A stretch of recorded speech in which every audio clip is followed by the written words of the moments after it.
he has proven to be a much more flexible player than most people once thought him to be, and it's proven to be a much more confident player than we have seen in 2 years, and it shows in the results for 100 Thieves. Yeah, I couldn't agree more. Cryo has certainly stepped up in a way that I think we were all really anticipating and hoping for, and now that we have gotten this version of Cryo, now we're getting him at an international event, which is going to be so exciting here. But the thing is, though, is that 100 Thieves, they're playing for themselves, but maybe they're playing for a little bit of America's pride as well, because they're going to be getting some revenge for Leviathan, potentially, of course. I mean, that was part of the reason why, you know, I think it was mentioned briefly. That's what Zix said. The reasoning was. Right, he was like, yeah, we want to get revenge. I mean, you know. I don't think it's true. I don't think it's true. Yeah. False narrative, Zix, how dare you?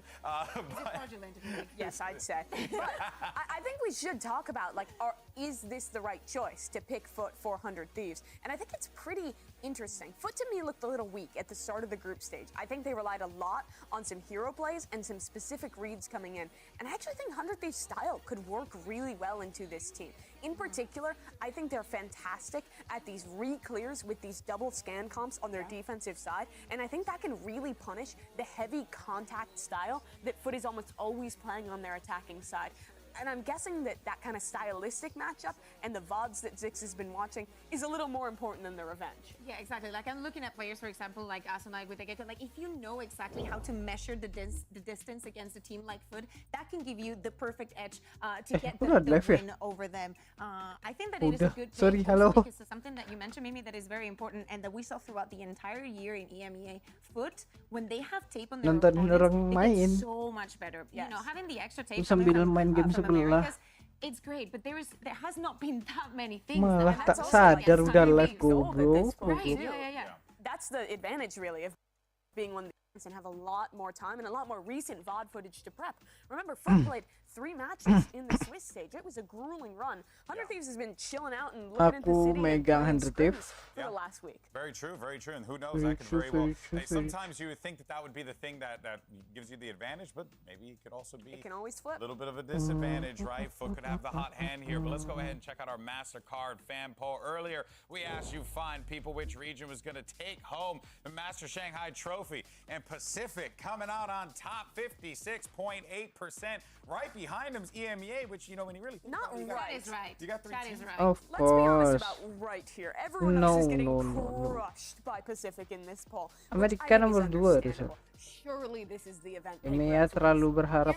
I'm just, you know, I would have liked to see some more support for China. Hey, I know that they only have EDG, but hear me out. I just want to see the crowd cheering for them. Like, we've seen what they did for a team like FPX. I can only imagine what it's going to be like for EDG. Yeah, I mean, honestly, there's certainly going to be a lot of pressure on EDG now, being the last Chinese team, you know, trying to They love the pressure. They're always in the spotlight. It's like their comfort zone. Exactly. They're rock stars. They've always been that. I do say, though, it is fascinating that the Americas number wasn't a little bit higher. I feel like 100 What time is it in the U.S. right now?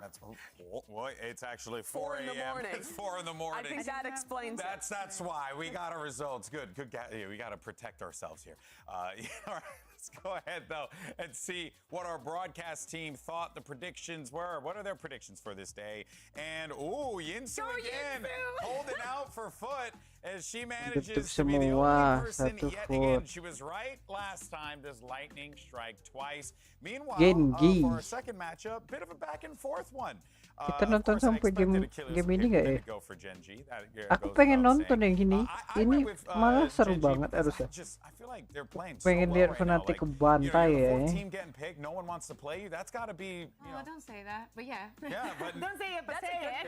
Yeah. It's a good thing in this situation. It's probably the only scenario, but it is. I think at the beginning of the event, I would have predicted Genji. I was super hot on this team, but I think we saw some shakier moments in the group stage, and then I went back this morning and I rewatched some of Fnatic, and I saw what those guys were doing in the final stage of playoffs, and it's just off the individual form players like Leo and Chronicle are in right now.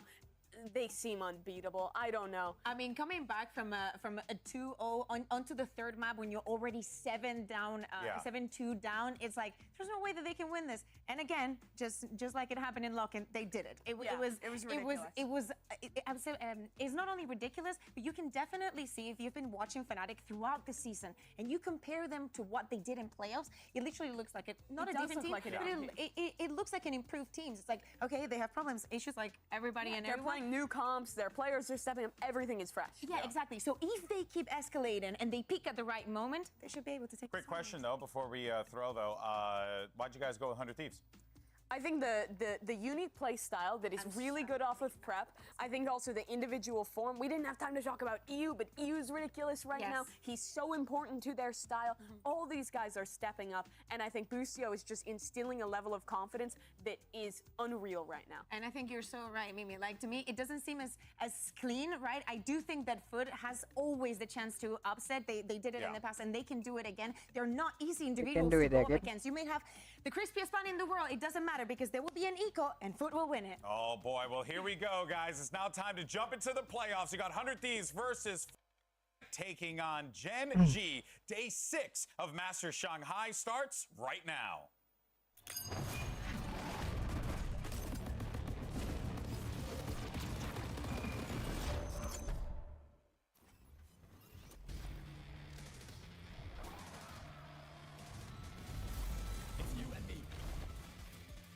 Masih kali 2.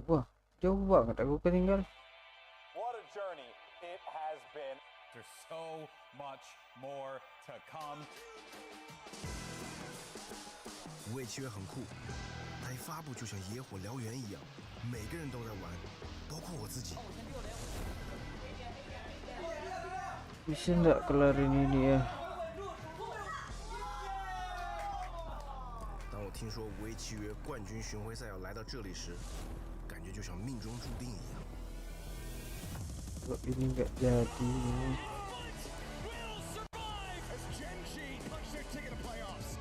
五位契约的选手们让我想起了音乐人。Ya Allah. 他们不断的练习，全力以赴。MQ berapa? Express berapa? Mbak 6. Ada orang nggak ya di sini?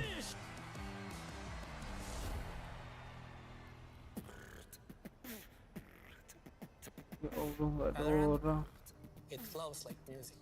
Waduh, nggak ada I like orang. things to be unpredictable. When the flow starts, I jump in. With Valorant, I found my calling. 我已经关注 Paper Rex 有一段时间了，他们好几次离胜利就差那么一点点。他们去年在 Champ 失利时，我为他们感到惋惜。 Nggak ada orang, gimana ya? 我想，也许上海会是他们的福地。我 represent 的城市是上海和陈志，征服世界登上各 TV。我最喜欢的选手他叫做康康，来自 EDG 啊。 Ada mau terima party ini orang. Look, everyone's been wondering what Fnatic's been up to. I think we go show them. 中国的舞台是我最期待的.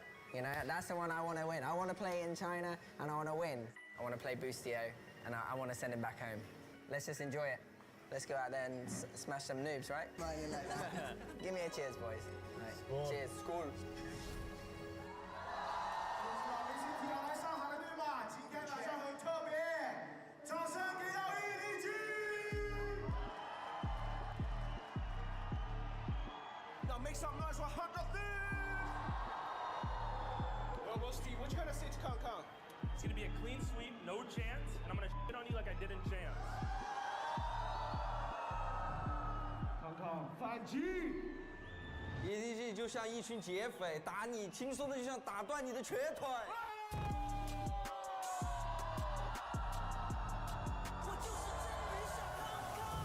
Kita nggak nebeng doang aku di sini.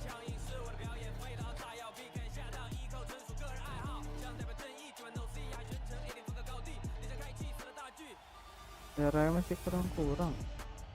Gimana darah aku? see who gets it when it actually. Bisa aku nembak dia anjir. 我想在上海主场拿下冠军。我坚信，只要我 Wah, 勤勉 berat 不懈， banget. 定能攀上巅峰。就从这次告诉他们， Ini monster 56 kan ya? Meninggal aku bunuh satu monster doang. Waduh, gimana ya?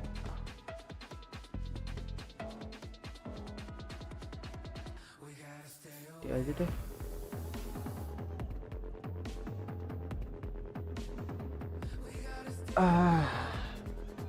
Ya aku megang Andretif, tapi aku nggak yakin Andretif bisa ngebantai Foot. Ini kuat banget Foot loh. Tapi aku tetap megang Andretif. Castium pasti.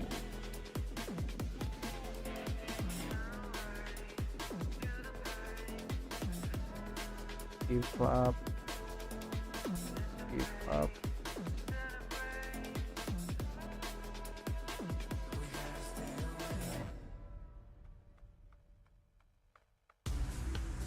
It's playoff time in Shanghai, baby. We're about to see a great matchup between two incredible teams. The bombastic 100 Thieves going up against the ambitious Foot. What a way to kick off the playoffs. What a way. Foot made playoffs in Champions. It was the first time they'd ever done that, but they went out 0-2 from there. EG, under Bustio's leadership, went on to win that event. And now with a completely new team around him, he's looking to take 100 Thieves to another international performance for the first time in years. Yep, and as we take a look at our series layout, you got Icebox, Bind, and if necessary, Ascent. Kukuka, what do you make of these? I mean, no surprises on the vetoes. They pretty much have permabans, both of them. But, you know, I'm surprised to see the Icebox. I know the Foot struggled a bit, especially on the defense against FPX. But I'm also surprised because, you know, I consider that 100 Thieves has such a strong the vetoes. Pretty much have permabans, both of them. But, you know, I'm surprised to see the Icebox. I know the Foot struggled a bit, especially on the defense against FPX. But I'm also surprised because, you know, I consider that 100 Thieves has such a strong map that there is no easy answer here. I think their Icebox is really strong. They play a Sofa Gecko composition, which a couple other teams in Americas were picking up, but you don't really see much throughout the rest of the world. And I think it's actually pretty tough to play against the first time. There's a lot of util timings where the Sova Dart's going to come one side, the Gecko Dizzy on the other, and it's really hard to break that, especially on their executes and on their retakes. I think that could run Foot over if they're not prepared. And especially starting on the defense, you know, putting Cryo on the operator as soon as possible. I think that the time is, the timings that he gets, the timings that Asuna gets with his Gecko utility are absolutely crisp. They can, you know, get off to a very good start. Now, going on to Bind, I think that there was a reason to pick it. Foot has played it here. They have an idea of how they want to do things with the composition that they have looked to be settled on, at least for this event. There's always, you know, a chance for a surprise. At the end of the day, it's still Foot. But I really think that this is a good veto for 100 Thieves. Yeah, Bind, they've only lost it once in America's 2G2. They turned around and beat G2 the next time on that map. This, in my opinion, is clearly the strongest map for 100 Thieves. I think it's going to be really difficult to find an upset there if you're Foot. This is looking like a good veto, in my opinion, for 100 Thieves 2-0. Yeah, so both of you guys agree, 100 Thieves 2-0 here. I mean, hey, listen, there's a strong probability, though, that Icebox can run away really early on for Foot. Like they have been known in the past in our previous matchups. Go up with that 6-goal lead right out of the gate. I don't know. Crazy. Yeah, I'll be wild, bro. I've seen it cry to just not make any sense. I think win conditions for Foot, starting on the attacking side of Icebox. Number one winning pistol is going to be big. Stopping the economy getting out of control for 100 Thieves and denying Cryo an operator is massive. Number two, when you're on your executes, you need to be fighting forward for backside and disrupting space on this retake. If you're playing close on site and you let 100 Thieves scrim their retake with this comp, they'll destroy you. Yeah, exactly. Also, like denying the ores for 100 Thieves is also going to be important. We know that they want to go on they want everything to snowball. The economy, the odds. If you are to lose that pistol, you have to attack one of those flanks. But again, I think that it has to be obviously a group effort, and they have to deal very, very well with the timing. Remember, we were talking about the nerfs at the beginning of the tournament. This is going to be the first time that 100 Thieves plays within them. So also some pressure onto Bang that has been having a crazy performance, especially in the play. He's been great. On the side of Foot, players I'm looking at to step up, of course, come down to inet. This head-to-head against Cryo is going to be really fun, and he's a great player to snowball sides in his own right. Well, let's get the playoffs started, and who better to kick off the action than the dynamic duo from the Pacific region? You got Achilles and Paperthin on the call. Thank you very much, GB. Yes, playoffs finally among us. Cannot wait to dive into this action. Foot off the back of a bit of a scrape into the playoffs here. 100 Thieves, first time appearance here in Shanghai. Let's see how they fare. Yeah, big time expectations for 100 Thieves in particular after winning America's in pretty convincing fashion. And Foot, on the other hand, has really had to fight and claw their way to get here. They have had to play a lot of grueling matches. So how much is that going to affect them? You know, with all this prep time that 100 Thieves has had, are they going to be super prepared for this? This is a map that Foot has showed a couple times. They're going to be starting on the attacker side. Going for a bit of a mid push, turn does check. Yeah, a couple players waiting. Yep, tucked away here on the side so far. Nothing being spotted, but now opening up here with that sheriff in hand, is able to find one kill. And it kind of does fall. inet going to be taken down as well as Cryo gets himself on the board. A 2 for 1. Decent start here for the side. As the shock dart lob in there from EU, able to find Mr. Fallen after Cryo gets taken down. And that leaves Yedajay on his lonesome. A couple pot shots there with that sheriff, but otherwise, Spike completely stranded within tube. This is really going to come down to how much damage can you deal. Yeah, just a great setup here for 100 Thieves, that turret to give them the early info. And then the two players to watch that tube push. Yedajay trying to find a sneaky angle behind the back lines of 100 Thieves, but so far everybody just sort of holding their ground. EU, I think on the other side of the wall there. Yep, gets spotted through the window. And that's going to be brutal there. Think just through the corner, taking him down to 13 HP. Now one tap onto Asana if he can find the shot, but 30 seconds to play around with here. Looks like Yedajay just going to be looking to reroute, cut his way back across here in towards bottom mid. But this is just an impossible situation. Would have to get all of the kills here. Just not enough time. Not set up for success here. As everyone had gotten picked apart. Can he get the first elimination? Shot sent. Looks like they're just going to leave him alive. We just want to leave you with no bonus whatsoever. No extra cash coming through as they just stray away from him. You can see the smile on his face, but I think it's going to be pain within him. Up over the top, a couple shots found, does get the connection there, but will not die. And that is brutality. Yeah, they just look like they had this two push red really well. Even the Dizzy jumping in to help in the middle of all of this. You can see it comes through the window. That's such a great setup from 100 Thieves. That was entirely ready for a two push or maybe underneath tube, something like that, but they were very ready, and yeah, they know what they just did. And now Foot able to keep a couple sheriffs. That's about it in terms of purchases. Mostly Bulldogs, a Guardian, and already doing some damage, but Cryo takes a bit in return here. Takes a little bit, but Asana getting himself boosted back over the top, able to find one, swings out. Nope, so there's a player behind him, he's able to find three, but out of Captain Mr. Fallen finding one, a piece, swap over the classic, and Asana suddenly for the ace. Here in round number 2. Wingman to lead the charge, takes the time to reload. The crowd electrified, chanting for it. Gonna manifest this ace here for him. See if he'll be able to find it. If Mr. Fallen will give him the time of day. It's a slow creep back forward to see if he can deal some additional damage here. As for now, it is just gonna be the weapons picked up. Saved, carried over, so not much damage realistically dealt here to the side of 100 Thieves here in this anti-eco, but Ace will not be found. Fang will go ahead and get himself an elimination to close out a relatively clean 2-0. Yeah, strong start for 100 Thieves, and they've only played this map 3 times in stage 1. They lost very early on to Sentinels 0-2, but since then they've been on an absolute tear. Not just losing that match. Since then, they've been really, really good of 100 Thieves. They dominated loud. It was 13-4, if my memory serves me correctly, and then Leviathan, closer affair when they faced off against them, 13-10, but really strong defender side, and this early op is something that 100 Thieves loves to do. They love to squeeze this round 3 out op if they can, try to really bully their opponents around the map, and you can see Foot pretty aware of it. not giving that angle up on belt. It's a round 3 op, but also a round 3 thrash now online as Asuna grabs that orb. Bang, reading this lurk forward here as the wall comes back up. Very much suspecting that somebody's going to be in that position. Just behind the box, couple shots going to be sent, and Yeta J does get tagged up, down to 77 at the moment.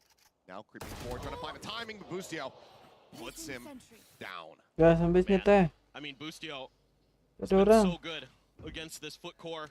Last year on EG, facing them twice, once in Tokyo, once in LA, bested them both times.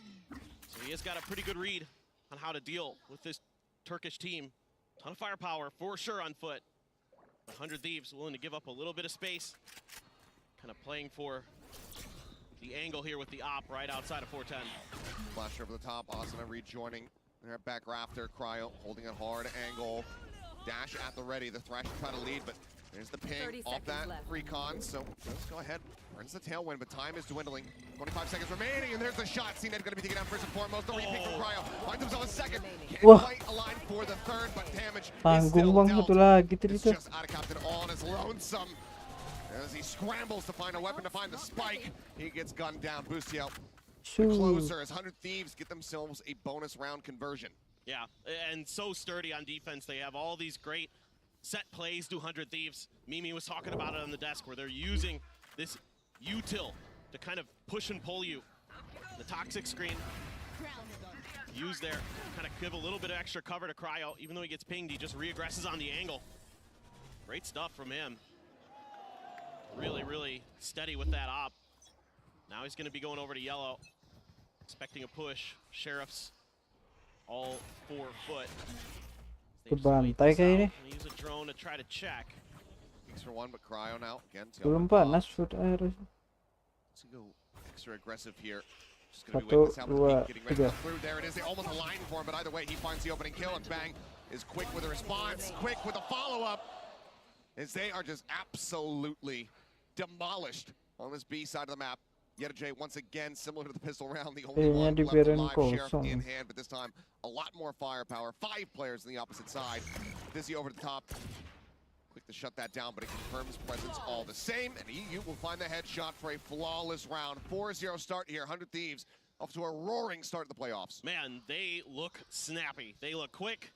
They're reacting to things really nicely. Every shot seems to be connecting instantly. So 100 Thieves, even though they've been resting a little bit, we'll say, I mean, certainly they've been practicing, of course, but coming onto stage, doesn't look like they've missed a beat since the end of Americas. I mean, it's 4 rounds, and right now, Foot, only 6 kills collectively between them. Not what you want to be seeing here for this squad on their map pick. And again, it's just going to be orb collection here from Asuna. Playing Pac-Man. As, quick pick. Mr. Fallen able to avoid that, clear out of the drone, but now Bang out in front, but he still finds a shot. Seen that taken down, now Mr. Fallen dead as well as Cryo. With that covering fire, finds the eliminations, and it's just time and time again. Not even giving Foot the opportunity to fire off any shots. Swing over the corner, Cracks will finally find an elimination here. Pop Flash going to be sent, Cryo tucks back, but re-peeks, finds the shot, and now it's 5-0. Boostio once again on his feet. This man, no stranger to the smack talk, but right now he is reinforcing it. He is backing it up in every metric. And he is winning these crucial battles in mid as well. We haven't seen him on screen because there's been the fighting over at green, but he's been winning these tube and under tube fights, both the last 2 rounds. I mean, he's telling them to pause, but the thing is, they're not gonna. I think they should. And I was just questioning it. Where is that pause? You have to suspect that it would come after this round, unless they're able to get a 30 conversion. Kalau abis ini nggak nge-post, trying to keep this op hidden. This time around, taking down the Iko kan, ntar pistol, ntar AR. Corner, but everybody from Foot gathered, trying to make this 8-hit work. Finding one, but Cryo still unscouted, goes in to that Clappers, pops out with the short. He's able to find one before getting taken down out of Captain. Does find that elimination, but it's not like the operator is something that you really want to take forward into this, the rest of this attack round. Cleanup coming through. Yang banget punya Suna tuh. Will end up dying. I mean, they'll recover it. They don't need to. Everyone on 100 Thieves. Nih harusnya post. Harusnya post. Yeah, just fantastic stuff. I mean, and that's when you can afford to go for those risky plays like that because you've got this bank. And yes, finally, we are going to see that timeout. Bustio just one round ahead of it. Sometimes you don't. I was questioning. I was like, are we pulling a Termy here? Oh, we're just not going to pump the brakes at all. Just going to leave him. But timeout is called. He has been a lot more proactive. Yeah. Give that credit. But yes. Finally here, after a 0-6 beginning, Foot, the coach will look to intervene. Well, and this is scary for Foot, Achilleos, because this is a team that's supposed to be full of really good aimers, right? Like teams that should be able to kind of outduel you, but right now it's 100 Thieves who are just straight up winning it. I mean, yes, that op has been really clean so far for Cryo, and that's shutting down a lot of these initial hits and attempts, but you need some utility, you need some ability to displace him to keep him uncomfortable, and they haven't been able to do that just yet. So, you know, this team, this Turkish team that everybody out of EMEA is saying could be actually maybe the best team, right now they're not looking like it. Certainly not. I mean, Yedajay, this young upstart, joining in the offseason, had his debut with the squad over at Red Bull Homeground. He was looking incredible, and at the moment, he hasn't been able to get himself on the board. He's been noted and dealt with every single round thus far. Yeah, no, I mean, it's credit to 100 Thieves. They're reading every single move that Foot wants to make. You know, again and again, Bustio doing such a good job shutting down mid, making sure that that is unassailable for Foot. I mean, the thing to keep in mind at the moment is that we just haven't had a plant. No. Haven't really even gotten into any kind of post-plant situation. The spike has not been able to get planted whatsoever. It's just been early domination here from the side of 100 Thieves. And again, Asuna, a Thrash online. He has gone unpunished on these orb takes. Yep. Just doesn't seem like right now Foot has Bang, turmain Valorant apa ini bang? To prevent Shanghai, VGT Master Shanghai. Maybe the focus during that timeout could have been just more about getting that plant down, getting to those situations where you can at least try to do something. Bang's just gonna clear the turret and back right out.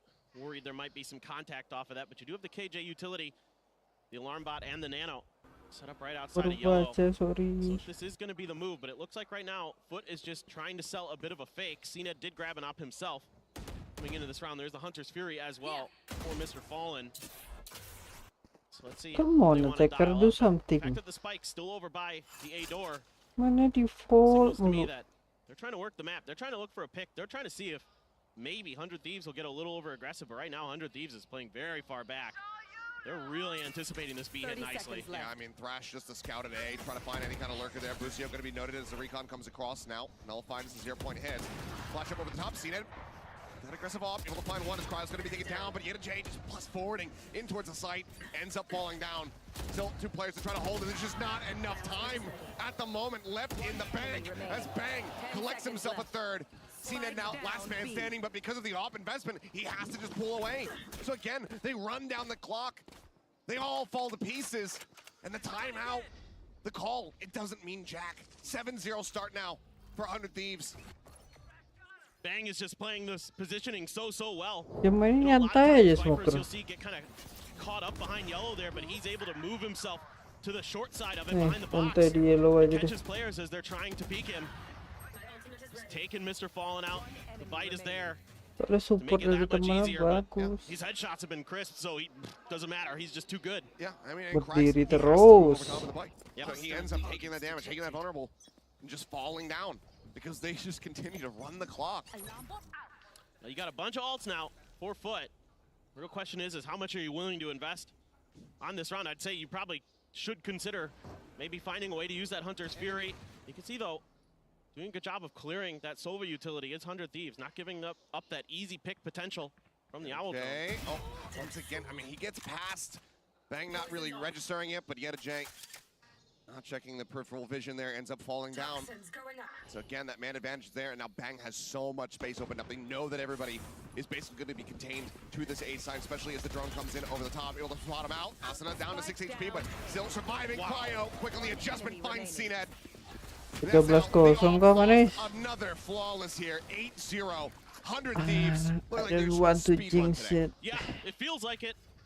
I mean, it's an event of streaks at times. We've seen a lot of teams put themselves as well as FPX and others that are stringing together crazy amounts of rounds, so don't count Foot out just yet, but it has that feel to it. That 100 Thieves is just too dialed in. I mean, look at Bang, 10-1. He's destructive. He's doing such a good job of repositioning himself outside of green and yellow and making it really hard to track down his position, and he's not giving anything up for free. He's tucked into the corner from his right.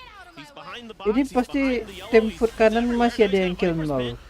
Pasti. Viper's Pit gonna be set up there on B, but still the commitment here onto this A side is there from the side of Foot, and Cryo gonna be taken down, but Asana faster response. Inet now dropped, looks for the readjustment, but Asana fallen. Now best chance victory here for the side of Foot as the plant gets ready to Nonton apa? Bosan banget. Counter pit also here for them, setting that up on the A side. Bang still rotating across, working his way through mid to join in with the rest of the team. The drone to scout, spots him, can't get the dart through though, so they don't have that ping reveals. The alarm bot gets cleared out here from Busio, but he has to pull back. The decay damage is doing far too much for him. Ray across, nothing found. He's up over the top now. Nano to try to force him out into the corner. That's going to be out of captain, take it down. He had to be able to find one there with the off, gets himself on board, but now picks coming through. They have to get themselves here onto the spike, but now with that lockdown rolling, they have to clear this out or respect it. It looks like it's going to have to be the ladder. The pull away time. A round will come through here from Foot, but a lot has to be committed to be able to get this victory. NEU still wants to try to deal some damage here on the back end. Hunting for these eliminations on the exit, but looks like wisely they will stop, linger here within the site. Foot finally finding some form of value, some success as they get themselves online. And it's a little bit over aggressive from the side of finally on board. That kind of cost them. He misses the shot, tries to swap to the shorty, but CNED's ready with the blades to shut him down. CNED does go down instantly after that. The op goes over to the hands of Yedajay, able to put it to some good use and finally find his first kill with an op of all things, but still, like you said, they had to use every ult but the Hunter's Fury in that round just to get it over the line. I mean, he even felt so pressured. Well, here comes another Hunter's Fury. Yeah, open up off the rip, but Bang gonna be taken down. Cryo in a very forward position, has to commit all the util just to try to exit. Push back away as CNED. Agresif aja mainnya kayak gini dapat angka kan. EU well back here at Snowman, able to find 2 kills. Yo Allah. Jadi 2 versus 2. Parity here. Avoids death at the hands of that Mosh, but he's down to 6 HP and Cryo on the hunt. Push up, right click, quick to deal with him. Now Yedajay so far off the mark. Wants to hold on to the operator, it seems, but there's just no way for him to get back into this one. It was a solid start for the side of Foot. Looks like maybe they would be able to get that follow-up. He does put Cryo down, but again, cash up plenty for 100 Thieves. They're not worried about it at all. The lockdown was just invested in the previous round. So it's only 1 orb with 2 more rounds to be played out in the half. Snowman nggak ada yang bakin, bisa dapat 2 tadi orang Snowman. For them to get anything done, and to make matters worse, you're seeing a little bit of the compositional difference come into play. Plannya habis, plannya mereka tuh habis ngeplan cabut. Ya orang Snowman dapat 2. Nembakin tapi sekala aing. Has been so good. Yo, which one is it? Which one? Who's that? Oh my.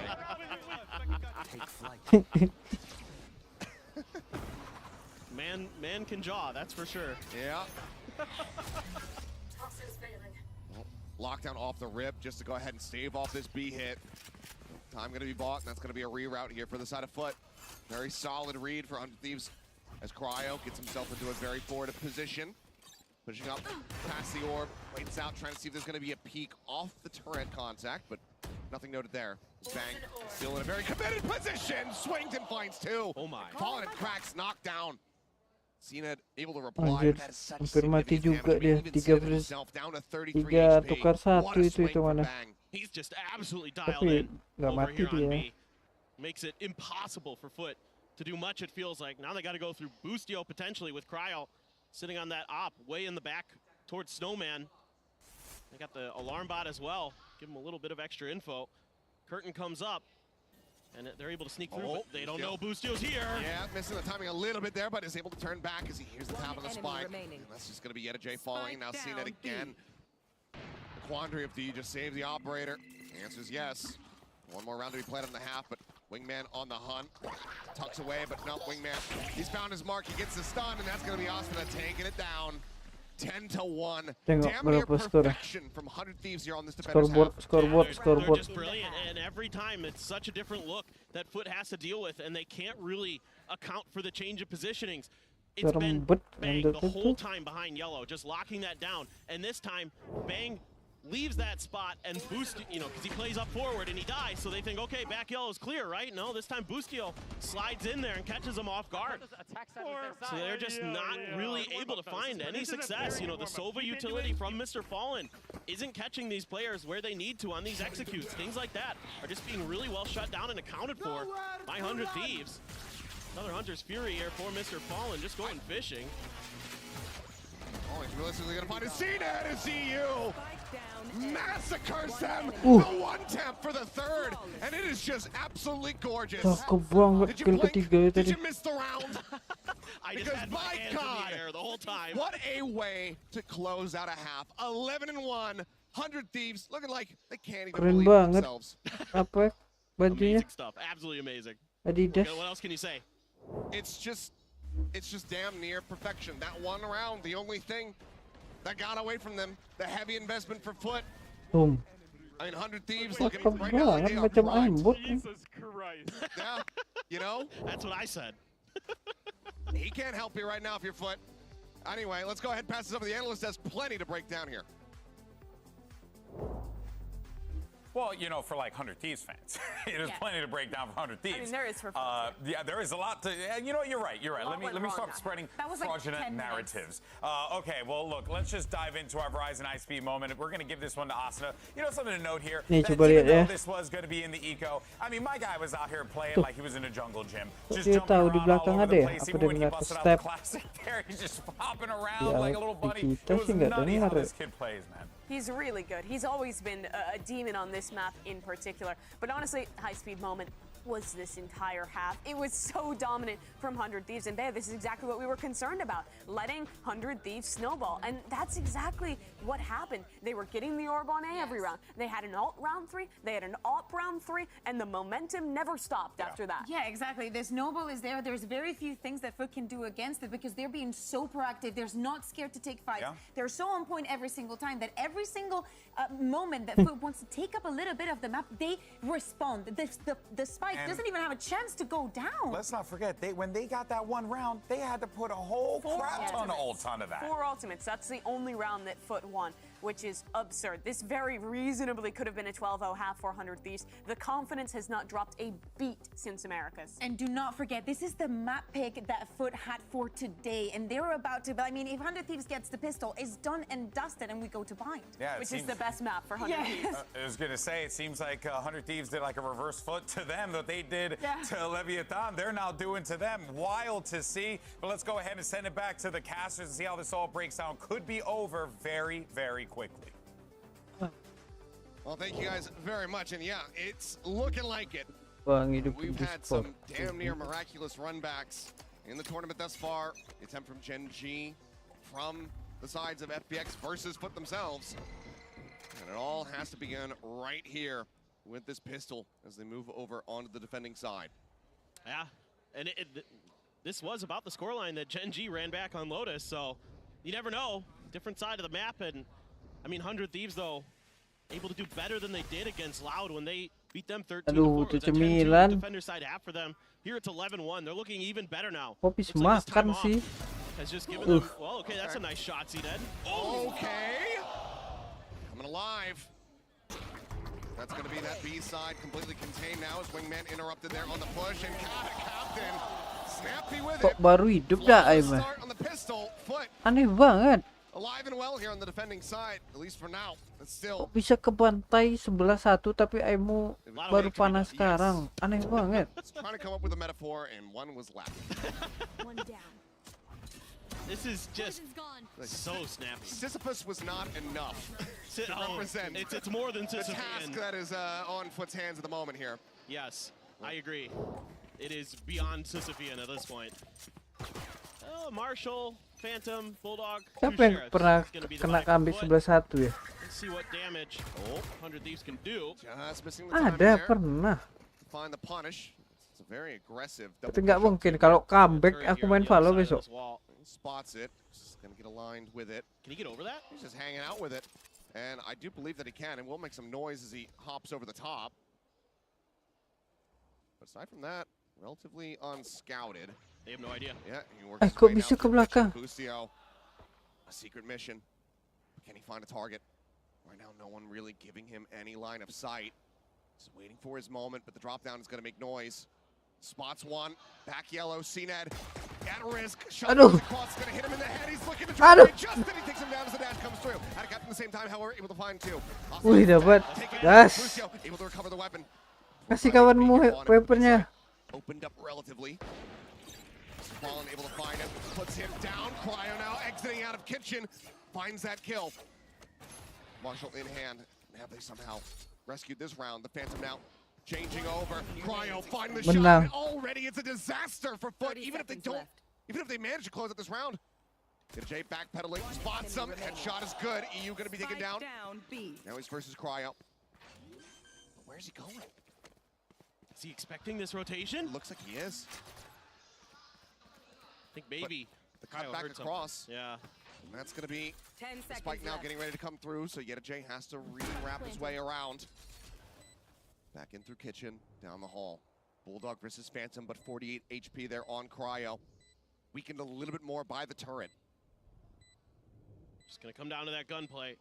No util available on either side.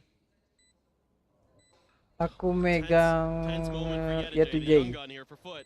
Walaupun dia kena pressure time. No nanos to try to just isolate an angle and go for a tap on the spike. He's just going to have to do this straight up, but time starting to tick.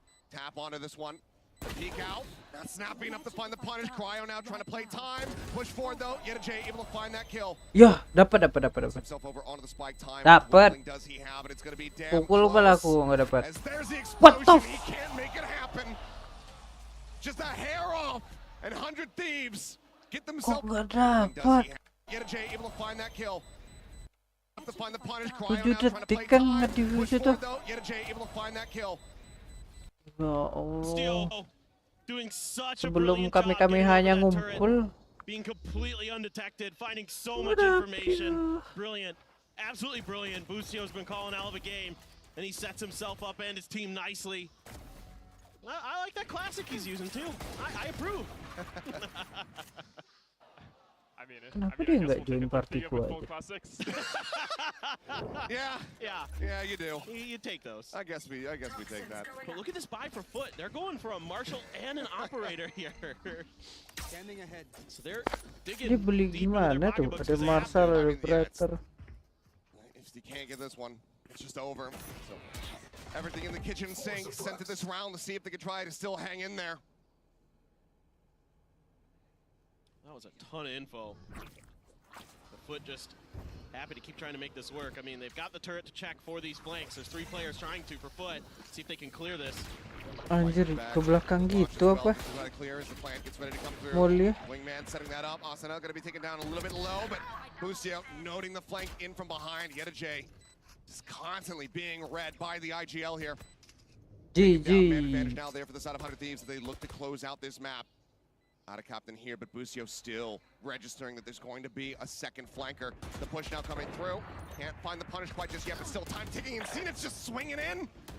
Taken down, up, no value found whatsoever. Busio finds his mark, and that'll be the cleanup. A flawless to close out what was basically a flawless map. 13-2, 100 Thieves, welcome to the playoffs. They looked absolutely insane all throughout. Everything was immaculate. The shooting, it was brilliant, Achilles. Absolutely gorgeous. Where? Berapa sih? I think he would smoke you to play. Ada yang kill 0. Oh. Yeah, you're alright. Mari kita lihat Foot. I'm with the gang. It's gonna be alright. Mereka ada main bind nggak? I'm sorry, but I can't change. Aiming for your body. Shots hit your brain. Bind ada Leviathan. Leviathannya kalah. Footnya megang 66. 66 jadi 96, 97. Not sure what sensitivity you perform best with? Are you constantly changing your sensitivity because you're missing? 12. Oh, ini aku ingat nih, aku ingat. Yang waktu si keep track of the sensitivities you perform best with. Nggak dapat Bring kill. it into your next ranked game and last roundnya harusnya dia dapat tapi dia nge-whip. Malah di defuse. Kan ini kalau tanda dia menang perang, ini tanda bom meledak, ini tanda di defuse. Defuse.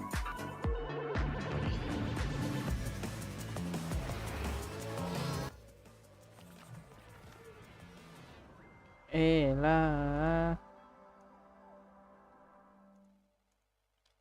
Udah sembari nungguin next game ya. Mari kita main game. Red Bull gives you wings.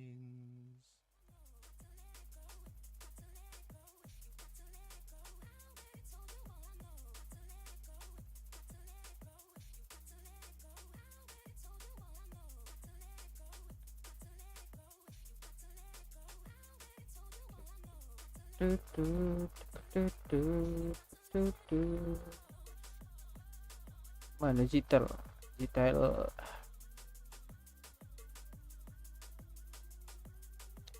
20 terakhir kejual 20 terakhir kejual 118. Aku jual semua. Kemarin aku beli ini. Gak ada yang bikin ini. Suara gamenya nggak asik, nembak gitu doang.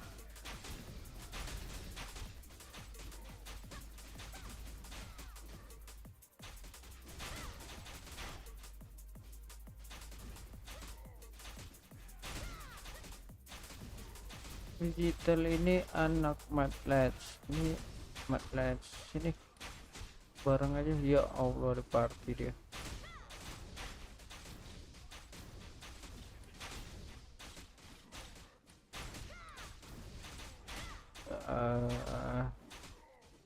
Sisa ngelarit ini 2500 2700 lagi 2700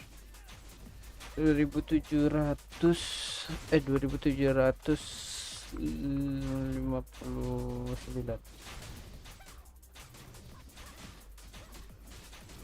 dapat satu ya, satu sini 3. Aku tadi ngelarin ini BF 5k.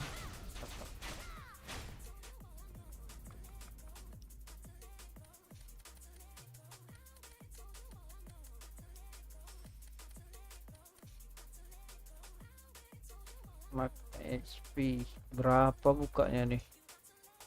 Kalau bukanya pakai gold aku buka deh, merian loh bukanya, anjir asik banget.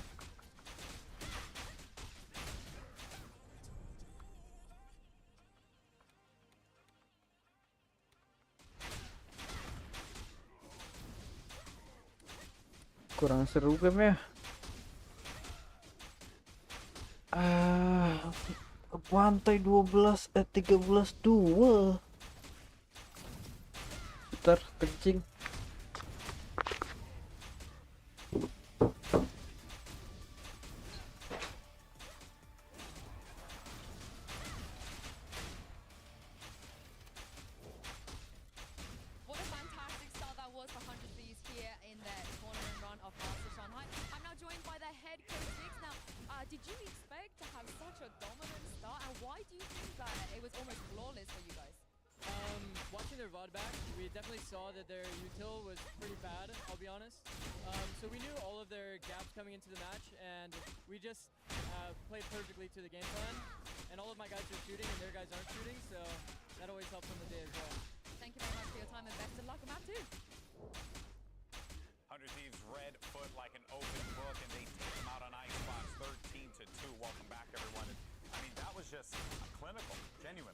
Yeah, I mean, Foot's attack side, I think, showed its weakness there. They have so many of these rounds where they'll send like one Shova drone as their forward util, and then they're contacting 4-1 on one side of the map, and Under Thieves did a great job of bouncing it. Dodge that Shova drone, and then re-peek into the angles, and you will just tear these contacting players apart. They really didn't even have time to think. As we're saying, every single time that they used a piece of utility, there was a response from Under Thieves. And they were actually very aggressive on it, but hey, as the coach said, they're hitting the shot. Yeah, they were nasty. I mean, every single time they were taking a fight, it was perfect. You couldn't have asked for a better run from Under Thieves. 2 out of 2. And that track was nasty, but this play here, I think, is a good example. The fatal flaw, in my opinion. You see right at the beginning, Oscar's getting the orb, and you also see that Cryo has his op online. I think that Foot had a big miss by not using that standard shock molly combo to deny this orb, letting this ult come online. Because you see, it stalls them long enough for Under Thieves to full rotate over to this side, and then no one's clearing this corner. Cryo's allowed to repeat 3 times, pick up 2 kills, and then the Flood retake at the end of this round is just going to tear them to pieces. Under Thieves is so proactive on these reclears, and if you give them space, they are always going to take it, and they'll always be on the right side on defense, and players like Cryo will be ripping you to shreds. Yeah, exactly. And time after time, we just saw it in that play. He has a free range of another player putting the pressure into the first angle, and he just has a very, very easy shot. There is no utility coming after him. He just has all the space in the world to move, to have that kind of impact. It didn't matter, and he was moving very freely across the map because of it, just because he was not being shut down, not being dealt with. 9 operator kills in that very short game. The power of the snowball and a good game plan is incredibly. The only reason he didn't get more is because they were just pushing. You know, would be like, yeah, I'm gonna get a couple of kills. I heard a piece. Yeah. And also his teammates. They knew that they either Foot was gonna send it and just run onto the side, or it was going to be a piece of utility, maybe 1-2 players speaking, and they literally got their number. Yeah, well, let's go ahead, though, check out our aim lab shoot around, and we're going to be hanging out with CNED for a little while here. But let's talk about how Foot can get back into this one, because look, we're going to call a spade. We're going to bind. Strong map for 100 Thieves. So Foot's going to need to dig deep to be able to pull off this win, but we have seen them find success on this map in the past. Yeah, but it's complicated, right? Are we assuming that they're going to be using the same composition? Again, it all comes down to getting that spike done. We were talking about it earlier today, and that it was the key to the success in the last map. Now the head-to-head that we're going to see with a Cryo that is completely on point, and this much in the first map has to come alive. I also see similar weaknesses on this map for Foot. They run the Omen comp with that double initiator between the Sky and the Kale, and I think they play their attacks on very similar to Icebox, where they're sending one piece of util early, then contacting up. And I think a similar game plan of these proactive re-clears, swinging back in with this double scan can really ruin the day for Foot here. All right, well, let's go ahead where Coach Gaius has to say as we get ready for map number 2. I'm now standing by with Coach Gaius from Foot and Scala to do some translations. Now, Gaius, you haven't had too much time to prep for this opponent, but it feels like you are always going to get the bind in this matchup from 100 Thieves. So, what do you make of their bind? Guys, yani hazırlanacak belki de çok vaktiniz olmadı ama 100 Thieves'e karşı mutlaka bind'ın masada olduğunu biliyordunuz aslında. Onların bind hakkında ne düşünüyorsun? Bind hakkındaki fikirlerin neler? Ya ilk önce bind'i bırakmamın sebebi Blizz'imize güvenmememizdi açıkçası. O yüzden de bind pikini mecburen açık bırakmak zorunda kaldık. Ama bence Leviathan maçında gayet iyi oynadık. Bence onu tekrardan gösterebileceğimize inanıyoruz. Ne kadar Icebox kötü geçmiş olsa da sonuçta ayağa kalkmayı tam şu an itibariyle bilirsek ilerisi çok güzel olacak. The reason we left bind open is that we didn't trust our Breeze too much. That is why we made the decision to leave bind open. Aside from that, we played really well on bind against Leviathan as well. So if we can repeat that, and having had a not so good match right now, if we can get up and have a good match on bind, I think we will have a good chance against them. Oh, I believe in you guys. Thank you very much, and thank you very much, Scarlett, as well. And coming up next, it's going to be bind, and Coach Gaius there saying, you know, you just want to get that hot start, you want to get that momentum going. But that's what you wanted out of Icebox, and 100 Thieves didn't even give you that opening to do so because they're pressing you to your face. So it's like, what do you do in bind now when they have that same kind of freedom? And not only that, we talk about the momentum. Let's also think about the next round after the pistol and what happened on Icebox.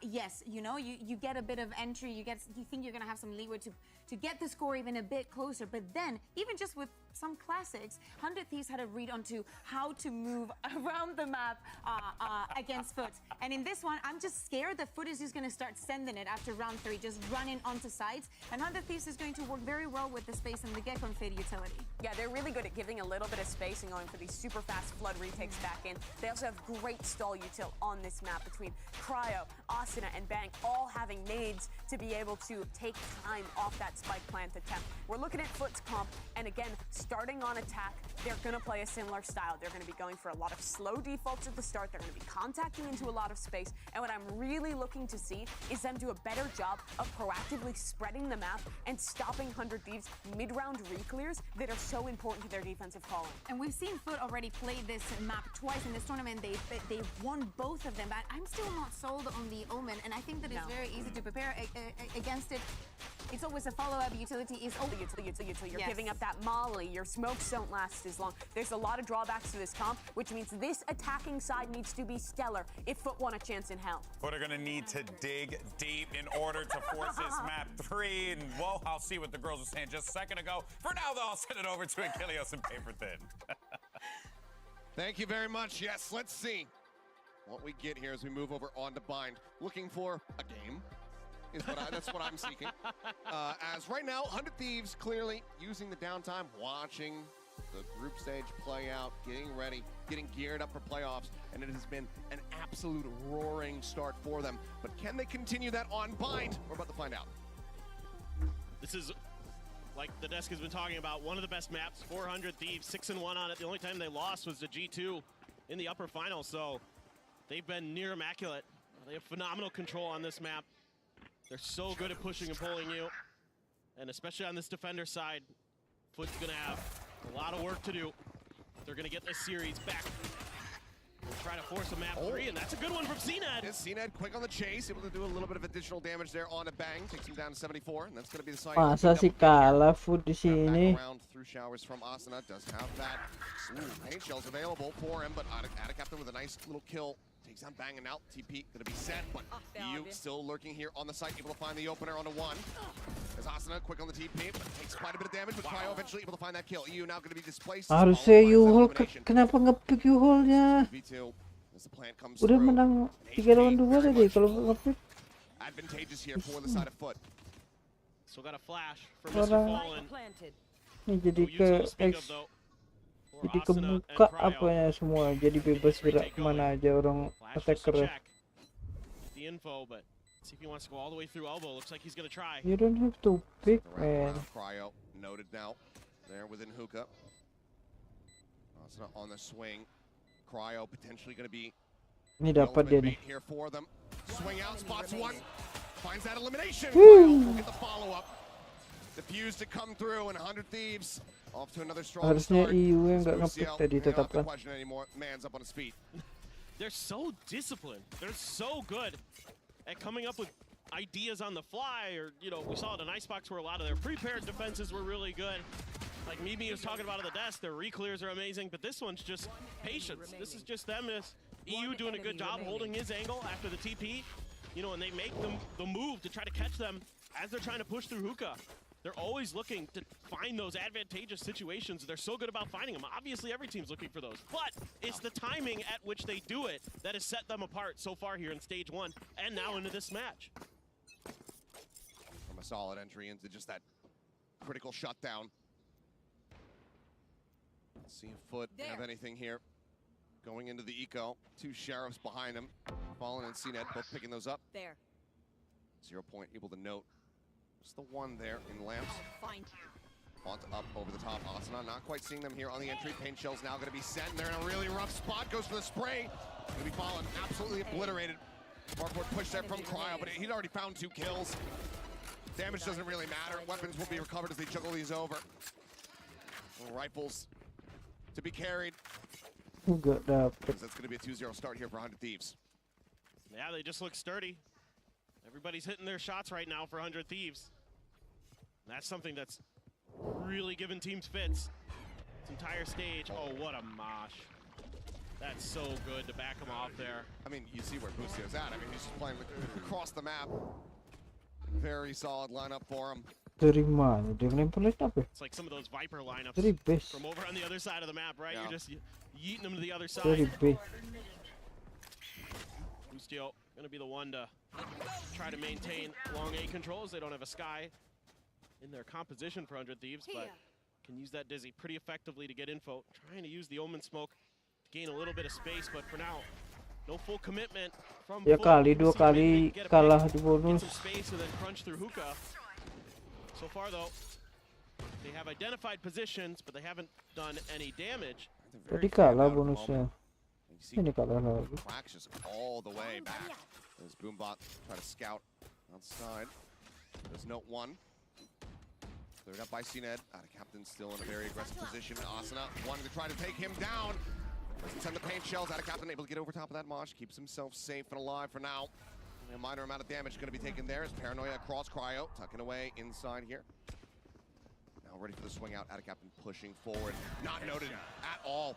Taken down, Cryo on the lurk, coming up with the goods, trying across down the flash timing is going to be decent. Sasana will find one before getting taken down. Cnet with two. Using a man advantage here. Plan gets ready to come through. Slow creep up, head going to be spotted. Bustio swinging on the corner, finding the first one, not able to adjust though. Spallin does take him down. That's going to be the cleanup. Spallin finds himself two, and Foot get themselves on the board, not allowing for another bonus conversion. Yeah, you have to like the proactivity that you're seeing from Foot right now, using those TPs, working the map, trying to identify positions of players as best they can before they make their hit. And even though that Paranoia is spot on, they just kind of forget about that corner, pay the price, lose a player, but still, post-plant positioning's great. Showers control is theirs. Thanks to that TP. Able to hold it down. Teriak mulu yang ini nih. Dari game-game sebelumnya juga teriak mulu. Ya tuh J itu. Trying to keep them in play, but Cryo already has. No. So it's going to be a tough round here for Foot. Do have that outlaw for Yedajay. It's only two players with half armor though. Yeah. But Asuna is one of them. Ya terlap. Goes for the peek and oh yep, that clips him. Down to 42. Kena Playing Skyless, no way to go ahead and top up that HP bar. So down to Asuna is one of them. Goes for the peek and oh yeah, that clips him. Gak kena kok. Asuna is one of them. Goes for the Tuh ke atas dinding kok dia nembak. It's only two players with half armor though. Yeah. But Asuna is one of them. Tuh. Tuh ya, wallbangnya ya. Oh, yep. Sumpah rusak palu. Trying to go for the weak. To reinforce this position in the meantime, but they'll push up through long. Trying to make sure that this is in fact where the play is going to be coming through. The play now coming through. Mampus. There's the orbital up over the top, and Cryo collects two. Finds himself a third as Quacks does get taken down. Bang to the box. He's on for the ace, but he can't quite find it. Yedajay able to put him down, but now he's out in the open. And still manages to win out on the duel. TP back across, but look at Bang. He's here for the catch. He intercepts. And that is going to be 3-1. What a combo. The paint shells alone, I thought, oh boy, they're in trouble. And then the orbital strike comes and it just lights out. What an alley-oop setup. Woo. Oh, it's so good. It gets three of them too. I mean, and there's a paint What? shells lobbed in. Oh men lagi kena tangkap gitu bisa tele. Obliterate him. The reveal on the hunt for the wall bang setup as well. Gorgeous from the side of 100 Thieves. God, so good. Judge for Asuna. Something to keep track of as he's in hookah. Everybody else has rifles though for the side of 100 Thieves. Just that outlaw again for Cned. Cryo hearing the tap on this orb. Pit available here for Yedajay. Bring them down. Prowler to try to check. Cryo chasing off the back. They do reveal one. Looking for the swing out here as again the C's going to be coming through and Cryo able to play off the back of it once again flawlessly. 11-3 on that brim at the moment here as the swing out. Cned able to take down EU. Nice little reveal there for him as Cryo does get himself a third, but then gets taken down. Weapon potentially able to be recovered if they can get themselves over towards Showers, but for now, Bustio able to isolate and pick off Cracks. Timing a little bit missed, but as he swings back over to Lamb, he will be able to take him down. 3 players still alive. 100 Thieves now up by 3. I mean, the util usage here for 100 Thieves is so... 100, but as he swings back over to Lamb, he will be able to take him down.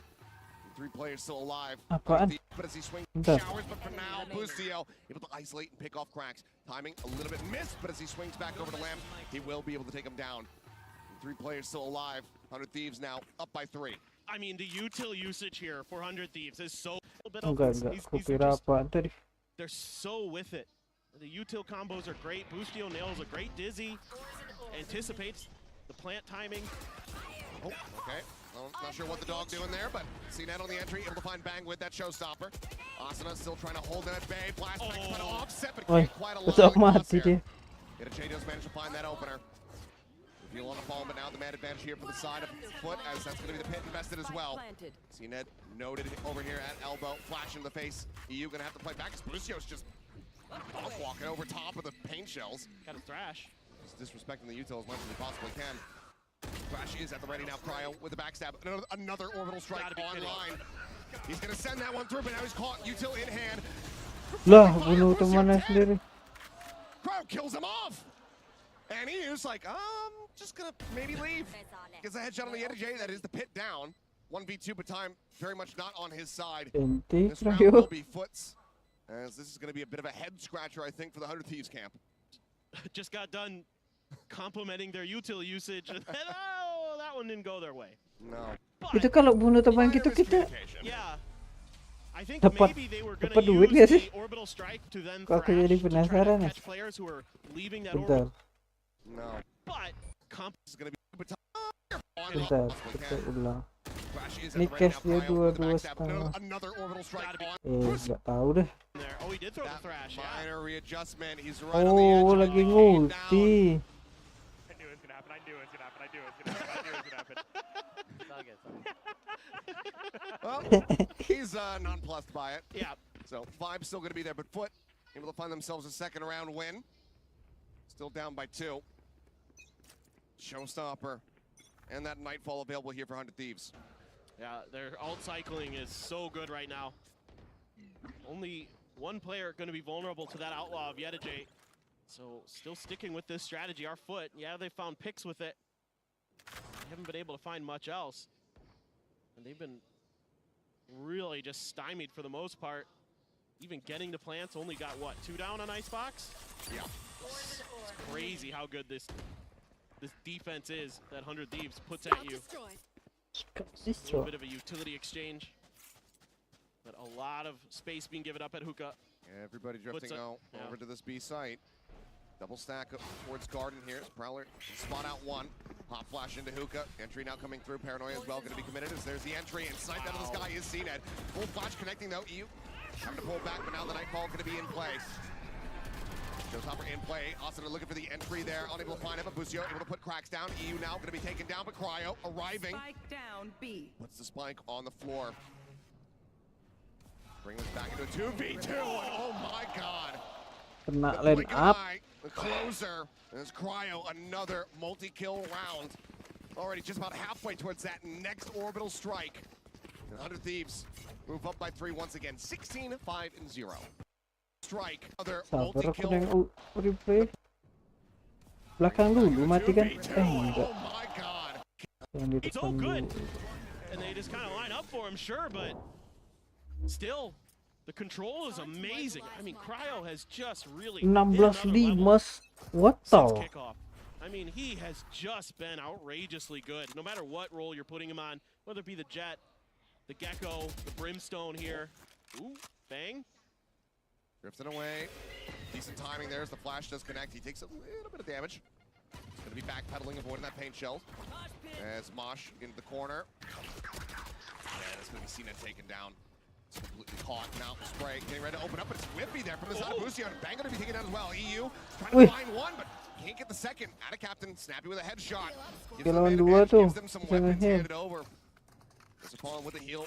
Pushes him back up to about 100 HP. Wrap around, Asuna, Cryo. Making the long journey, but Foot. Gas, go ah. It looks like that's maybe what they're considering here. Tinggalin satu di B. Yeah, especially as that paint shell comes through. And that should tell them where they want to go. But they will just drift through this defender spawn rather. Get themselves over to that A side, but Asuna wrapping back across, reading this relatively well. Teleporter can be taken by Cryo. Yeah, they're gonna split. Now they've got the contact. We're towards 8. So Ambil heavennya. Like to see some patience here out of Asuna. Nice. Playing this quietly. They don't want to take the teleporter. They don't want to alert any position works his way through. Knows that they're going to be holding behind here, as it is a backside plant. Cryo starting to rotate around here. Molly at the ready, reads it well, sends it. Out of captain, having to trip across that one, and Asana's there for the catch. Collects the first one, Cryo, able to find them both! Fallen and cracks annihilated as this Cryo ready, reads it well, sends it. Out of captain, having to trip across that one, and Asana's there for the catch. Collects the first one, Cryo, able to find them both! Fallen and it's just round 8, ladies and gentlemen. It's just insane. It looked like this was going to be Foot's round. They were going to get that thrifty going off some nice shooting with the Sheriffs. That's going to force a timeout here. I like the way they call this. They're anticipating a player to wrap through spawn, so they just stack it. But it's a great molly from Cryo. He sniffs out that position with so much being cleared by Asana. He's able to say, he's probably in link. Use your molly there, and I'll swing in and finish the job. And then Cryo's just too good, takes down both of them. Unbelievable what he's able to do. Whoever's calling it out, it's just a perfect read. An open book right now, it would seem, for Foot. So timeout does come through. See if they can be a little bit more mysterious, but right now the Thieves are just looking impeccable. And it's not really often getting into those scrappy scenarios like we saw with Foot versus Leviathan, right? Where they were really thriving in the chaos on this bind map. You know, a lot of messy contestants around the plants themselves. It was kind of part of that map, kind of identity. But here it's just a really good job by 100 Thieves trying to shut down points of attack usually, other than that previous round. But 100 Thieves able to kind of outread Foot. And they just get the better of them. I mean, I love the patience. When they get down to 2 players, they're always making sure that they're playing off of each other. There's nobody going for any big hero plays, going for an early pick in an odd number situation. No, they're looking to work together as a team. It's so impressive the way they do it. The pit, the orbital, both ults. Nearly online here for 100 Thieves. Cycle very much off here for the side of Foot. Okay, dog forward. Bang gonna get caught by that one. He does get taken down. Out of captain, able to find the opener. He's over into the corner, and Boostio, yeah, he is reading this. Does have that mosh available if he wants to try to push off it, but now is a bit at risk. Reinforcements starting to come through. Sky smoke down, and out of captain needs to spot a little bit faster. Healing now through, and that is a massive advantage here for Foot. Flash in, Cryo tucking away. Inside the corner, shots coming his way. Wants to get flushed alongside Hookah. I think they should rotate on. What the? That shot? How does he get that entry? He's dead to rights. I've got your trail. But somehow Cryo comes away with it. Gila sih, nanti delete kayak gitu anjir. Creep forward here onto the side itself. Asana swinging out, cannot adjust fast enough to take out yet a J. He finds the kill. He's got the strike. He's got the C's as well. Spike planted. Spray will come through. Cryo Let's go that one. Get a J. Coming online. There's the wraparound from behind. Out of captain, looking for the backstab. Should it be necessary? EU now, last one standing, and he has been noted. Shots coming his way. A little bit whiffy off the rip. Gives him an opportunity to at least deal some additional damage here, but multiple players out in front. Pushes forward. That's going to be the paranoia now. Connecting, regains his vision. Cannot restabilize. Mr. Fallen will take him down. It's a relatively clean round here for Foot, only losing out on CNED as they get themselves a 3rd round win. And this is good news here for Foot, because they're starting to win some of these 1v1s. They're starting to coba lihat POV CNED coba lihat tadi tuh. Following that Trailblazer close. Alah, dikasih yang ini. No, that is Aku dumb. pengen lihat POV ini. Dumb. Wih, kaget dah. Nak delete begitu aja. If you're seeing that, I mean, just tip your cap. You got the better of me there, sir. But but they're winning 1v1s now. The shooting's starting to look a lot crisper for Foot.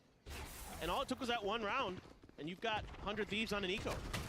Couple stingers, some sheriffs. Oh, he went sky high there. Looking for the entry, push out through the wall though. Asana just dumping the clip, does end up falling, and Cryo as well. Going to be taken down. Han getting the reveal out. There's EU trying to play this corner here, back truck. MJ working his way out through showers, outlaw in hand. C's thrown down, TP across, gets himself out to safety, but there's the instant dink and the kill. EU dragging this one back, now into a 3v3. Weapon not yet recovered. Lucio Able to find the shoulder shot there on a fall, and Yedijay to clean up on the back. EU all on his lonesome now with just that stinger in hand, and Yedijay will find himself a second. Foot closing the gap now, just down by 2 rounds. Finally able to set 2-0 aja udah.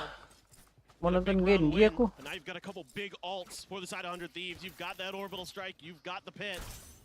It's a lot of tools to work with. A couple away from the pit is Yedijay. It's going to be a timeout here for 100 Thieves. I think a good time for one. We've been so steady throughout this match, and you don't want to give Foot any life. They rip it right back. They are that talented.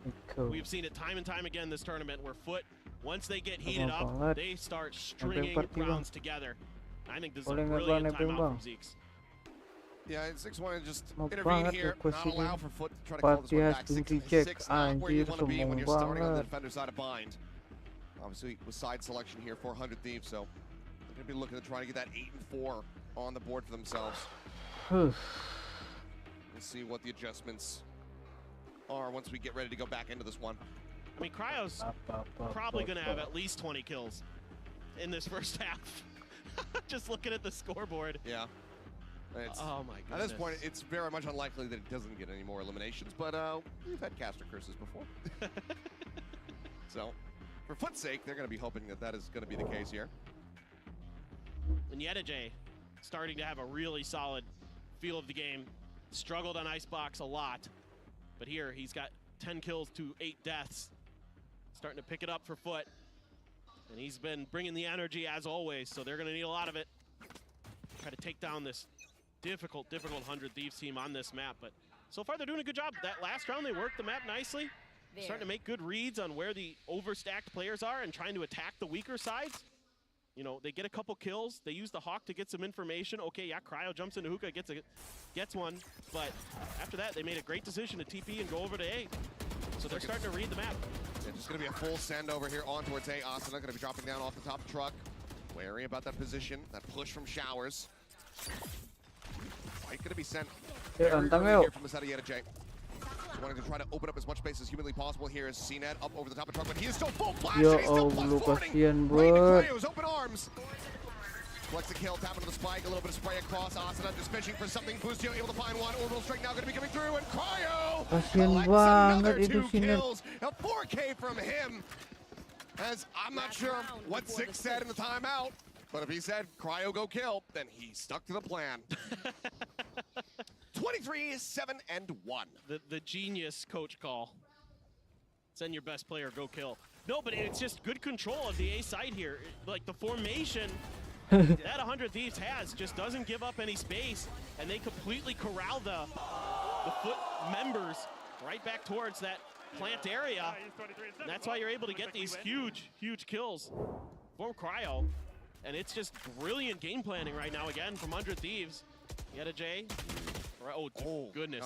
Yeah, really good spray across Yedijay. Staying stagnant here as that's going to be the Trailblazer. Does it check? I don't think it's checked. Nope. I don't think they've noted Boostio at all. They don't know. Poison Orb dropped. Boostio still just stuck here. Waiting it out. Flash in towards Garden. Turns from it. Out of Captain. Spotted. Dealt with the swing. Boostio guns them both down. And what a brilliant trap setup here for 100 Thieves. Somehow completely unspotted by that Trailblazer. Yeah, they just knew that angle that Trailblazer had been taking. It was taking that corner tight, trying to deal with Bang. And Boostio just said, okay, I can work with that, no problem. Trailblazer just not an ambi turner, can't check left. Right now, throwing down CNET, able to open up with 1, as Bang will fall. He's going to call for the rotate here, but TP in from behind now as well. Asuna arriving, going to be noted. Can't quite draw that weapon, cracks. Eventually able to find the kill.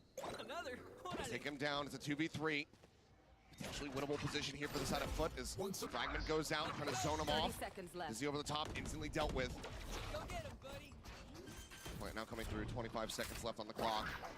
Wingman looking for the spot, looking for the days. Will be able to find as the C's connects on the 2. The thrash now. Aduh, kena dua-dua. Delivered unto death as CNET trapped, gunned down. And 100 Thieves, they wanted that 8-4 half. They got it. They get so much value out of their ults, other than the time they killed Boostio with it. Other than that, they're very, very good with them. They have him trapped. I was worried there. CNED was one away from his showstopper. If he gets a pick, he can pop the rocket and go for a big play, but it's just denied in this trap setup from Boostio. He just reads his opponents so well. There's a reason the man won champions with EG last year. Again, the combos that we're seeing coming through here from 100 Thieves. EU brutality. I mean, the Nightfall on top just is like you're screwed here. Absolutely gorgeous to see. 100 Thieves out in a very firm position, 8-4. We'll send this over to the analyst desk to break down the action for the first half. Cepatan dia daripada aku ngepost Thank you di so much for sini. that, fellas. 100 Thieves continuing on their winning ways from what we saw in Icebox and bringing that same kind of energy, same kind of play style into this one. And also really just preventing Foot from being able to get any kind of presence in this map. They got a few rounds, but it's still been tough for them to get in there. But again, these Foot rounds were coming off of a lot of hero plays, kind of late round clutches, and overall I felt like this was another diff in the game planning for 100 Thieves. In particular, the way in these late rounds they are stalling the plant was incredible. The coordination between EU and Cryo on this utility when they're defending the A site is on point. It's a seize, then staggered with a molly, then the next player's already rotating in, and maybe you have a nade coming in from Asuna. It was on point. And on top of that, Cryo is just disgusting. Jesus, that is almost 500 on brimstone. On brimstone. It doesn't matter, like especially on the defense, it doesn't matter what the guy is. I assume that the difference is going to come when they move on to the attack, but it's also the versatility. We also know that he is at his first global event, but performing like this, it's just working so well with all of the changing of pace. And I think that especially in the later half, the coach was just like, guys, you need to slow down because you're being too much on their faces. And those last two rounds were perfect reads. The last rounds, they were hunting for those orbs to get the ultimate, and the previous one was just like, hear me out, give them the space. They want to take it, you can just fall retake, don't overheat. EU lost the America's Ascension finals in a close game to the guard that then became G2. He fell short there, but took an opportunity with 100 Thieves, and the rookie has been such a massive addition to this team, stepping up now on the global stage with a great half. 8-4, 100 Thieves have a good chance to close out cleanly here. Yeah, well, now it's time to see if Foot can manage to bring this one back, or will 100 Thieves have that clean 2-0? Send it back over to Seth and Kilios. Which one do you want to be? You want to be Seth or Achilles? I'll take Seth. Okay. You are now Seth. Yay. Perfect. Thank you guys for breaking down the action. I mean, 495. I get it. You see a number like that, your brain breaks. Yes, my brain is melting, as are the players afoot. Yes. It's insane what they're able to do. I mean, it's not just shooting, though. Their util's so good. The Mosh to clear, the Dizzy hits. They're getting a good entry here. They're going to push you all. Go for the plant with the wingman. Sees into the back. Mr. Fallen going to be the K down. Kill collected. Cryo carrying on his merry way. Now finds himself with 25 kills. Looks like CNET, though, should be able to take him down, and will. Headshot going to be found. Paint shells over the back there of the truck is Paranoia crashing across. Disconnect here onto Bang, but EU able to find out of cap. Now the swing coming through. Asuna, I think he was midair as he hits that headshot. CNET absolutely obliterated. Busio, he's wide swinging. He's playing like something. As Bang will go ahead and take him down. 9-4. They can do no wrong. I mean, the game plan is excellent. The util dump here is beautiful. It's basically the same execute that they run quite often on this A site. Dizzy, Mosh to clear the front of shower. Snake bites in the back. It's so well coordinated and great shooting. EU has been just phenomenal on this fade. Yeah, he doesn't have enough kills because Cryo's stealing them all. I joke. He's setting up Cryo very nicely, mostly is what it is, but he has been phenomenal this map, as have all of the members of 100 Thieves with their util usage. It has just been a masterclass, and Foot are struggling to adapt. Time and time again. Look at this. Dizzy to clear. Haunt over the top to check the site. Now you do tuck in a tube there as Mr. Fallen. So, and he's going to try to reposition. Let's see if 100 Thieves can account for this. But they took too long. This might just be a TP. Nope, they're going to go for it. Asuna entering, able to find one before getting taken down there. Yet a chain. Puts him down. Teleporter now going to be taken. It's only out of captain on this side of the map to try to intercept, to try to slow down this approach. Dizzy over the top, though. Yep, able to spot him out. They know that he's in behind the box. Swing out. He's still going to be good for one. Cryo. Let's put him down, though. 26. 27. As this man is looking for the 30 bomb. Give him more. Just right outside of the smoke here. At Heaven, just waiting to see if anybody moves, but There is no movement whatsoever from the 100 Thieves camp. Everybody statuesque, just holding their angles, holding their lines, giving nothing over to Foot at the moment, who need to start pushing this one, or at least be ready to try to pick off some of these exits. J on the approach. Kyle gonna be taken down. J able to find one. Leaves Bang on his lonesome. Push off on that defuse. CNED. He'll be able to find that headshot. He'll be able to carry over a weapon, but that is still gonna be the round getting away from them. And he can't even carry over that Vandal. Clutch coming through, 10-4. 100 Thieves get themselves up to double digits. I mean, for what it's worth, it's a pretty good round for Foot. Yeah, damage dealt. Yeah, damage dealt. You don't get the win, but you do just about everything else. You would have loved to have kept that Vandal for sure, but still, I mean, Bang playing this very, very well. A lot of players might just think, oh, I have the gun advantage. I'm just gonna stick my head out and just spray him down with a Bulldog, but respects how good CNED is with the Sheriff and plays it correctly to play for time. Nicely handled here. Okay. Let's see what this looks like. And by the way, oh, this good. Looks like it's gonna be fast. Dizzy over the top, able to get the blind on, the two up and over, but Yenajay just able to spray him down. Asuna dead on entry. Not even that much damage dealt somehow. Yenajay still at 84. Wingman pushing forward, EU trying to dodge out on the flash, does get taken down, but the kill still looking decent here for the side of 100 Thieves. Spike plant does get interrupted, however.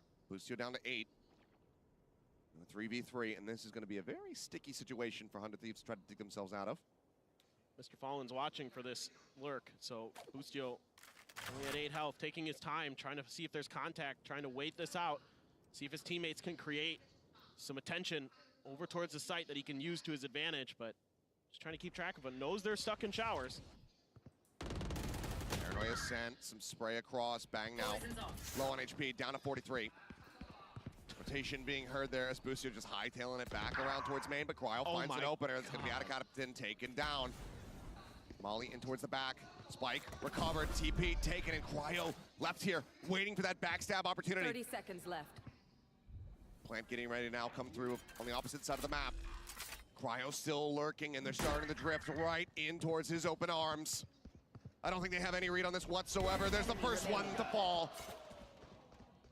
Cryo picking him off, rotating back, not overstaying. Mr. Fallen slow on the chase, but now a 1v3. Everybody so very low on the opposite side.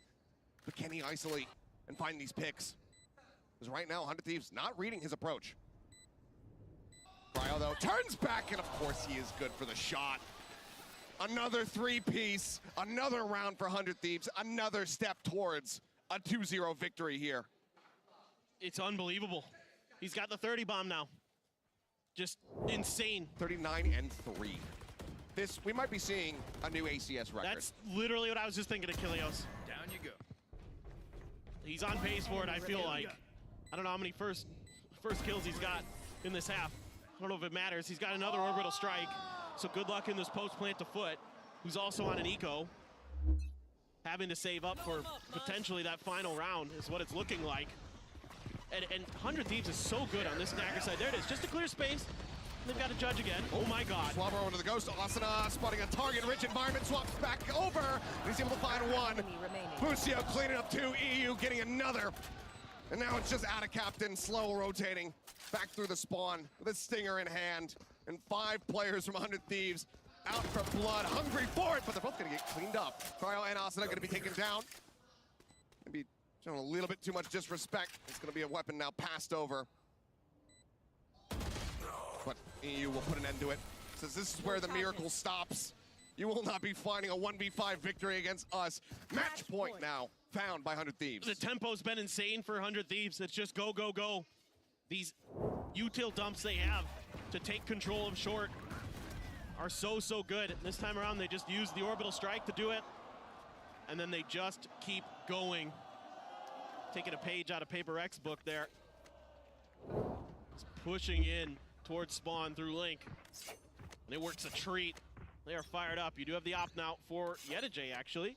Not going to be in CNED's hands. Thrash off the rip, though. Yeah, Thrash just a check hookah. Nobody home. Still full commits it. Selesai aja game mah.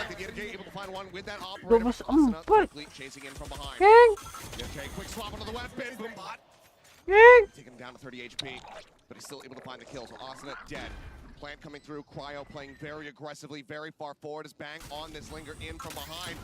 Could absolutely devastate. Yetiche cannot readjust. Bustio cleaning up two, leaves now Cracks all on his lonesome to try to clutch it out. 1v2, looks for the first, gets the headshot, gets the spot of the Bang and a smattering of damage. And he readjusts to keep foot in the game. Keep foot in the game. Udahlah, kalah aja lah. Jangan bilang aku balik mereka barusan menang road. Tadi soalnya 8-4 halfnya. Aku balik depan monitor. Kak, menang road deh. Some nifty shooting there from Cracks. At least gets them. Wait, I thought it was 2v2. Around, but it's the first one they found on their defender side here on Bind. And 100 Thieves, by the way, has been really good on their attacker side on Bind. There's only been one team who's been able to force them to go negative, and that was G2 on their attacker side on this map. So, and now they've got. Oh. What the heck? A lot of tools to work with, but Cracks and CNET really close to their ultimates as well. What just happened? So the orbs being heavily guarded by both sides, although it looks like showers. No one's really willing to commit. They're worried there's traps potentially at these orbs. So for now, just kind of getting some info, poking and prodding our 100 Thieves, trying to identify anybody they can. And look at this corner, but it's checked by EU. He is just so aware. Yeah, quick TP out. I mean, Nightfall Showstopper, a decent combo. Yeah. They want to throw those both at a sight.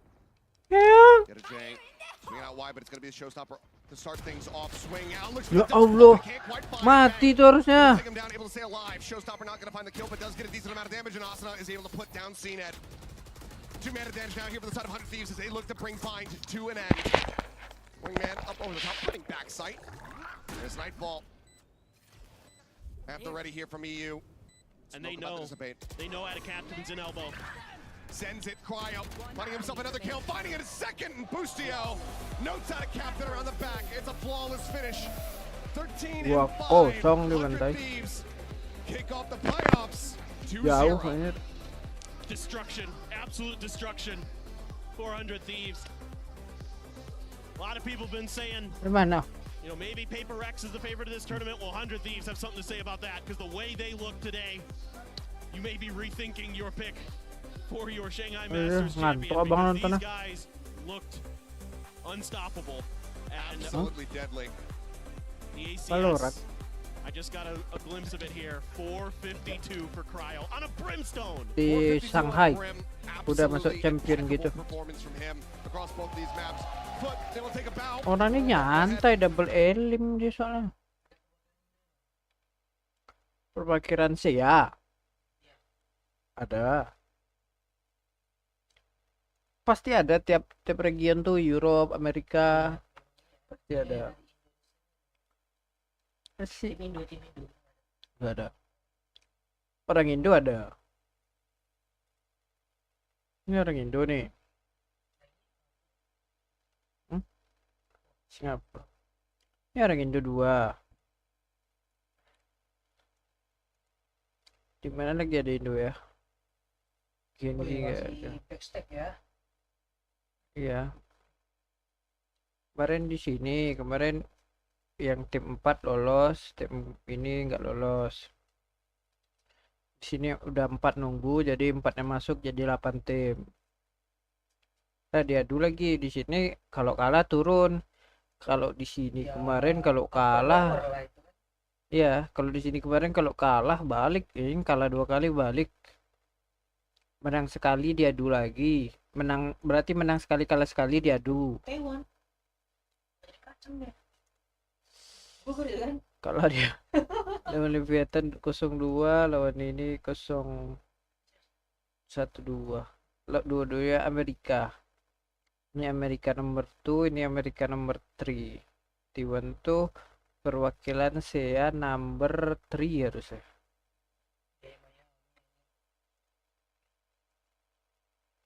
Nah, saya coba lihat gamenya keras nggak.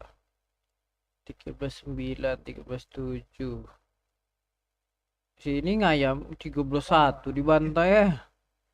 Oh, ini harusnya bisa menang nih Ki. Iya situ. 14 Mundur tuh. 14-12 nih overtime, berarti dia tuh kalau overtime-nya berarti dia 12 sama skornya. Tak ada yang bisa nyentuh 13 duluan. Kalau udah 12 sama berarti nambah 2 round siapa yang menang jaraknya 2 round dia menang kayak apa? Badminton. Iya tahu. Ini dibantai habis nih.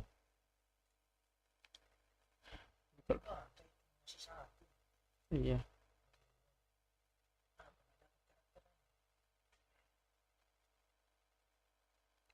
Ini orang Indo. Sisa Korea, 1 Amerika.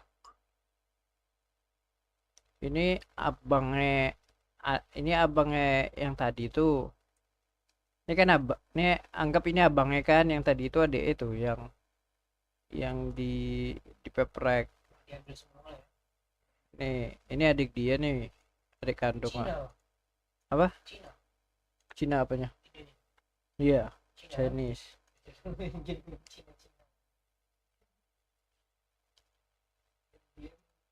一两个别的队也很强，像 Paper Rex 或者是 Fnatic， 但是我们这种打到这么精彩的一场，在这个舞台还有在 Americas 的结果，我觉得没有人在世界上会觉得我们不是排第3、第1、第2的最好的队。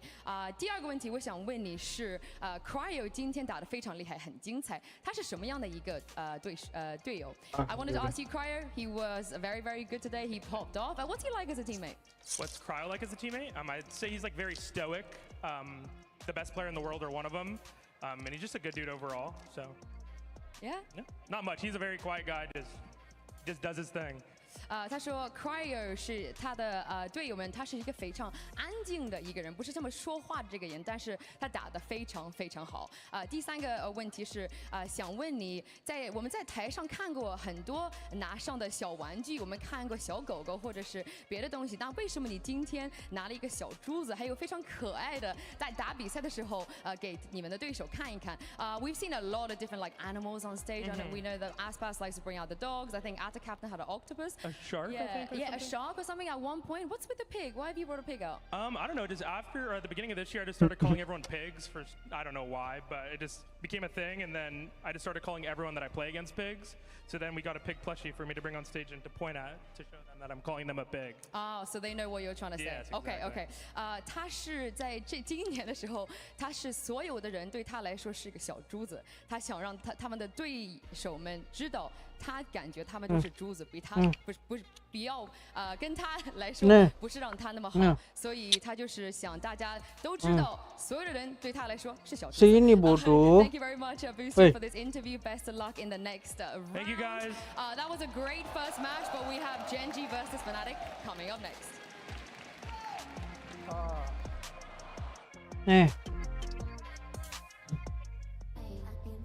Four teams have been eliminated from the competition. 4 teams have fought their way out of the Swiss stage. But today, the 4 #1 seeds enter the competition. It's playoff time in Shanghai, baby. We're about to see a great matchup between 2 incredible teams. The bombastic 100 Thieves going up against the ambitious Foot. What a way to kick off the playoffs. Takes a little bit, but Asuna getting himself boosted back over the top, able to find 1, swings out. Notes that there's a player behind him, he's able to find 3, but dikasih makanan malah cabut, kucing. There it is, they almost aligned for him, but either way, he finds the opening kill, and Bang is quick with the response, quick with the follow-up. Pause. Gotta pause. Aggressive up, able to find 1 as Cryo's gonna be taken down, but he had a change, he's plus forwarding in towards the site, ends up falling down.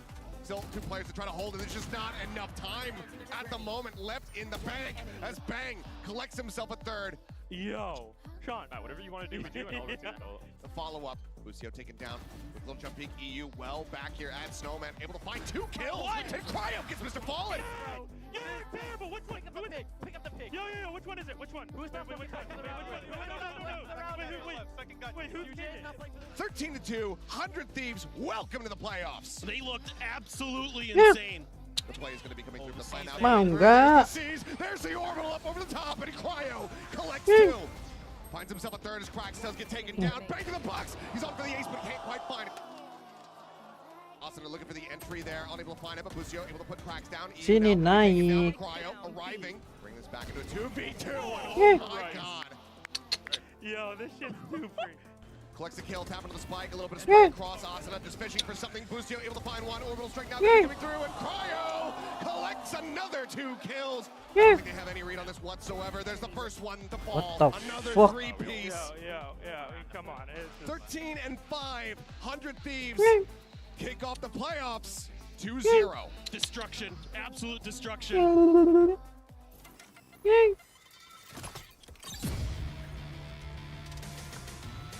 Mantap.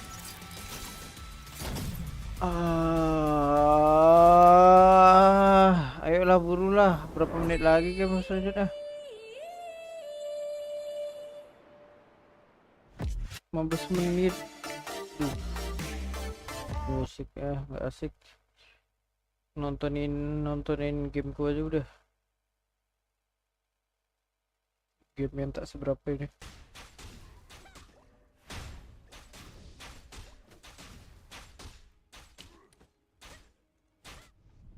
Aku masih makan kucing bentar.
Sampah,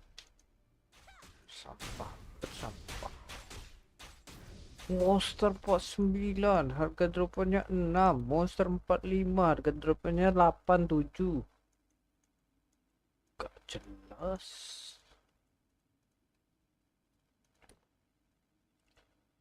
6, 7, kebanyakan 8, 10.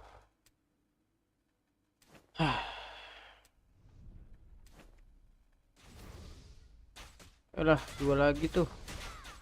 Cabut aku dari sini anjir. Kita masuk ke daily deh. Ini daily sih. Masuk ke dungeon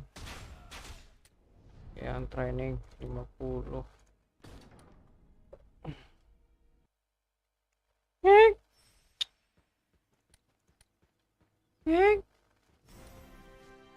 Masih makan kucing. Kucul-cul dikit doang.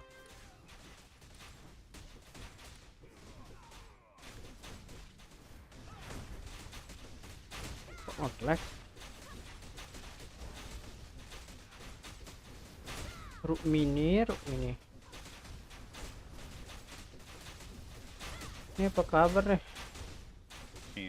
And now, you know, you kind of got a little dose Yeah, of pindah, humility almost, you know, having to fight through that adversity. How was it for you individually? Did you feel like you needed to become a better player, or did you feel like just something wasn't clicking and you had to figure it out?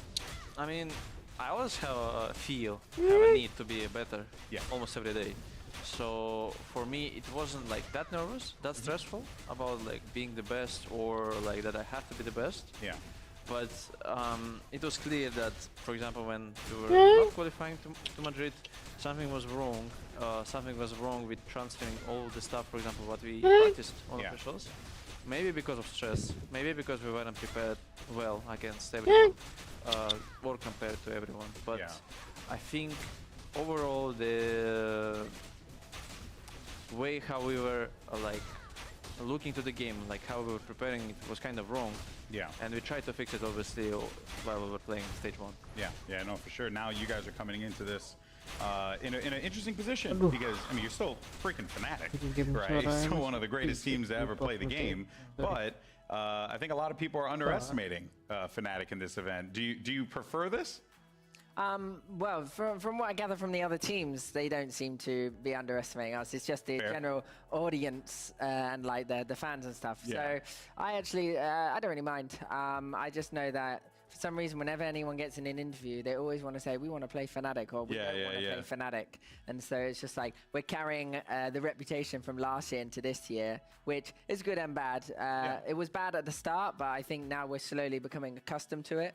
And we understand kind of what we need to do in order to make sure we're strong and like Habis dia nih, tengok lah di bantai janji ya. Feelingku ya di bantai janji. But I do think we're looking pretty good. There's one thing I know about you guys. More than likely, that is true. Hey, appreciate you, brother. Thank you so much for your time. Back to you. Just want to say that guy is really attractive. But in any case, though. The interviewer. What can I say? Me, the interviewer. You know, me, the bald guy. Come on, man, just let me live. Now... I was reinforcing the joke. All right, well, look, guys, let's go ahead, though, and talk about an interesting kind of narrative that, you know, side narrative that was spun up. We actually saw it on Twitter. There was exchange of jerseys as well. Elma Putty actually used to be on this team, on this Gen G team, and now is going to be going up against his buddies, which I think is going to be a little bit of a rough one there. How real of a narrative is this, Bea? How real of a narrative? You're the arbiter of realness. Does he want to get revenge? I think people, it's like a funny narrative. It's like funny in a dark way, right? Because yes, he was coaching Gen G. Most of the players were different. Only Meteor was there back then. But when a partnership started, he was coaching the team, and they didn't make an international event. They didn't make a global, and then he transferred onto Fnatic. Mid-team in Pacific, right? And yeah, but then he moves on to Fnatic. and then Fnatic misses out on Madrid. And I understand. We know how the internet is. We know how the internet is. And they're very, very quick. Exactly. Pointing at fingers. Because then Genji is like, I'm Madrid, and everybody's and then oh they my get God, second this team place is so in good. Madrid. Exactly. So it only reinforced the narrative. For Elmo Putty, it's only gotten worse, like in the public eye like that. No, but I think that especially the resurgence that Fnatic has had, and with everything and every other team and what everybody has been doing, I don't think he is to account for all. Also because, you know, Genji is mostly a different team. Yeah. I mean, it is there. Different. It is there. Like, well, but he might feel a little bit in the back of the head, like, I want to beat these guys. I want to beat my former team. There's always like that little bit. Yeah, it's even if always it's a little fake. Always a little bit there. Well, let's actually go ahead and hear from someone that knows Elmo Putty quite well. It's actually Genji's Meteor.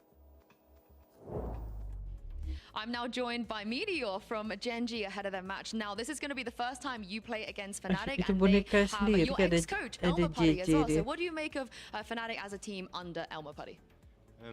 They are a good team, but we are better. I love that. Thank you very much. Thank you. Okay. They're the best. That's it. That's all you need, right? Enough said. Love to see it. I love the little plushie he has, by the way. It is Is true. it a tiger? I love the hat.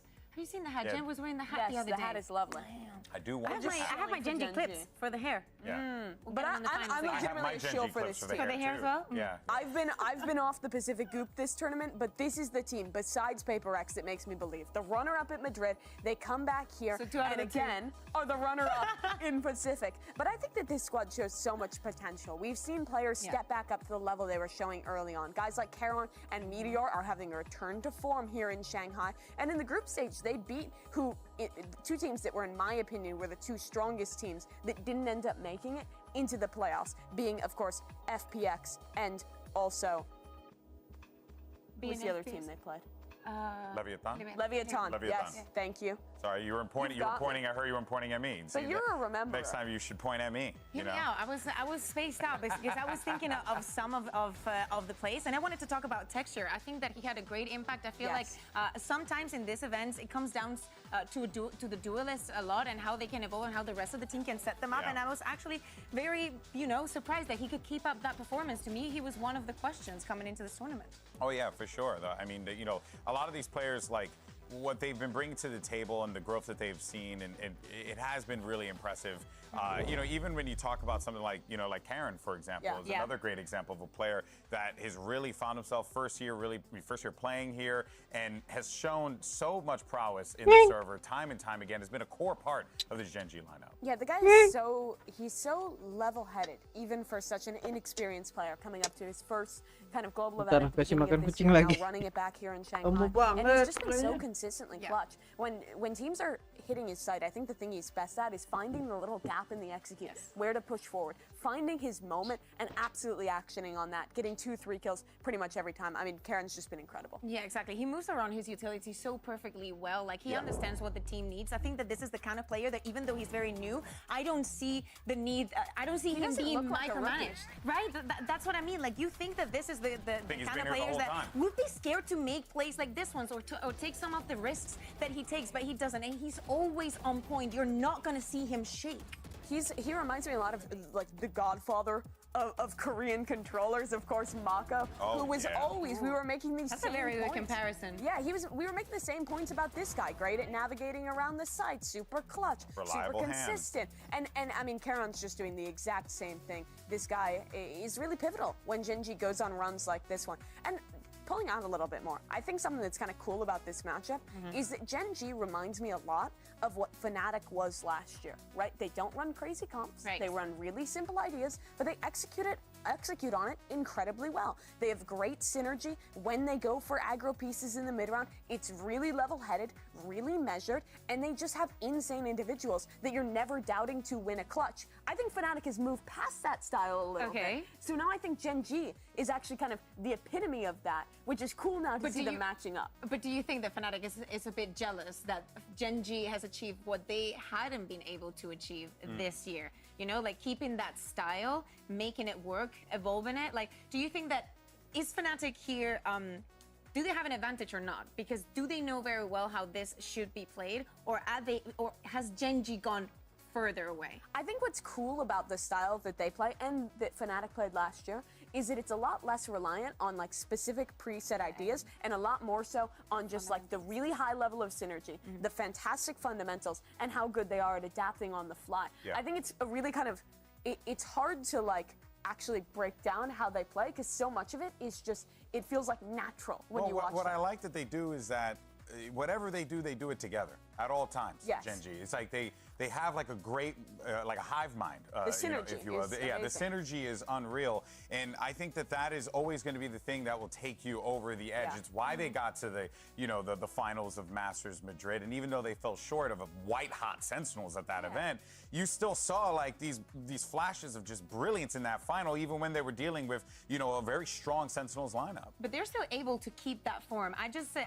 like a part of me wants a team that is going to be very disruptive of that, because even when they lose, you know that it wasn't, they've not been defeated, Sure. right? Like they're lost, but it's like, yeah, sometimes this happens, or this team played very, very well, but you cannot look back at them and say, you did a bad job. As a resident EMEA head, I want to ask you about what you think of Fnatic's current style, because watching them, they're playing a lot of new comps. Yes. That previously, when they'd always change to a new comp, it looks very thoroughly cooked up. It looks very thorough, like every little thing has been thought about. When I'm watching this new Fnatic, they're playing a lot of comps that feel like it's kind of built around one idea, and they're relying a lot more on like individual moments and like micro plays to be good. And when we looked at that poll, 66% of people were still voting for Fnatic. Fun fact, it started very strong for Gen G, and then the Fnatic fans came out full swing. It flipped.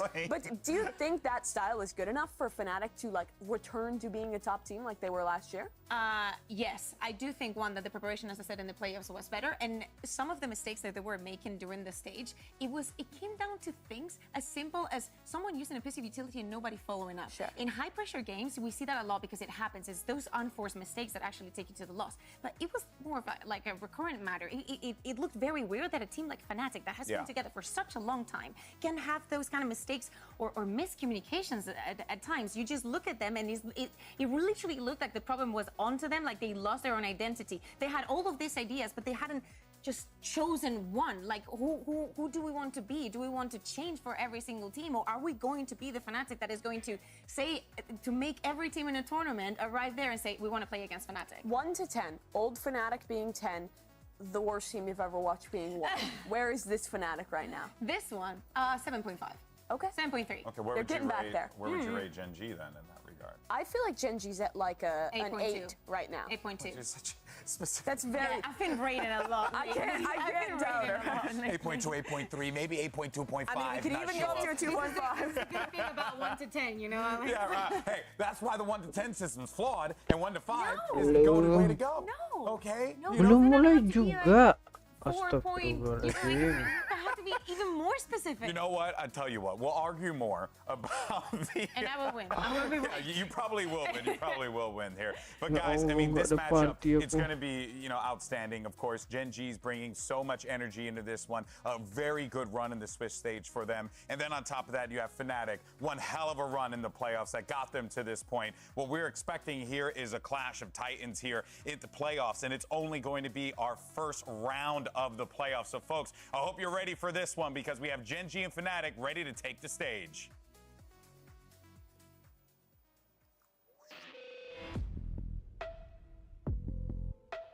Apa nih dari party nih, gimana ya?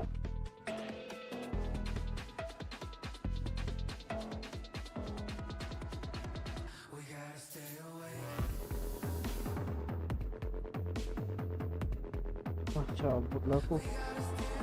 Gak ada party.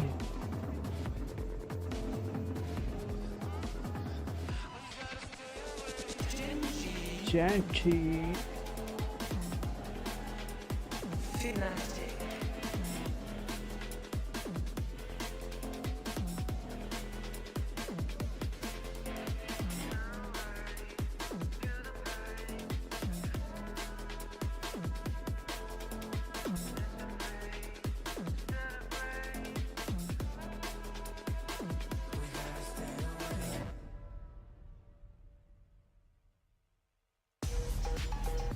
You got Gen G versus Fnatic, the matchup that I think everyone had an inclination we were probably going to end up seeing after the pick'ems came out. And this is exactly what we've been treated to here. Two fantastic squads needed to bring their A game here to open up the playoffs. There's your series layout: Lotus, Bind, and Breeze, if necessary. I really like this map pool. I think we're getting both maps that have traditionally defined the strength for both these teams. Fnatic has always been a Lotus team. They were the first squad to kind of come out and play into that standard comp with the Fade solo initiator. But Gen G's actually now the one picking it into this series, showing that they've actually taken a lot of Fnatic's initial ideas there and kind of become like the Fnatic of old, really relying on the synergy, the play on the fly, and how well they can implement a game plan. And I think that's going to be so cool to kind of get to see the new kids face off against the masters on this map. Yeah, exactly. And then moving on to Bind, a map that historically was so good for Fnatic. Let's see if they can find the footing onto that one.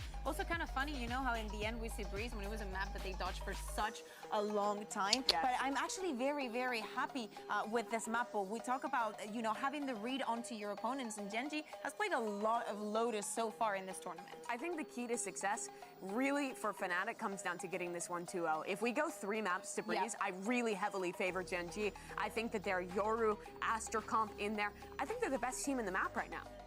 It's gonna be scary if it gets to that point, right? Because you're also, you know, you're coming into this one Fnatic, you're the #1 seed out of the EMEA region, winning out the region, and then you get to that map 3 against Gen G, which of course is no slouch whatsoever in any stretch of the imagination, but it is going to put a lot of pressure on this roster, who was struggling at the beginning of the year to find themselves a bit more, right? Yeah, exactly. We saw Emma there with all the notes, and they have to be prepared for today, especially after how taxing that final was, how long even the players, because I believe they played every single day of playoffs, something like that. It was crazy. And especially after the season that they had, they needed this break. But now they need to prove that actually this break was worth something. Kucing manja banget. But it is also a question about kind of warming up into a tournament. This will be their first match in a little bit since playing that grueling final. Tokyo? I do.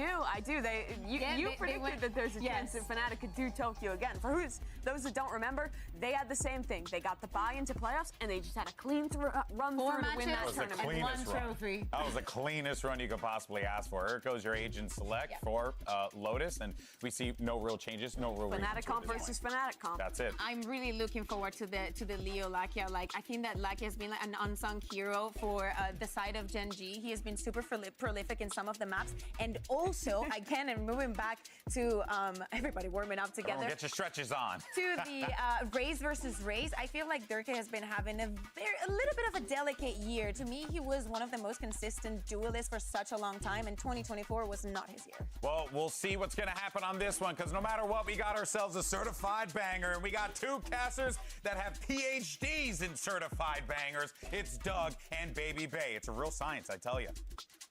It's Dr. Doug and Dr. Baby Bay to you. Dr. Ridiculous. Oh, no. Yeah, that worked. That worked. It was almost too easy. It was almost too easy. Welcome back. We've got a banger. GB was right. It is going to be a banger. We've got Fnatic on the international stage here at Shanghai for the first time. A pleasure to be able to introduce them, Dre. Going up against a team that has really taken the tournament by storm. People knew how good Gen G was because of their performance in Madrid, of course, but they continue to impress. And they're full momentum ahead. I mean, the way that they went through the gauntlet to get here and play Fnatic in this playoff is, I mean, it was insane. And a big part of that was Texture. And on a map like this, where the last 4 times Texture has played Lotus, he's had 20 plus every single time, even in their loss against FPX. He's been nuts. He's been consistently nuts. And it also helps that the team, Gen G, is just very good at the map in general, right? Yeah. Like, when you win a lot, everyone looks good. And you expect the duels to look good, but Texture just brings a little extra when it comes to Lotus. Yeah, and a lot of people, you know, they think of Texture and they say, oh, Jet 1 trick, this and that. But this man on this map specifically has stepped up so huge for his team. And like, he just seems to, especially around that C site, just get multi-kill on multi-kill. I mean, how many aces have we seen him get? No, I think he almost had one in this tournament. He had a nice, crazy 4K. He seems to just be able to entry that site.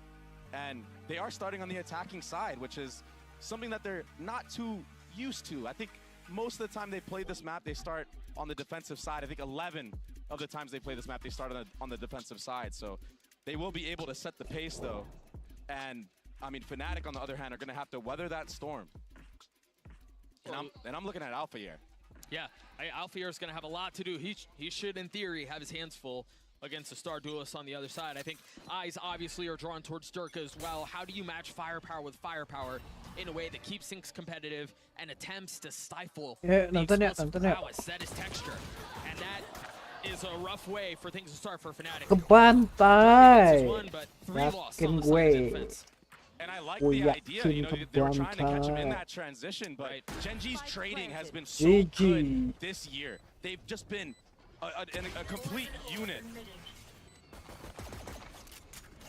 And we're gonna go into this retake. I mean, there's not really much Fnatic can do. This infinite utility still from the side of Gen.G. I mean, they didn't really have to use much because everyone just dropped like flies in that fight. All they had to use were the bullets they had. And it maybe gets messy. Locky and Munchkin are both weak, but they don't really have any room to breathe on the side. Boaster falls, Leo will join him. Meteor gets two, Gen.G get their pistol, and it's full steam ahead. Yeah, Locky already building towards that Fade ultimate as well. Meteor, you know, getting two to clean up the round there. And, I mean, Fnatic, they wanted that fight. I mean, look, they wanted it, but these shots just went the way of Locky. He gets insta-dinked, but he just recovers from it. That poise to just be calm in that moment and not panic, flick around, you know, just shoot straight. Oh, it's so tough when you've got multiple targets, when you've been head punched, right? Like, you're just trying to adjust your crosshair as best as you can. You're absolutely right. But they steady, they settle, and they score that first round. Into this we go. The buy for Gen.G feels conservative. Aduh, Phantom, a Guardian, kalau aku hidupin cam, aku tunjukin kucingnya lucu banget. In an era of Valorant where we see more investments, Dia pengen sosis. kind of sticking back to the tried and Aku true. beli sosis sama bembeng Actually tadi. purchased that Phantom for Texture off of getting those two kills and the bomb down. So, I mean, this has been Gen.G's win condition, and this is why I praise Munchkin's IGLing so much, because he just knows how to set up Texture and how to enable him to take over these games. There's a lot to be said about a leader who puts his star in the right position. It's often stuff that goes underappreciated too and unnoticed. Gen.G creeping forward towards C. Alphair is going to be the first. Chronicle over the top, and the turret will certainly help. And that's going to dissuade them now. They're going to want to go back, and this contact style, I feel like Fnatic are kind of ahead of it. Leo was not. Durka was able to trade, though. The one thing here is that, yes, Gen.G have lost two members, but those were both the pistols. Yeah. The massive amount of, the vast majority of the firepower that's waiting on the other side still exists, and that comes through.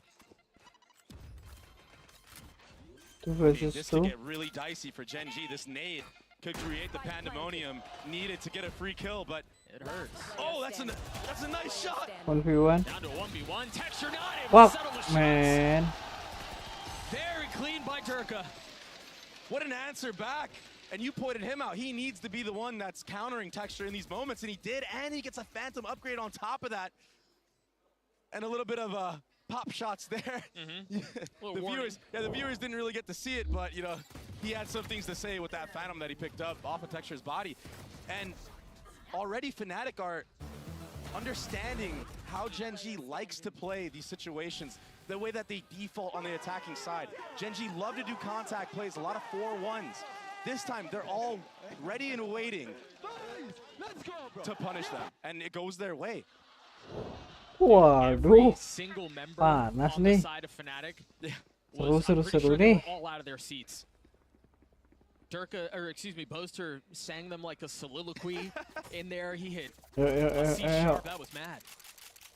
And this is the Ini kalau Gen.G menang round ini panas. But there are no, you know, slouches to being on the stage in general. Yeah, for sure. So great response for Fnatic after losing the pistol. Yep. And already the Odin in play, and the Odin can be so oppressive on a map like this where these walls are just wall bangable. If you try to grab the orb, you're gonna die. Oh! If you try to swing into Texture, you're gonna die too. Yeah. But there's that spam that you were mentioning, trying to settle into the second, but no, Texture claims another. With the numbers advantage. Waduh. Kok bisa dibantai gitu sama Leo? Has been done. What can Lakia do? No armor, but a rifle in hand. Naik, pindah ke sini. Trying to get high ground. No fight given. If he plants, Harus he will cari get that Fade satu. ultimate online. Yeah, but does he have enough space? I mean, he obviously is concerned about being pressed in. Oh, he's gonna get wall banged right here. The bullets don't connect. He has the info. Oh, Nice. He's got it down to 1, and there's that ult online. Paranoia traded for it. Boaster going forward.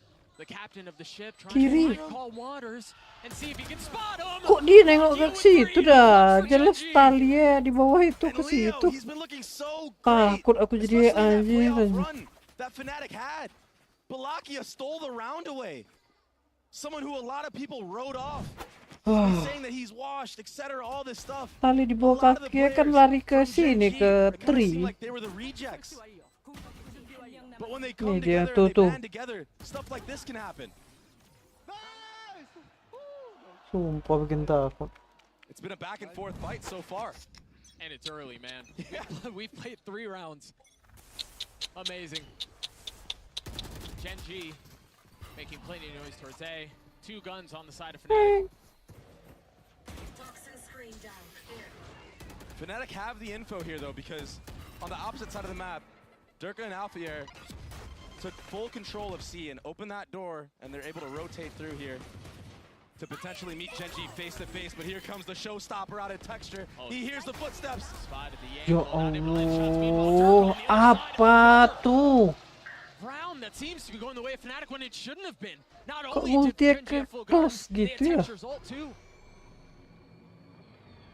I would love to see that back after this round, because Durka found such a crazy timing and he even is so aware. He Ngetek pun drops his rifle to enggak his tadi. teammate knowing that he's 5 HP.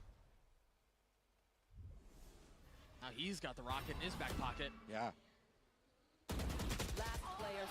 What a sidestep from Chronicle there. That was so clean. Not able to sidestep Karam, but more to go. Oh. This is 30 seconds I mean, this left. series Naik has atas, told me naik atas. already that nothing is safe, that nothing is secure, nothing is sound. Yeah, you really don't know which way this is going to go quite yet. I mean, Durka's got 5 HP. Boaster doesn't have any. That was almost a clip the other way, but the Massacre Thrifty comes through for Fnatic. Another round that, again, probably shouldn't have won, but they managed to convert.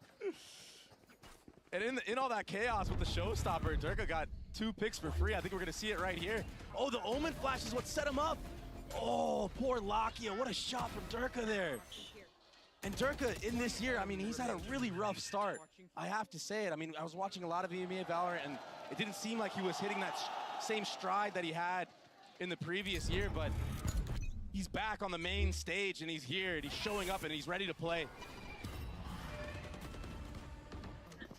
The desk was talking about how tumultuous of a year Fnatic have had. Yeah. How it seems like there was a possibility they don't make playoffs, they barely squeak their way through, and then they put together that gauntlet in the last 2 days to come in as the #1 seed. That was nothing short of spectacular, Doug. That was such a crazy run. They have a chance to do the same here. Was it 10 maps played in 2 days? Yeah. That's just ridiculous. Experience can be the best teacher. Munchkin's gonna learn today, potentially. He does dodge those Killjoy mollies. He's the only one with the rifle, though. He's got to find value, and they all crumble. Every single brick will fall. Meteor just forced to sit back and watch and wait as a barrage of bullets surround him and destroy him. A flawless round for Fnatic as they take the lead. And they just really cut off Munchkin on that entry there, and then Oh, the good. reposition Eco. from Chronicle, just understanding that he can take all that space and just honestly play aim labs right here when they're running through the smoke. I mean, they didn't have to worry about the gun for Munchkin in that buy at all.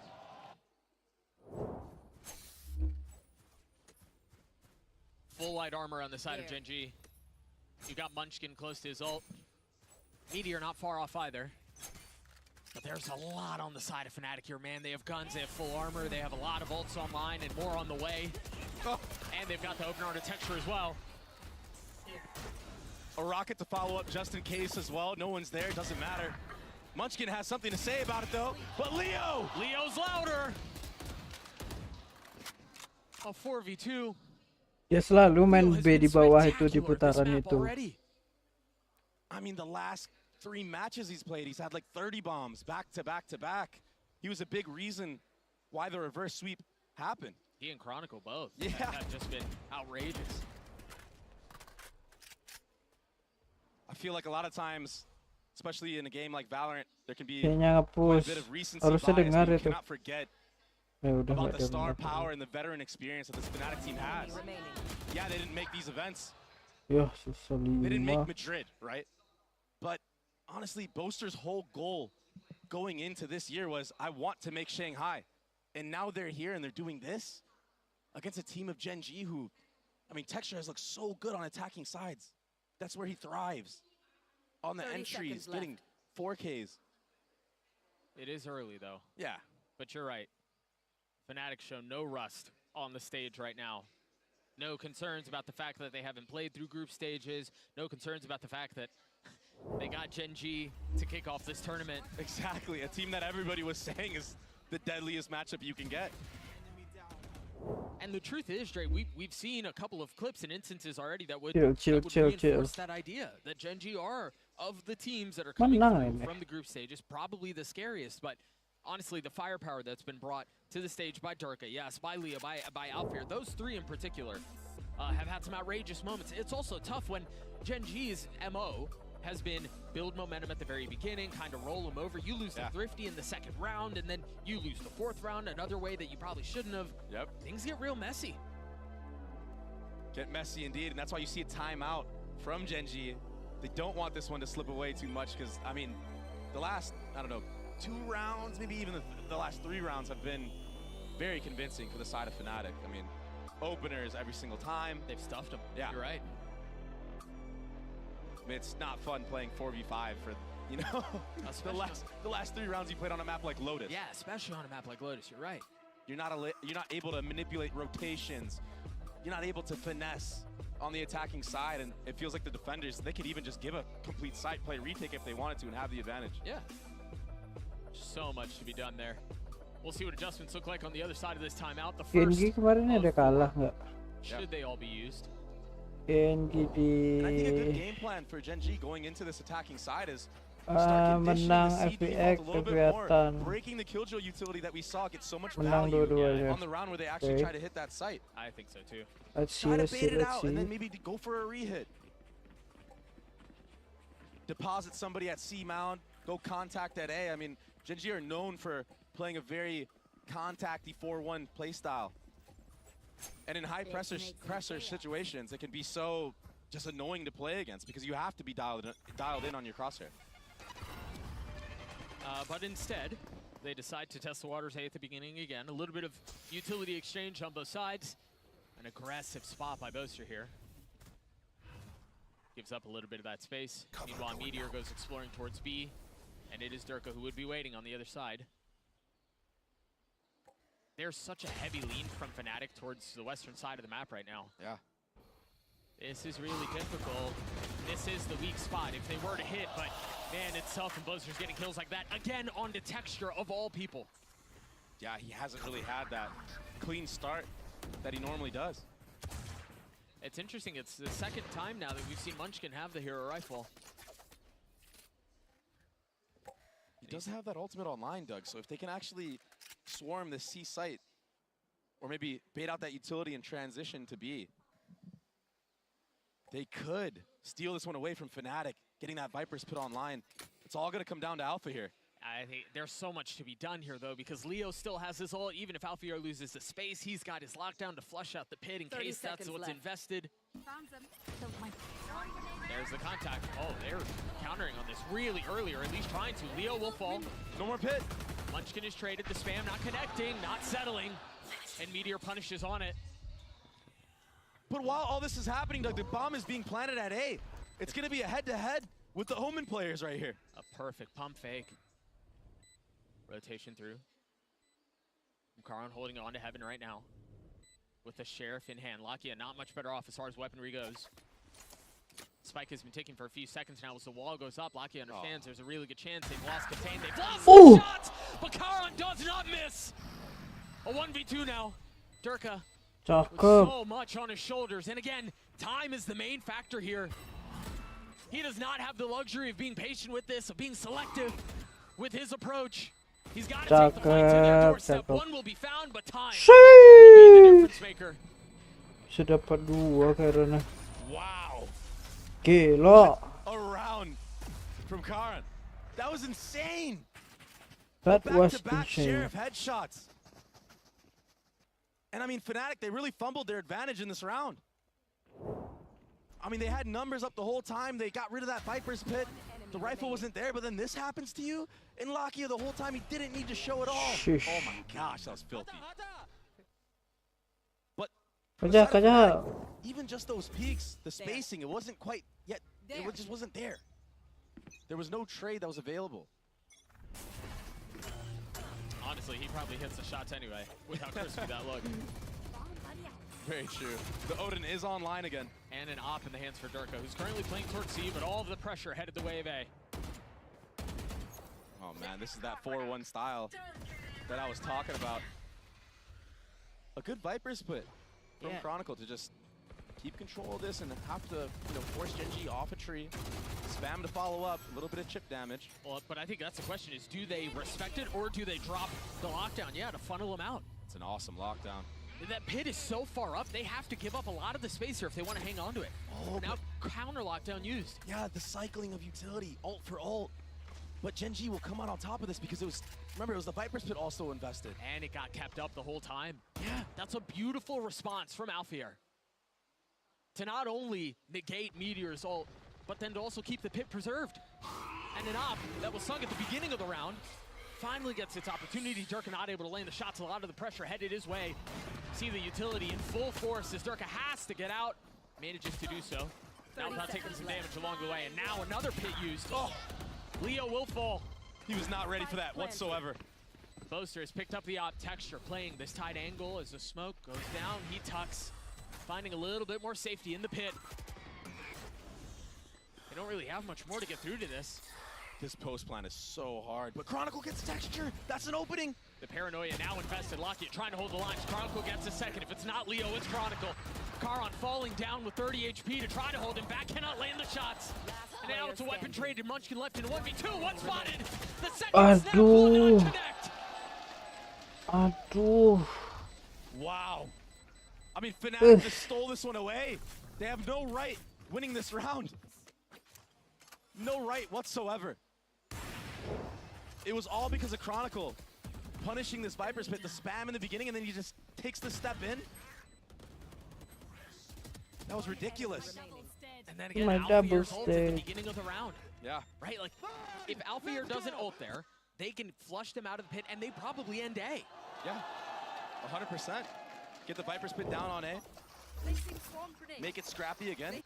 And Texture, I mean, you saw that play he made pushing water. He caught Leo in that transition. I thought that was going to be all she wrote. Just couldn't hit the mark. Genji again on this awkward buy. I feel like I've seen more rounds than not that look like this.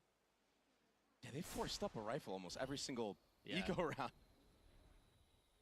To be fair, that back and forth. Kenapa selalu ada satu yang megang rifle dah?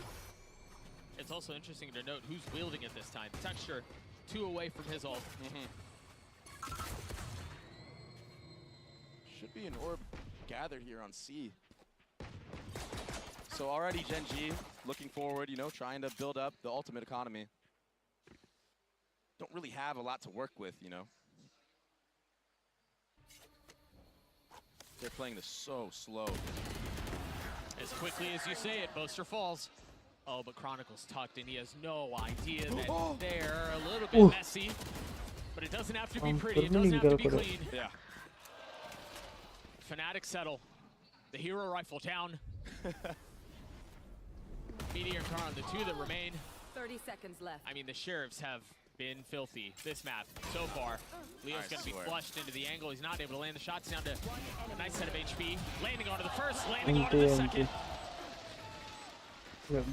And stability for Fnatic. I mean, I like that Fnatic are confident in taking these ones, but I'm just worried for the future rounds when the guns are in favor of Genji, that could be a way in to this game. Because right now it feels like Fnatic are in the driver's seat.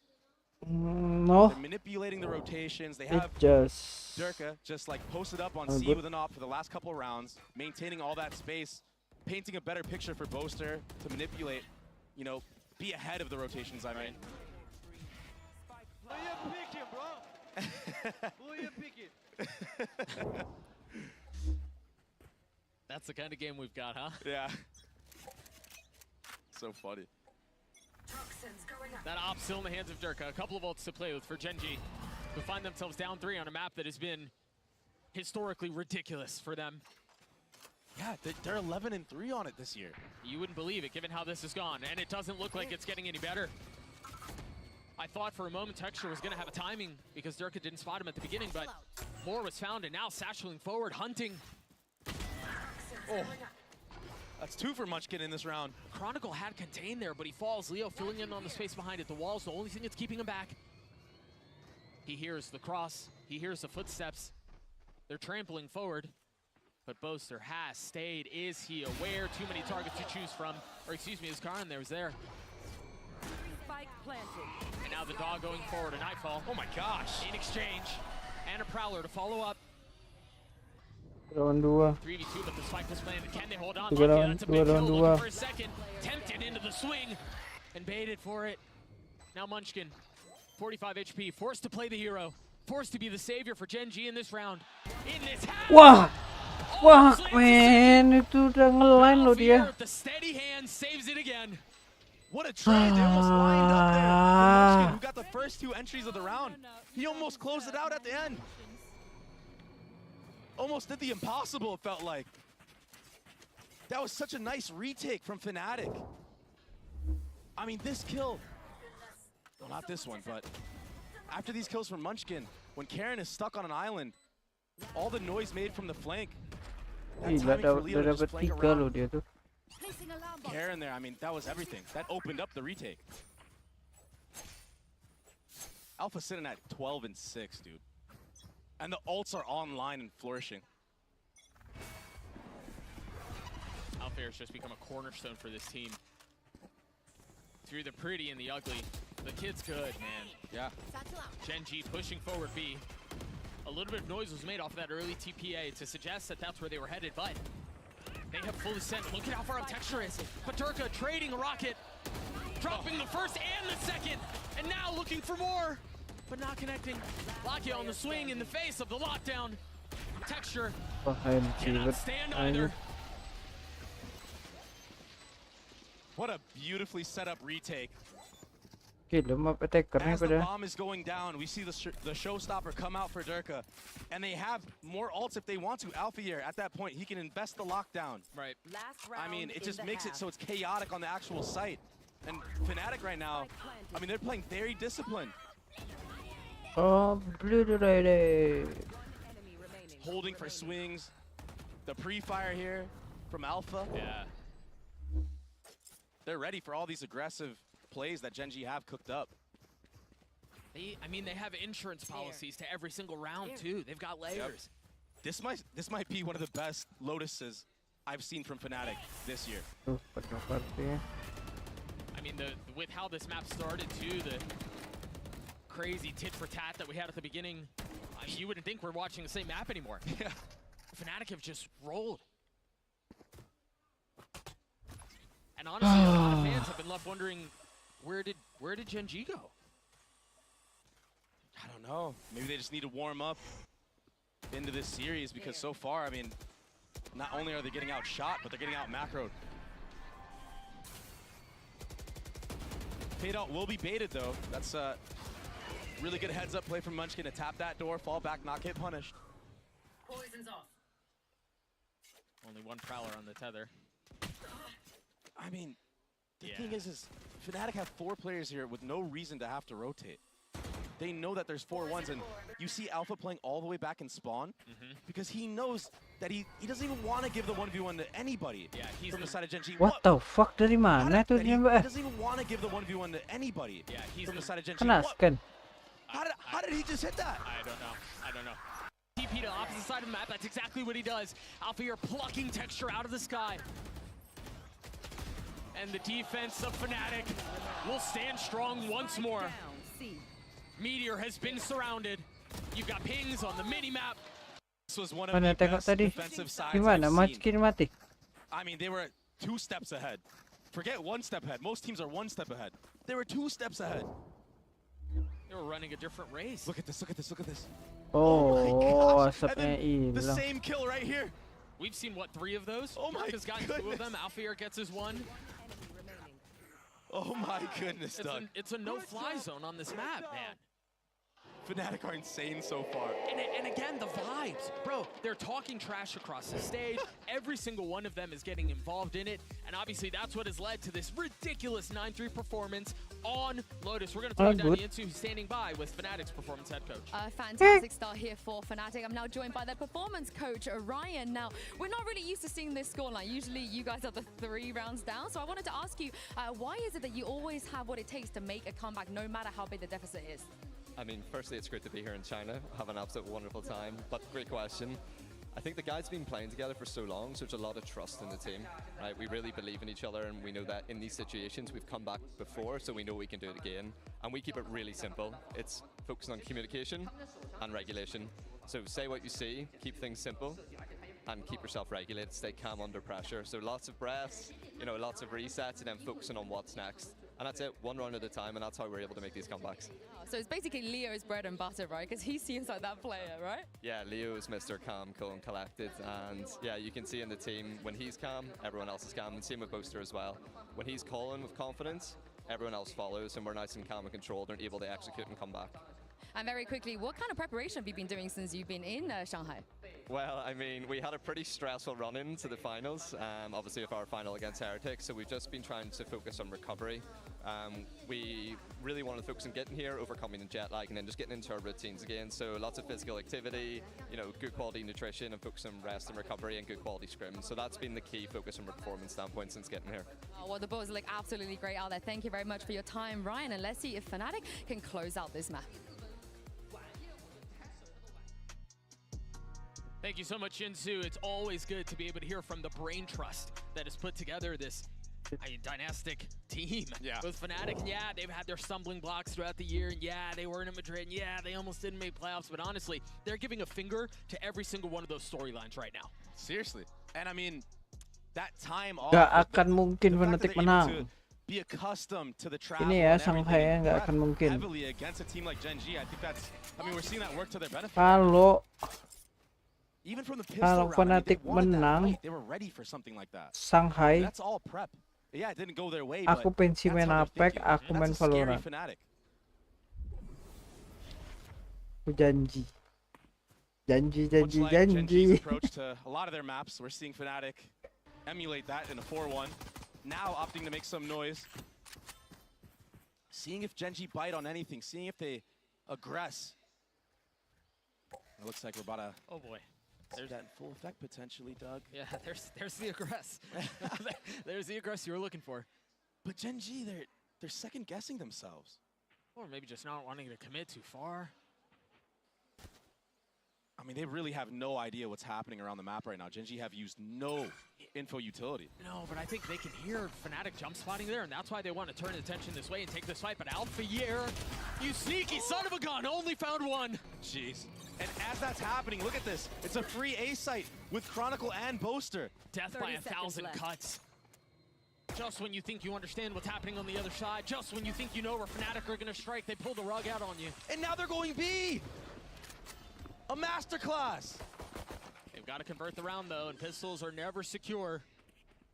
But Boaster really set them up here, though, Doug. Yeah, he did. They've just got to settle, though. Oftentimes, this is the hardest part. Chronicle will fall. Numbers the way of the defense. They've gotten the spike down, though. Perhaps seeming a little insecure or a little unsure about their post-time position. Circa's able to funnel out onto 1, and he will fall. Boaster, though, will crumble. 4 dapat You have mancing. everything set up, but pistols are just a different beast, man. Yeah, especially against the aimers of Genji.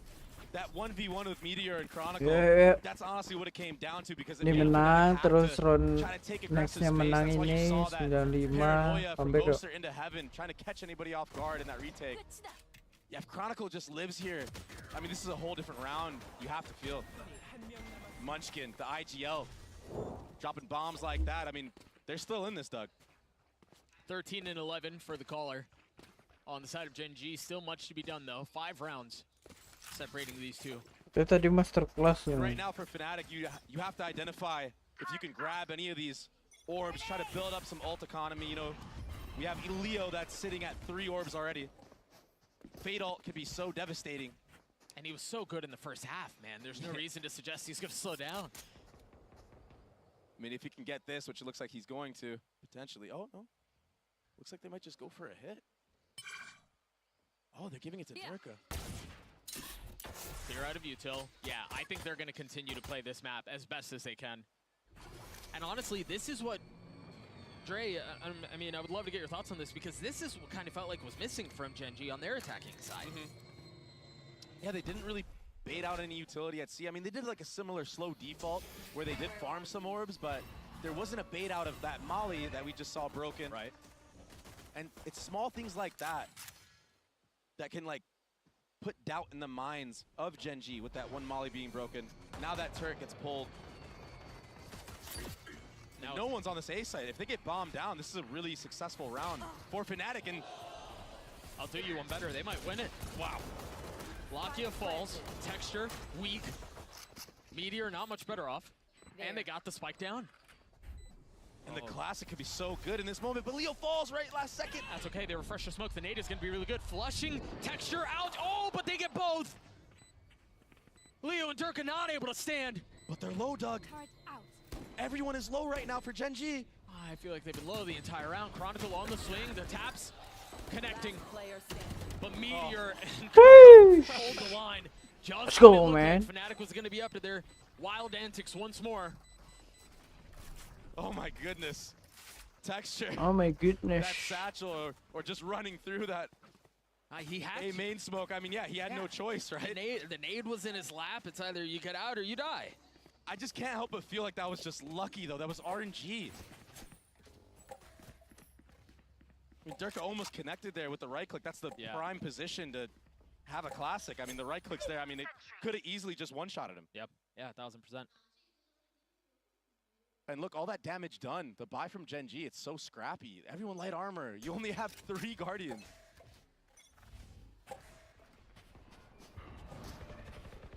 What's the play here? What noise is made?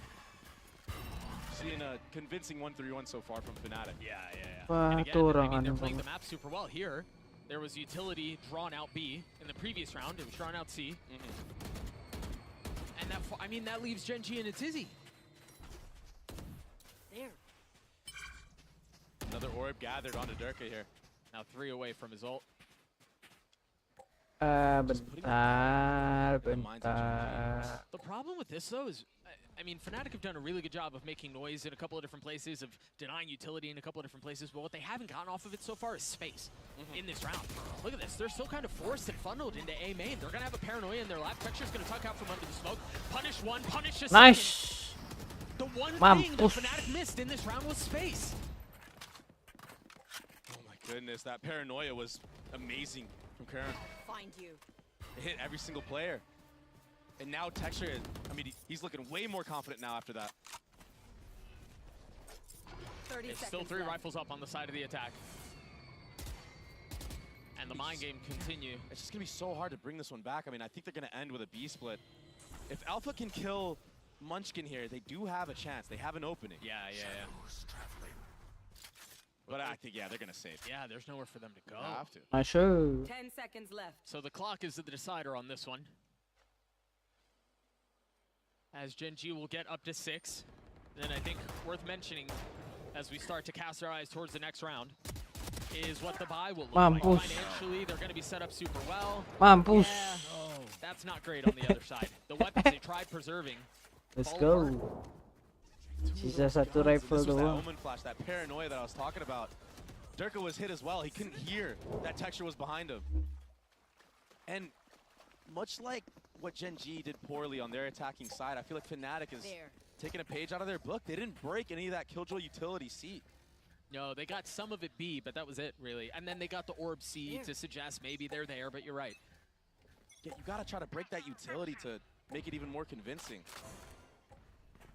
That being said, Genji still did rotate 3 players there, and we're going to be going into a straight B hit. Nice. He still left him. I mean, he almost didn't get the kill, but he almost connected on that. That did not feel good. Nice. Nice. Genji Nice holding line. That was terus. just Buster and Alfio that are left now. 1 rifle in the hands of the Sentinel. And they're going to get the space. Or they should. In Jangan theory, dikasih get the plan. space, spike Balik ke down. A. Jangan dikasih plan. That window's closing real fast. Biarin miskin. Genji are playing this defensive side really well right now. When they're up numbers, you know, they're just chilling out. They're grouping up. Not giving ones. Nor should they. As I say Aduh, Is this kan. where they start? Alfio with 3. Boasters left alone. On an island in a 1v2. Nice. And Munchkin clean with it. Woo! IGL v IGL. Munchkin had the upper hand there. Just dialed in on his crosser on that angle, waiting for the peak. Fnatic almost brought that back though. And those kills, I mean, I believe that should allow Alfio to have a Killjoy online for this next round. Yeah, there it is. Take a look at it again. They're the ones that you were talking about. They don't normally give one. They don't. They're normally far more disciplined. And honestly, it was that lapse in judgment that made things as messy as it got. Yeah. So into the next we go, 4 rounds away of the defense. And an Odin buy and an operator online for Genji. This could be so smart. You're going to have an op on one side of the map and an Odin on the other. So it's like, pick your poison. Oh, I mean, it's the exact same approach Fnatic had on their defensive side. Anjir. Oh my gosh. Berapa darahnya langsung habis tuh. Bisa 29. This is so aggressive with an Odin. You don't normally see this. Normally you see that tree play that we saw in the last half. And aggression here too from Texas. Walah. They're feeling frisky. Good bait. Karen's going to be here with a... Oh, he doesn't have his paranoia. He's already used it. The spam coming through. The kill will land. The second transfer. Steady. But he's looking like Wah, Rambo dikit right lagi tuh. now. One-man army. Alfio might be able to find a timing here. Might be able to find a window, but... No. It's not just Meteor that's here. There's utility. Munchkin's on the other side. Yee. He was right to try to flush out that corner. I think that he was assuming there was only, you know, an alarm bot there. But he got more than he asked for. And it's these rounds. Jangan kasih run sama sekali sama Fnatic. Ayo. Bisa nih. 13-9 nih. That mound area, they're not really depositing anybody there. And when they go for the re-clear at A, I mean, they're losing that exchange. Once they lose that exchange, it's a 5v3. There's nowhere else to go. I mean, Alpha has been lurking front B. Jangan kasih weapon, cari farming. You know, if Texture has that deep C angle, 10 seconds where left. else is Alpha going to be lurking? Right. That's why you see the crossfire on to be in that moment. Now they're just going to hunt. As they should. You see the buy for Fnatic. Nice. Jangan dikasih rifle anjir. Flawless round for Genji as they've closed the gap. It's completely slipped away. Fnatic have had no success on this attacking side apart from what the pistol round, where that was probably their best chance that they had. There you go, the frustration has set in. Remember at the beginning of the map, they were all out of their seats. They were drawing off across the stage. Been real quiet on that side of things since the timeout is called. Ya Allah, kok aku diam aja This dari is a tadi. really good time to talk about what the performance coach was saying, what Ryan was talking about in that Aku interview mau with Yinsu. ke Sakona Ruins saja boleh. This is what you need right now. You need a Sekarang calming presence. jam- Yes, this map has gotten out of your hand. You probably Sakona should lah. have won the map by now, right? Given the lead that you had, given Posen how aku your tinggal guys were dikit. shooting in the first Posen half, but dulu. what you need is to be able to settle down. You need to be able to calm things down. I can't help but feel like there should have been an earlier call to this timeout, maybe even after the first gun round, but I guess just the way that the rounds went, maybe, you know, coach of Minnie and Elma, they were just, you know, let's wait a little bit, let's not hit the panic button yet, you know, and it's fine. Like, they did have a big buffer, but, I mean, we're getting in territory that's, you know, uncharted now for Fnatic, and it can be very scary going in head first against a team like Genji, who now has the momentum on their side. It's been Genji. a ridiculous string of rounds so far. 5 for Genji. And they were so convincing. I mean, like I said, the pistol round was the only one where you could truly say that Fnatic, I mean, it looked good for them. I think the scary thing on the side of, for Fnatic on the side of Genji too is they've got a lot of their ults that are about to hit at the same time.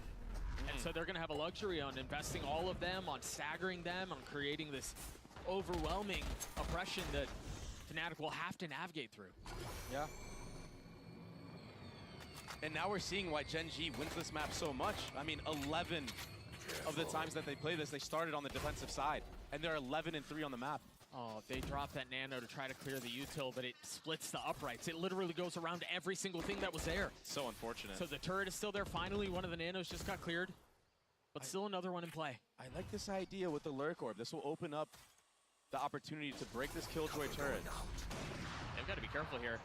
Karn has taken so much space, on A. They know that it's a hit C. They've been able to lean everything here. And sure enough, everyone is around. Pandemonium, chaos. Ya Allah. Attack sih darah kriket. And it seems like there's not really any way in. Gen G have slammed the door on this round once more. Now they've got the pit they're going to have to navigate through, but Chronicle has gotten past it. Durka investing his rocket, getting another. The defense still trying to hold on strong. They're rotating out, and they're leaving two. This is a beautiful call. Oh my god. Wow. Just wow. Oh, wait.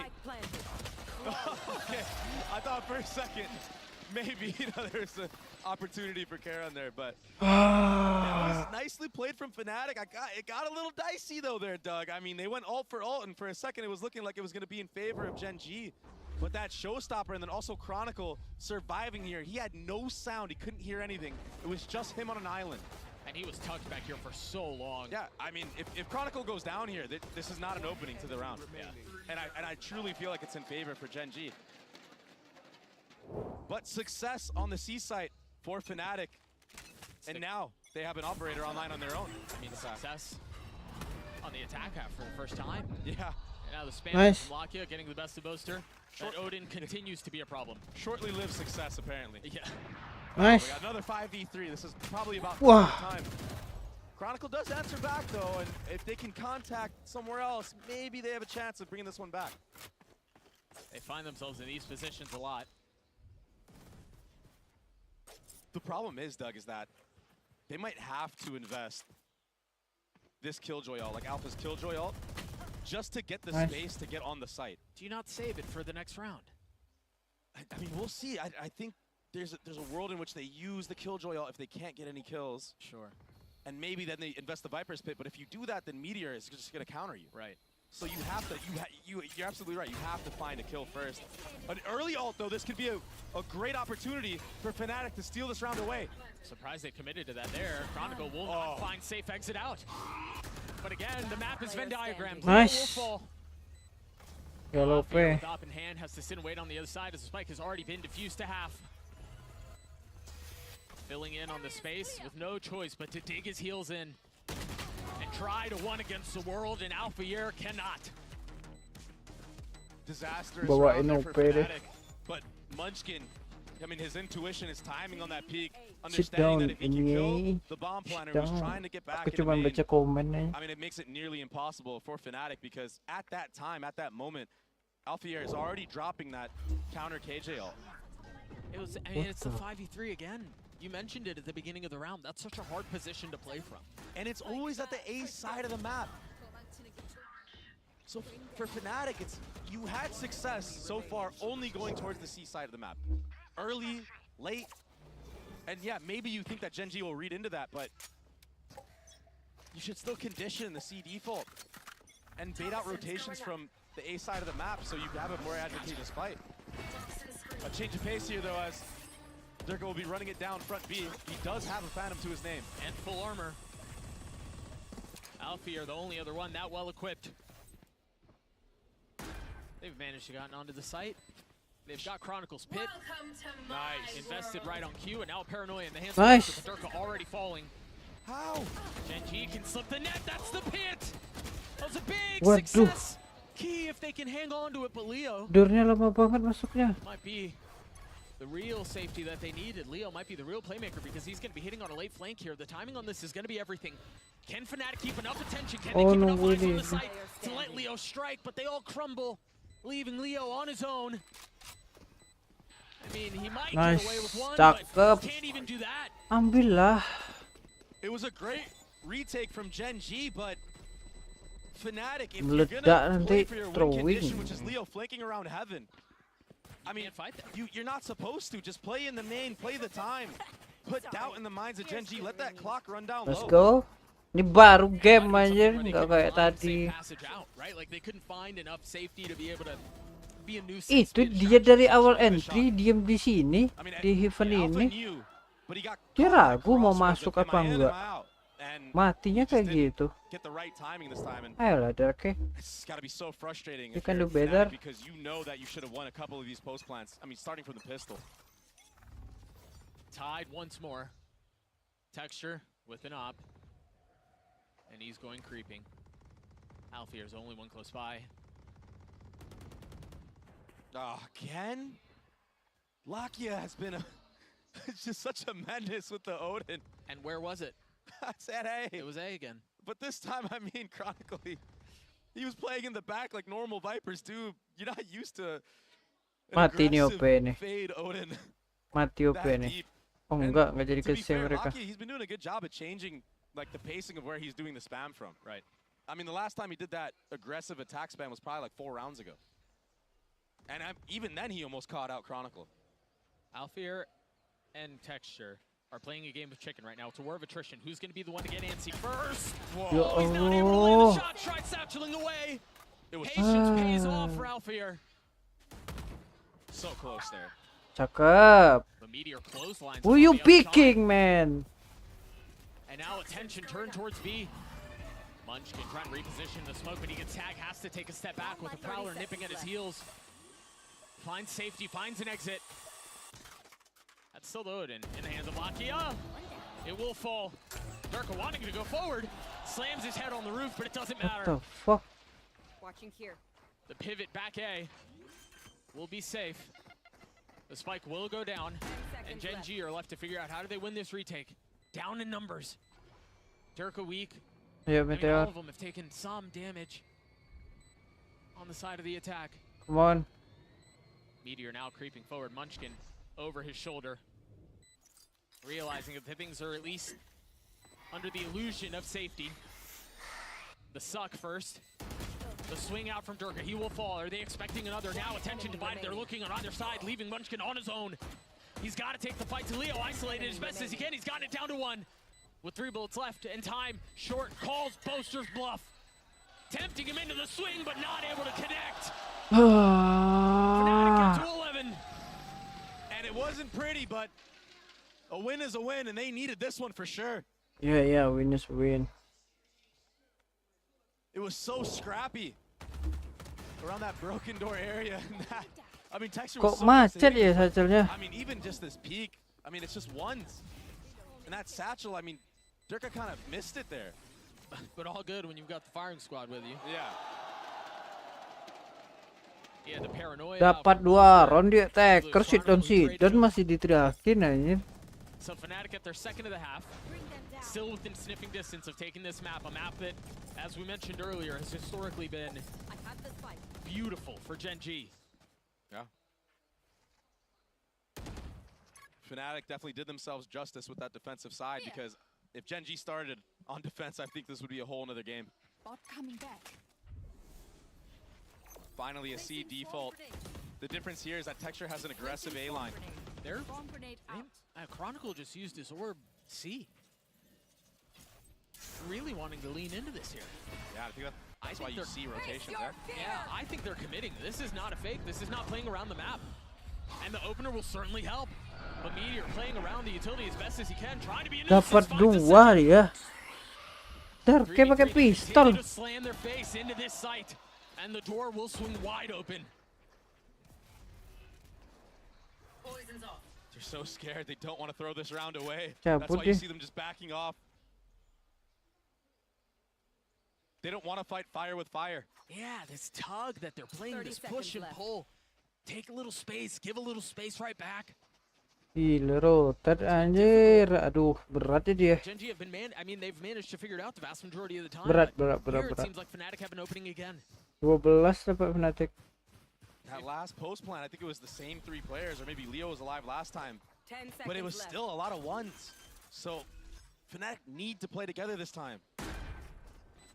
I imagine Gen G go for this. They've got the money to do so, or maybe they let Munchkin try to get an opener and maybe decide then. But the op in the hands of Texture, that's the prize possession. They will swap. Oh, looks like Texture is going to be the only one that goes for it. Yeah. Hail Mary. Texture go kill. Yeah, but Durka knows. It makes sense too. He's 1 point away from having his ult. He's gone on a mission to secure his ult, and that he has. Enemy remaining. That will secure the round though.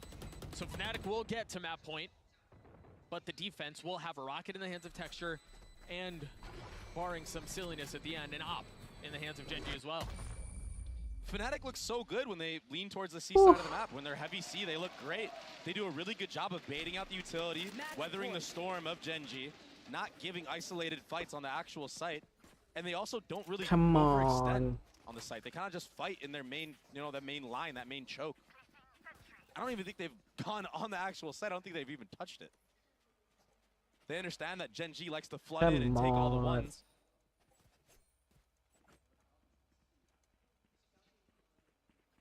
And a lot of their downfall has been defaulting towards A. So we're seeing another 1-3-1 here. I thought Munchkin would have the op here, given that Texture has his rocket. But still with the op, still with the ult. Lakia still with the spam. There. But he's the one who walks away worse for wear. What an interesting battle. Gila, suara. Fnatic lighting up the mini-map with the lean towards B. I think they have an idea that there might be something going on around front B right now. And Boaster, in this position, he's setting up for an Omen Flash. Yeah. Had somebody been close door and tapped it for a rocket pinch, potentially, he would have invested that paranoia.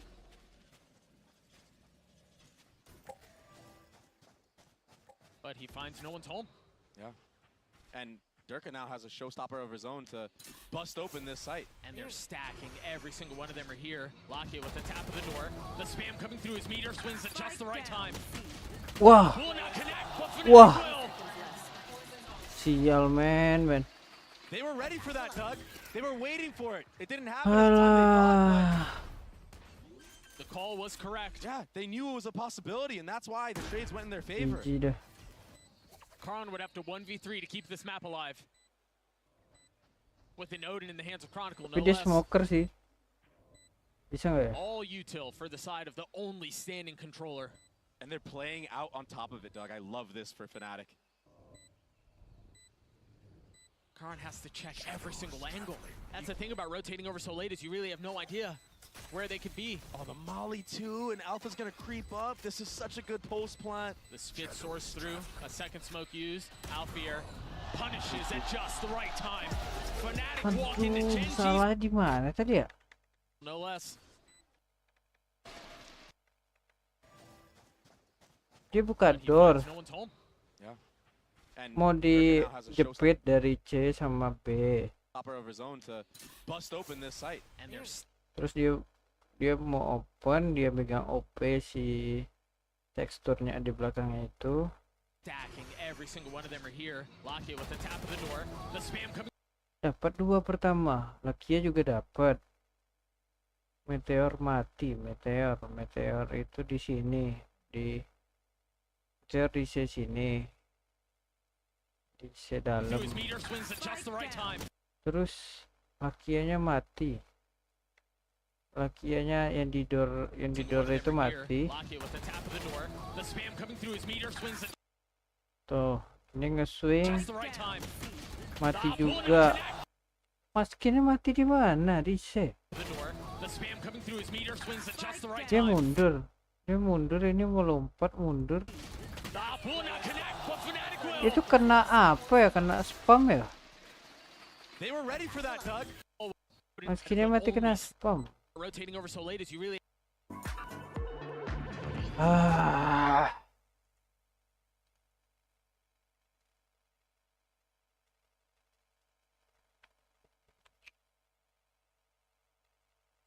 sambil nungguin nonton game gue.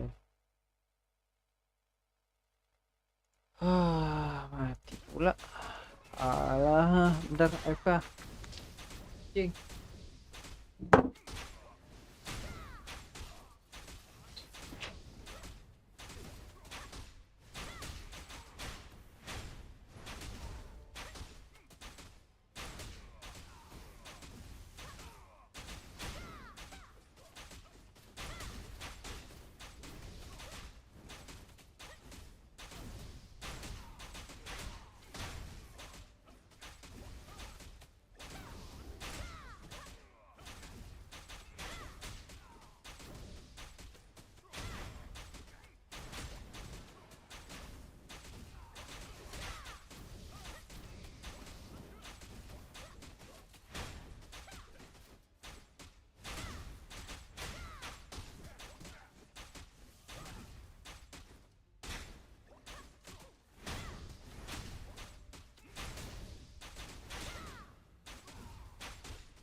King. Udah mulai kah?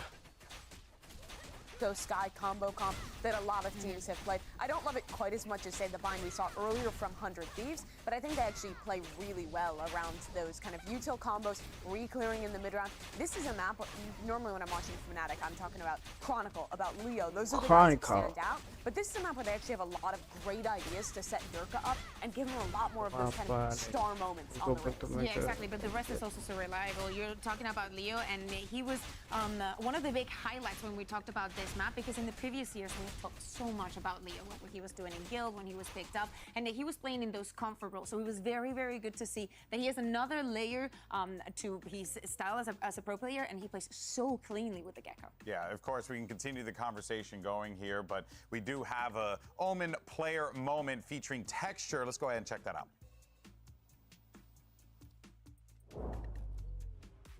안녕하세요. 젠지 발로란트 팀 소속 텍스처 김나라입니다. 일단 그래도 플레이오프를 올라갔기 때문에 기분은 좋은 상태지만 좀 개인적으로는 아쉬운 경기력이었던 것 같아요. 조금 그냥 뭐 팀적인 실수도 실수지만 일단 그냥 개개인의 실수가 너무 많았던 것 같아요. 저 개인적으로는 오늘 어센트 헤븐에서 칼날 폭풍으로 2명 놓친 거인데 그건 진짜 말이 안 됩니다.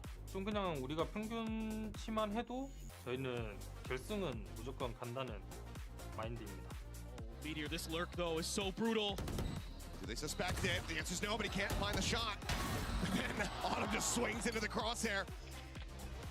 A second for Meteor. Texture pushing, looking for a timing, but Lysor able to capitalize, finds it now. Lockdown going to be invested, but time is running thin. Meteor finds the last 2 shots! 왜냐하면은 저희가 마드리드 때 되게 좋은 성적을 거뒀는데 되게 좀 막 만든 팀이 그렇게 성적을 거뒀다는 것 자체로 저희는 되게 자신감이 많이 차 있던 상태고요. 그리고 저희가 지금 또 상하이 와서 이제 물론 퍼포먼스는 그렇게 뛰어나진 않지만 그래도 자신감은 항상 차 있는 것 같습니다. 저희는 언제든 다시 컴백할 수 있는 그런 느낌인 것 같아요. All right, well, we'll see now how Gen.G managed to pull through on this one. It's going to be a difficult one without a doubt as they're down 0-1 in the series. Fnatic, I mean, you know, I think when you look back at this game and you're a Gen.G fan, you're certainly going to be, kicking yourself, hoping that they would have pulled through there, especially given the circumstances. But that being said, though, Fnatic, no slouch whatsoever. #1 seed coming out of EMEA, really looking to show their dominance here on the global stage like they have done in the past. Yeah, I'm really interested to see what Gen.G is going to bring to this map.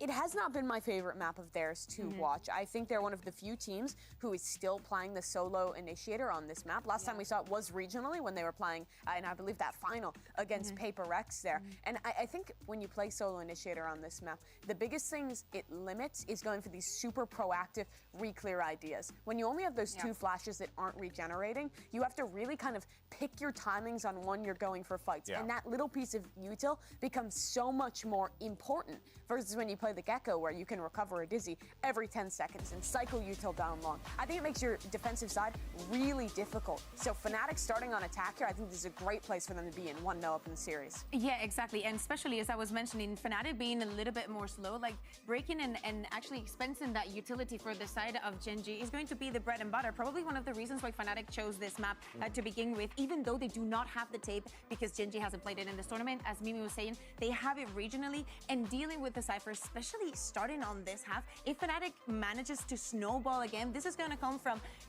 mistakes onto losing this series. All right, well, look, folks, I know we all want to see a map 3 because I did call this a certified banger, so now we're just hoping that Gen.G manage to make it happen. Let's send it back over to Doug and Baby Bay for the call. Thank you so much, Chibi. Let's make sure we're not making a liar out of you. Dre, I'm really curious about your thoughts on Bind, specifically given Alfear's different role that he's going to have to play here on the Viper. Yeah, I mean, he's on the Viper on this map, but he's looked really comfortable in a lot of their last times that they played this. I mean, Fnatic in general are really good at a map like Bind, and they have a really good chance of closing the series out. That being said, Gen.G in the last 2 series they've played in China, in this specific tournament, they've dropped the first map and came back and reverse swept. So we might be in store for something very special, and they might have a chance of doing it.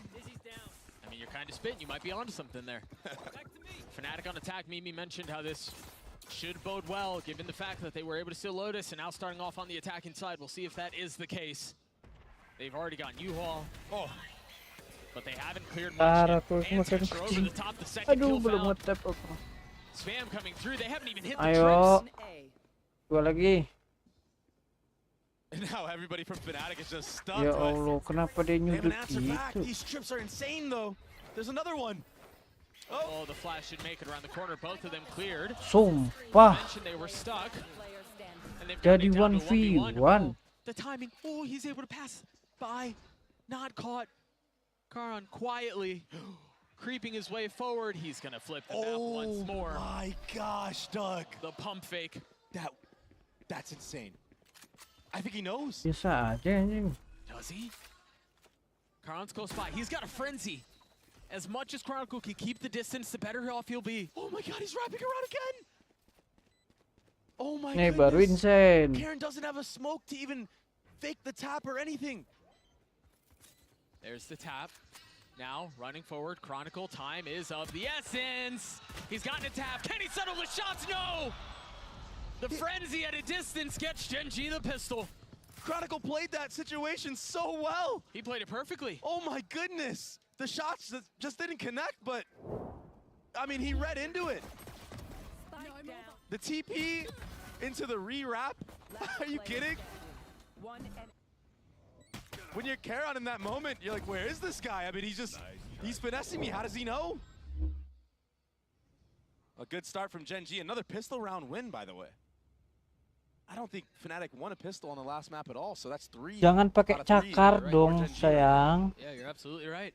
Ini mesuapin, dicakar tanganku. Jangan dicakar. Jangan dicakar. I mean, he ran amok in EMEA running that Cypher on bind. Easy little hop over the trip. Makaran's waiting there with the judge on the other side. The pen from Chronicle is nice, though. Hilang jasa. That weapon hits the ground. And all of a sudden, if they can get bombed down here, that judge might come in handy in the post plant. Chronicle's 2 away from his ult. Yeah. I mean, that last round, he played it to perfection. Yeah. Except for the closing. And he's got the judge now. Boaster's the one who commits to the plant. Oh, no.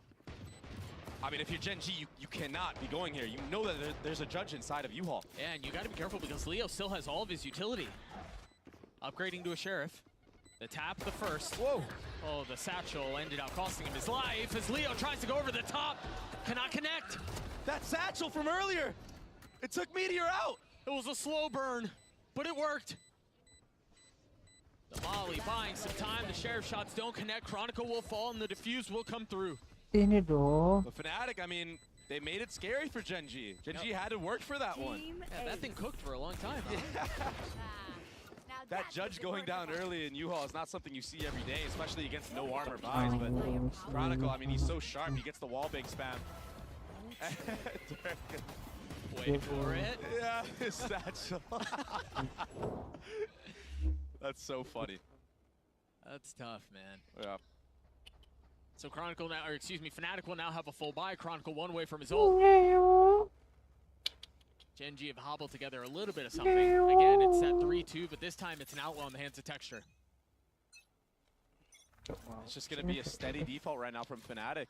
They understand that Genji don't have the gun advantage. They might try to go for an aggressive pick, an aggressive play. And they're aware that there's an outlaw on the field right now. They're toggling that cam on and off with Munchkin holding the line. It's a bait. Yeah, and they hear it. I mean, Durka can hear that. Bolster can hear it too. Yeah. Fnatic will get the information that the outlaw in the Rays was playing towards Shower. And now they know the skies belong. The info game in their advantage right now. The question is, how do they parse the info and turn it into a success? Right now, if I'm Fnatic, I'm putting that Viper wall up and orb up as we see right now, but on the minimap, if you're looking, Karon is a step ahead. He's checked the lurk, but it doesn't matter. What a shot from Alpha here. Lakia can't see a damn thing, but somehow gets a kill onto Durka anyway. The 2 pistols that remain on the side of Genji are going to be late to the party. Fnatic have gotten a little bit of space. Wingman goes on a solo mission, and he gets his job done. Spike planted. And now Karan with the Sheriff in a 1v3. In the face of all of that weaponry, manages to pick up an Outlaw. Yeah. But that's not the weapon he wants in a situation like this. No, any kill here would be great for him, honestly, but the triple swing, I mean, okay, not bad. Dude, I love how Fnatic play that, right? Because, I mean, yeah, maybe you hit your one, and he did, but there's no way you're trading 3 there. That's perfect. No way. Good discipline from Fnatic, but that was 3 guns taken away from them. And now a showstopper available for Texture. Ult economy building on both sides right now. I mean, Chronicle, as you said, I mean, he already had those Seekers from the previous round, but they could do some real damage in this round and potentially break the economy of Gen G, put him on an eco. With a Guardian and light armor around it. This is looking a lot like the first 2 rounds we saw from Fnatic, but this time around, they're not scaling with the A utility. So a new look, but similar default to the start of the round. And it's the same trap idea with the cam. They didn't spot it last time. Meteor's playing all the way A. He's also not toggling it as hard this time. Yeah, they really didn't need to, huh? They just kind of got all the kills in that B-long area. Lama banget play. I wonder here what they do. They just spotted the Cypher A. And it seems like they might try to go into it. Perhaps confident that they feel like they can handle the utility. You also just saw the ping on the minimap of where the camera was. Right there. So there's a heavy lean A here. On the side of Fnatic. They could try to flip the map if they wanted to because they've got Chronicle still playing back B, but now thinking twice against it. They're headed back. Seekers invested. But the problem is there's all Cypher utility here, and now Texture's rotating in with that showstopper. Well, and I think it's part of what's been going on is they saw him on the other side. They've got these trips set up, the flash coming through, and they're headed back A. They had to. Oh, and they've got the rocket! It doesn't connect. A little bit of damage dealt, but that's it. Oh, there's no time. 10 seconds left. They've burned this wick way too low. Forced to sit back and watch. With 3 seconds left, they're going to have to frag their way out if they want to do this, and Chronicle just can't. He doesn't get the fight. Dia bingung mau nembak atau nge-flash. What a great round from Karan. Delaying the bomb. They made it inevitable. They were going to win that round just based off of time alone. And that's all because that Cypher utility was up the entire round. I mean, Gen G, they didn't need to really have 3 players on B, per se. Yeah, Texture was there for the rotate, but he can easily get back to A for the hit. Ngapain RK? Mengambil spike. So for Fnatic, I mean, maybe in these early default rounds, try to identify where the Cypher trips actually are and use bodies to break them. Well, they've done such a good job of masking it, of hiding it. Get out of here. This time, all of that utility is A, including Meteor. Huh, that looks like a scene out of Mission Impossible. All those lasers, what do you... Oh! What the f... He slipped right by. Durka gets through. Catherine Zeta-Jones. Was she in Mission Impossible? No, but she'd be slipping lasers. Meteor holds the line, trips the love. Durka in a 1v5 with a Bucky. Oh. A flawless round for Gen G. This defensive side has looked really Bisa good. ngelewatin Yeah, the trip Cypher looking itu like a big problem gimana for ya? Fnatic right now. I mean, yeah, Durka had the perfect satchels there to avoid the up and down, the low-high trip setup. That's impressive.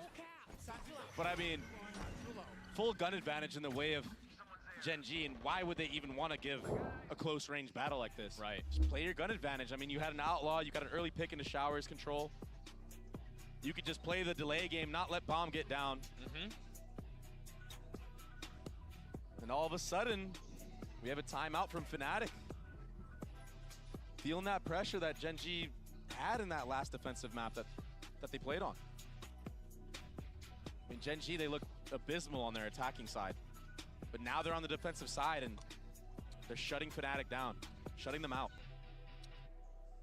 Up 3 rounds, and honestly, what, maybe 1 round was close? 1 round felt a little competitive. It's felt really dominant on the side of Gen G so far. Yeah, and I mean, Fnatic were overcooking on that important gun round that they had. They went back and forth, back and forth. All of a sudden, out of nowhere, there's 10 seconds left. There's a Brim ult. Made it impossible.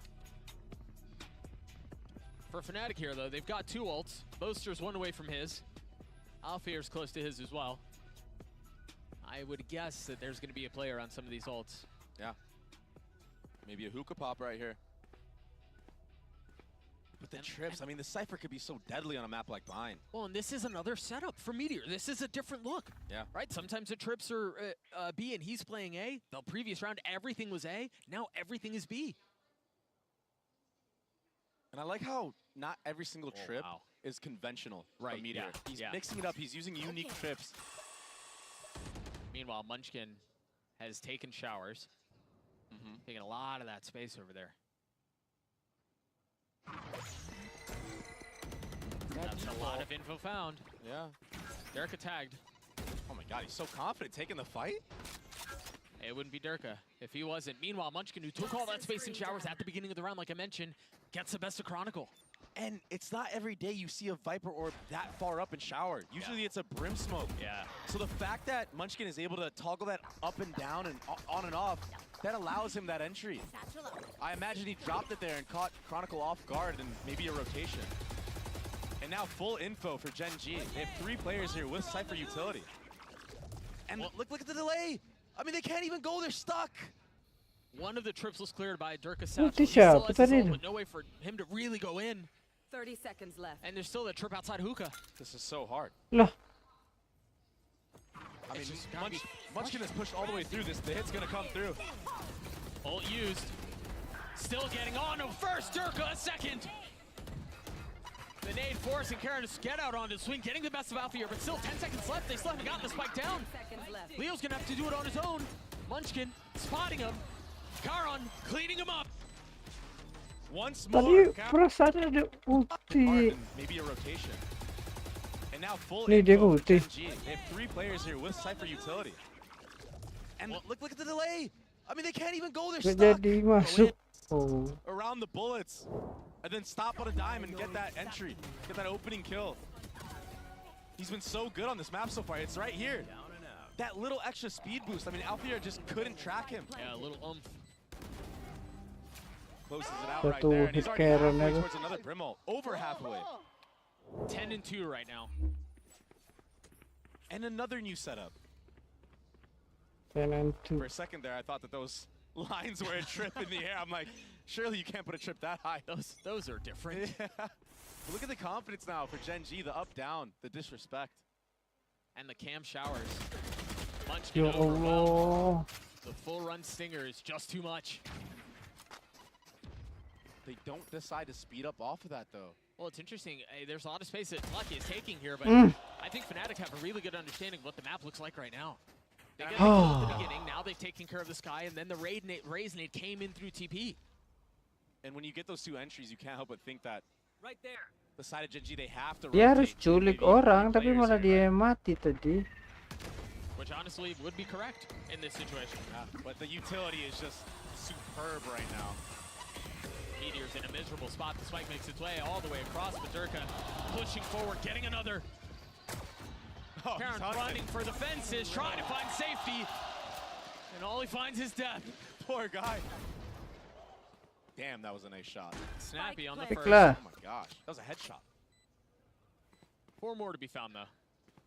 All he's got is an outlaw. Kenapa nggak ngambil The way ya? that Fnatic have been playing these situations, I Oh. mean, ever since that potential, 3v2 that they almost lost on Lotus, I mean, they've been pretty dialed in.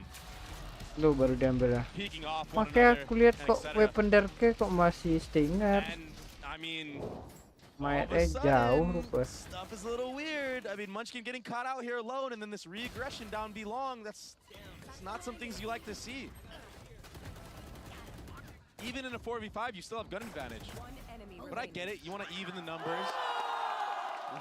We saw 4 kills in that replay. 3 of them were fully running. Yeah. When in doubt, stinger it out. Can you believe that gun's nerfed? Fnatic have gotten their second. Oh, the round, and they have a couple of ults to their name. Alfier's one away from having his pit. Locky is getting pushed off the angle already. The dog in his face. Heavy lean this way. Now the flash. There's the ult. Nowhere for him to go. Urka will fall. Very nicely handled by Genji. Oh, that's not safe. Spotting him, dropping him. That's not safe. Boaster is left. Took the TP to get to the other side of the map. Meanwhile, Leo able to clean up one more. Alfier. What the fuck? And 2 fall. Landing onto the third is Alfier. That's ridiculous. I mean, yeah, he was owning last map, but it's been quiet this map up until that. What was that? The lineup and then the third on top of it? If anyone could do it in this map, it would have to be Karen. But now, Balik lagi ke A tuh. Karen has to run it down, and Alpha should be able to secure this one. Beneran balik lagi ke A. That was off the back of Alpha here there. Pelari orang Fnatic. I mean, that was very well played for Fnatic. They didn't have many options. They didn't have many opportunities. I mean, 2 players had to rip TP there, and that gives Alfier this opening. But Texture just couldn't connect. He saw a jiggle from Alfier, but then the initial, that wide swing right there. That's tough, man. That's beautiful. They stole that round. And the Gen G coaching staff know it. And all of a sudden, the economy for Gen G is bad. Meanwhile, Fanatics is thriving. Those back-to-back rounds have been so impactful. Bisa di tanduk nggak itu? Gialang gitu. But a heavy lean A, all of the utility from the attack, all of the presence from the attack. Welcome to my world. And now the pit to complicate matters just a bit more. You got a wall, you're gonna have to deal with the brim smoke and orb and the pit. Karon falls already. I got you. Genji have timing here if they try to hit this flank, and if there's enough that the defense can do to keep things at bay, this could get messy. There's nobody watching the flank. Now Chronicle having to turn around, yeah. He's so close. One found, but Chronicle, the safety valve. That's the pit. That's a weapon upgraded. That's a swing. That's another one found, and now that's an aid. Forest and Chronicle to reposition to flip the map. I imagine Chronicle might even use these Seekers with the way that Texture has been playing on this map so far. Decides that he wants to stay. Decides to plant the spike. Texture's gonna swing. The shots don't connect. Now a flash in his face. Texture. Woo! And that's 3 for the duelist. How did he do that? Unbelievable. Clutch. I can't believe it. Don't mess with this by I mean, they had shares. I believe it. And a Viper's pit was down. And yeah, there was chaos on the flank, but they got punished for it. Texture just 1v3'd. He said he Fnatic have can been so believe good it. in the post plants. This time I they can't get the can't bomb believe down. it. Nobody covering. Ini asik banget 2 kali dia dapat All the aja. trades went their way. There were so many little moments in that round. That was nasty. That's how he did it? Oh. I mean, look at him. Yeah, it's like, I mean, they actually played it really well. They dealt with that adversity really well. But when Texture is just zooming like that, I mean, that second kill, that was so fast. He's up to 11-6 now, and it's kind of been quiet how he's done it, to be honest. Gila buka kamera dikit-dikit gitu doang. But he is delivering for his squad once more. This is the first round that Fnatic have seen this deep Cypher camera in showers. Maybe they're going to try to find a timing to beat it. They've cleared it. Meanwhile, Gen G wanting to refill the space. They've gotten bullied off of Octagon, and now taking it back. Yeah, a lot of space gathered, and they're holding it Tuh too. Sky That allows Texture sama to lean over towards this A Reze di Fnatic B. decide to actually go for it. Oh, and yeah, Munchkin using this dog around B long, that secures the info. But Fnatic have to know that there's at least some Cypher utility here. They saw the cam, they've seen the cage, and they're deciding to go into this anyway. How do they get past these pesky cages? How do they get past these pesky trips? First one falls, and off of that, they invest the Brim ult. Oh, but Leo gets the best hit. Bunuh Leo gets diri. Chronicle. How? A little friendly fire. Now the Spike sitting on the other side, managed to scoop it up. Leo committing to the plan, a 4v4.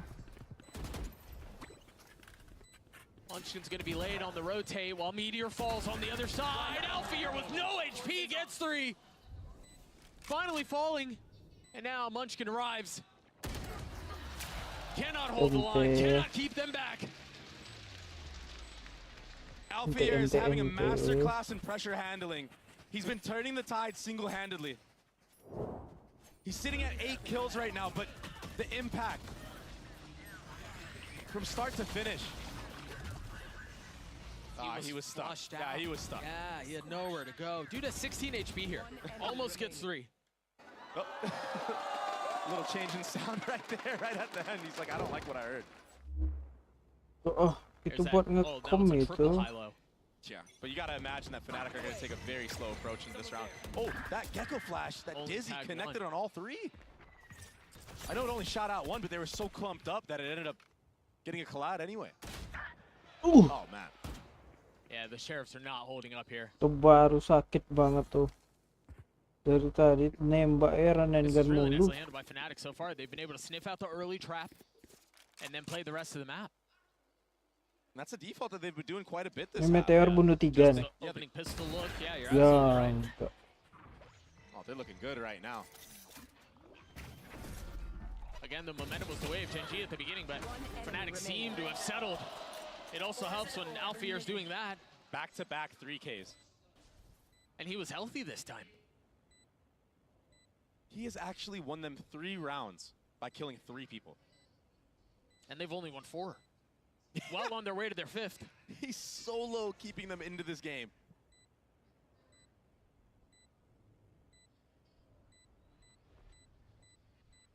Karan with a lot to figure out here. Any exits that you could possibly get would be a gift.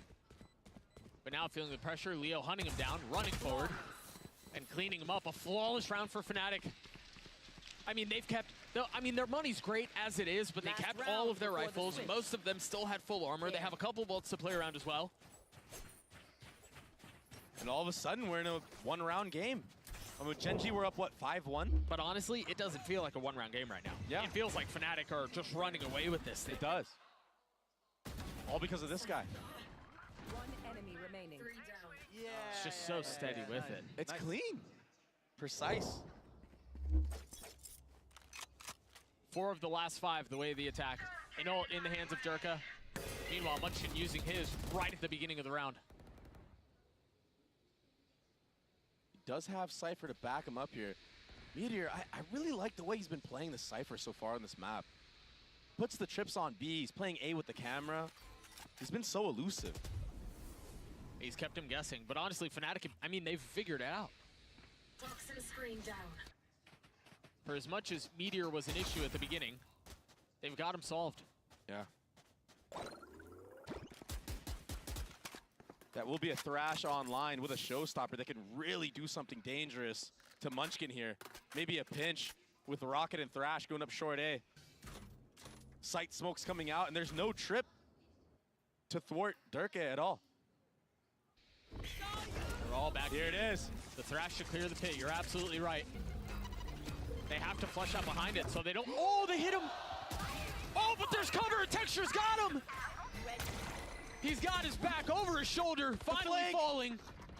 The flank. The timing is beautiful. The shots were a little messy, but the pressure has been applied. Sampai nembak bomnya sendiri. Chronicle and Durka trying to keep him back. And Chronicle surrounded, but you don't put Chronicle in a corner, man. Munchkin, a 1v2, spotting the first. Crosshair behind him the entire Sampai nembak bomnya sendiri tadi. Chronicle was in the flow state in that scenario. He was definitely in a corner. He even tried shooting his own Dizzy, man. Did you see that? I mean, I knew once he shot the Dizzy, he was going to win that round. Something was just telling me. They get 3 rounds in a row to close out the half. We'll take a look at this. Look at this. Oh, we have to see his POV. Durka was just so steady too, man. When you put those two Ya, by nggak themselves dikasih there, lihat. they're just able to frag out. They're able to get it to 6. We're going to throw it to the desk to break down that first half. 6-6, exactly what you want to see from a matchup like this. Fnatic managing to bring it back. It was not looking great for them for a few moments there. Yeah, it felt like the macro throughout that first half was really strong for Gen G. A lot of really nice late round pushes, and Fnatic honestly running out of time in a lot of these rounds. They weren't being given anything in the mid round, and they were hitting late into a Gen G that was flush with utility. Yeah, we were speaking about how they were presumed to be very, very slow, but this is on a different level. Meteor with the Cypher kalau Trust was being kalau such a 2-0.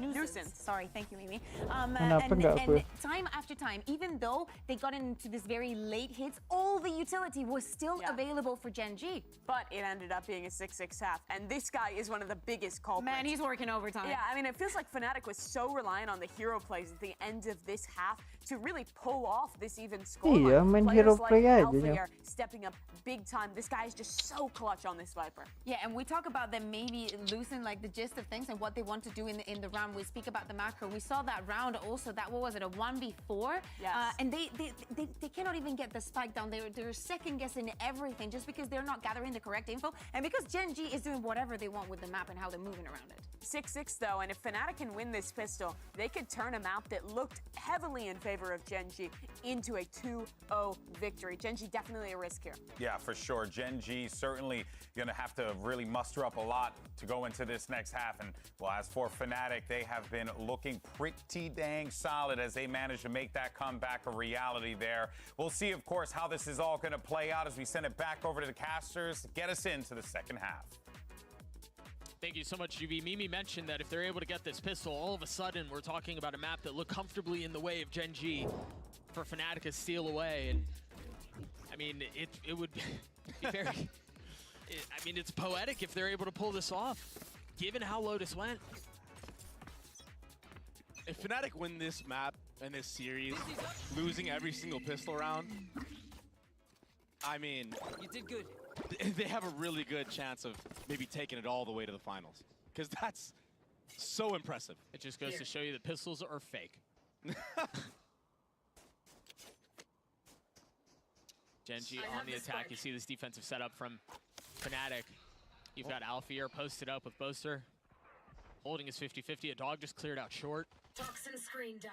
And that dog, presence alone, Gen G have to do something extra here. Wow. I mean, massive. There you go. That's nice. And they know. Oh, they don't know. I thought they knew. But it's traded. Now flipping up the map to turn back A. But Durka, he's so good at anchoring this A side is raised. The nade to delay. Look at the mini-map, Doug. It's just buying time. Munchin's got the spike in hand. Unsure about where they want to go with 40 seconds left. Options abound. The head-to-head, Doug. Viper v Viper. This is what it all comes down to right here. If Fnatic want to win this pistol round. Going up. 30 seconds left. I think the other thing is Gen G have to be able to rotate back B if they want to do this without losing any bodies. And you see him dancing around the crossfires. Munchkin falls. That was it. Alfier holds the line. Gen G get through relatively unscathed. They all have the numbers here now. But Alfier, again, the reposition is gorgeous. It's beautiful with 10 seconds left. He will get cleared, but it doesn't matter because the snap is that good. 3 on the round, the 4th falls the pistol the way of Fnatic. Who other than Alpha? He's been so good all series long. Kok ada yang komen throw? Throw dari mana, bro? The ever elusive round. Siapa yang nge-throw? And you're right off the backs of Alfier. 15-9. Do you even understand? The first one was free, sure, but everything after that was well earned. Oh my goodness. One enemy remaining. He looks so good out there right now. He looks so comfortable on this stage. He got a 4K without taking a single point of damage. And in this matchup, in this series, it was really going to come down to how Alpha could anchor these sites because Gen G's approach is a lot of 4-player, 1-player contact. And he's going to be the one that has to deal with that. That's why I pointed out in the last map. He's the Sentinel. In this case on Bind, he's the Viper, but Viper is basically a pseudo-Sentinel, right? If he was able to even go 1-for-1 against Gen G, I thought that was going to be a W. But getting 3, getting 4, that's why you see Fnatic in the driver's seat.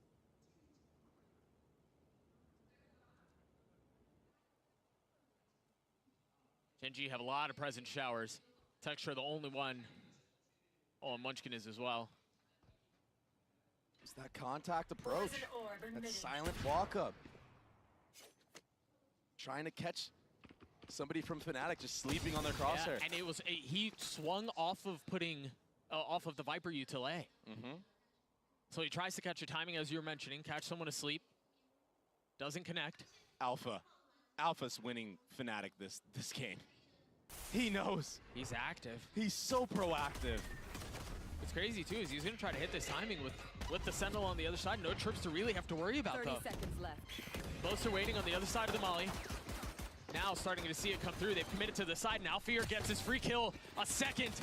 Spike down A. It's just so effortless for the kid, man. What a star. That's done. Quick break. What a superstar. So confident that it was going to be an A-hit.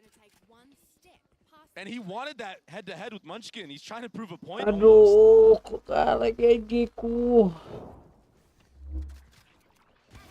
All that space gathered, he gets this flank, and just easy pick'ems.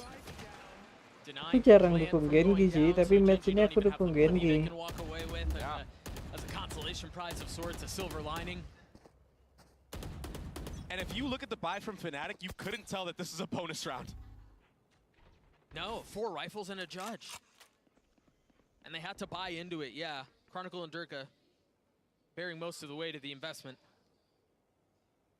But why not? If you win this round, it's almost like a nail in the coffin. It certainly complicates the matters. Looking for an early peek out from Fnatic, and they're not going to get it. The discipline this defensive side is showing right now is so nice. And then even when they do take aggressive pathing, like we've talked about Alfear doing, the timing is beautiful. Scout destroyed. And right now, Chronicle on this defensive side, he's going Sky Util for Sky Util. He's re-clearing actively, but he's not using his utility first. Really nice flash. That's a judge. Oh, Texture had 1-2. Gone here. In the face of the flash. Boaster falls. He was in such a good position on the site. But Lakia's timing to swing that out and clear it is perfect. So far, it doesn't seem like the bonus is on the cards, but we'll see if Fnatic can do anything about it. Late rotate out from Meteor. He's gotten so far up. He's gotten behind enemy lines. He's about to activate. Leo's unaware. Unless he doesn't clear heaven. He's not going to clear heaven. Leo is dropped down. The fight is on the site. Up here, Durka get 2, but Durka's going to have to do it by himself. He was so weak. Texture gets his 3rd as Genji gets a 7. Nice. What a rollout from Texture. What a to just rollout. break the crosshair. Of who was that? Boaster Yeah, and U-Haul? And it was a judge on the other side. Look at this. Oh. I want to see how flashed he was, because there was a flash out from Chronicle at the right time. That's how Lakia got the kill? Are you joking?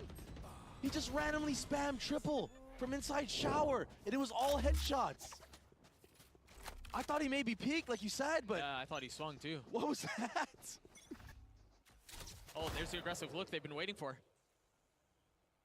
Fnatic clearing out the cam. Meteor on the swing, pays for it with his life as Alfear strikes again. And the discipline to get out. Not overstaying his welcome. 5v3 now. Again, Alpha. He's a monster. Scout destroyed. Again, a cornerstone. Stalwart on the defensive side. I mean, just a powerhouse of skill. And Dirk is taking all of this space on the other side. They've got to understand that there's really nowhere on the map that's safe right now, given the lack of control they have. That's why you see they understand they have to re-clear almost everything. Durka could get surrounded here. He could get wrapped if he's not careful. How much will Munchkin explore? If they regroup, they didn't even have to regroup. Sleeping at the wheel was Durka, and that's that contact approach, that slow approach. Oh no. Boaster's gonna have a lot to deal with here with Munchkin on the other side. He did his best to delay, but that's all he could do. All Chronicle had was a pistol. The 2 rifles that are still up on the side of Fnatic are still in the play, still in the fight. 2v2 now. Alfear with Pit online. Can't imagine he's going to try to use it here, given how tight the numbers are. Good Genji look right now. We're tied at 8. Munchkin gets his 3rd. That was really clean. And it shouldn't have gone that way. Alfear's 5v3 to open his 2K to open things up, get it into a 5v3 was ridiculous. I mean, Alpha did everything he could. He even backed off. He could have kept going for more and maybe gotten traded out. But he made the right play. He gave his team the best advantage they could have possible. But Fnatic just threw it away.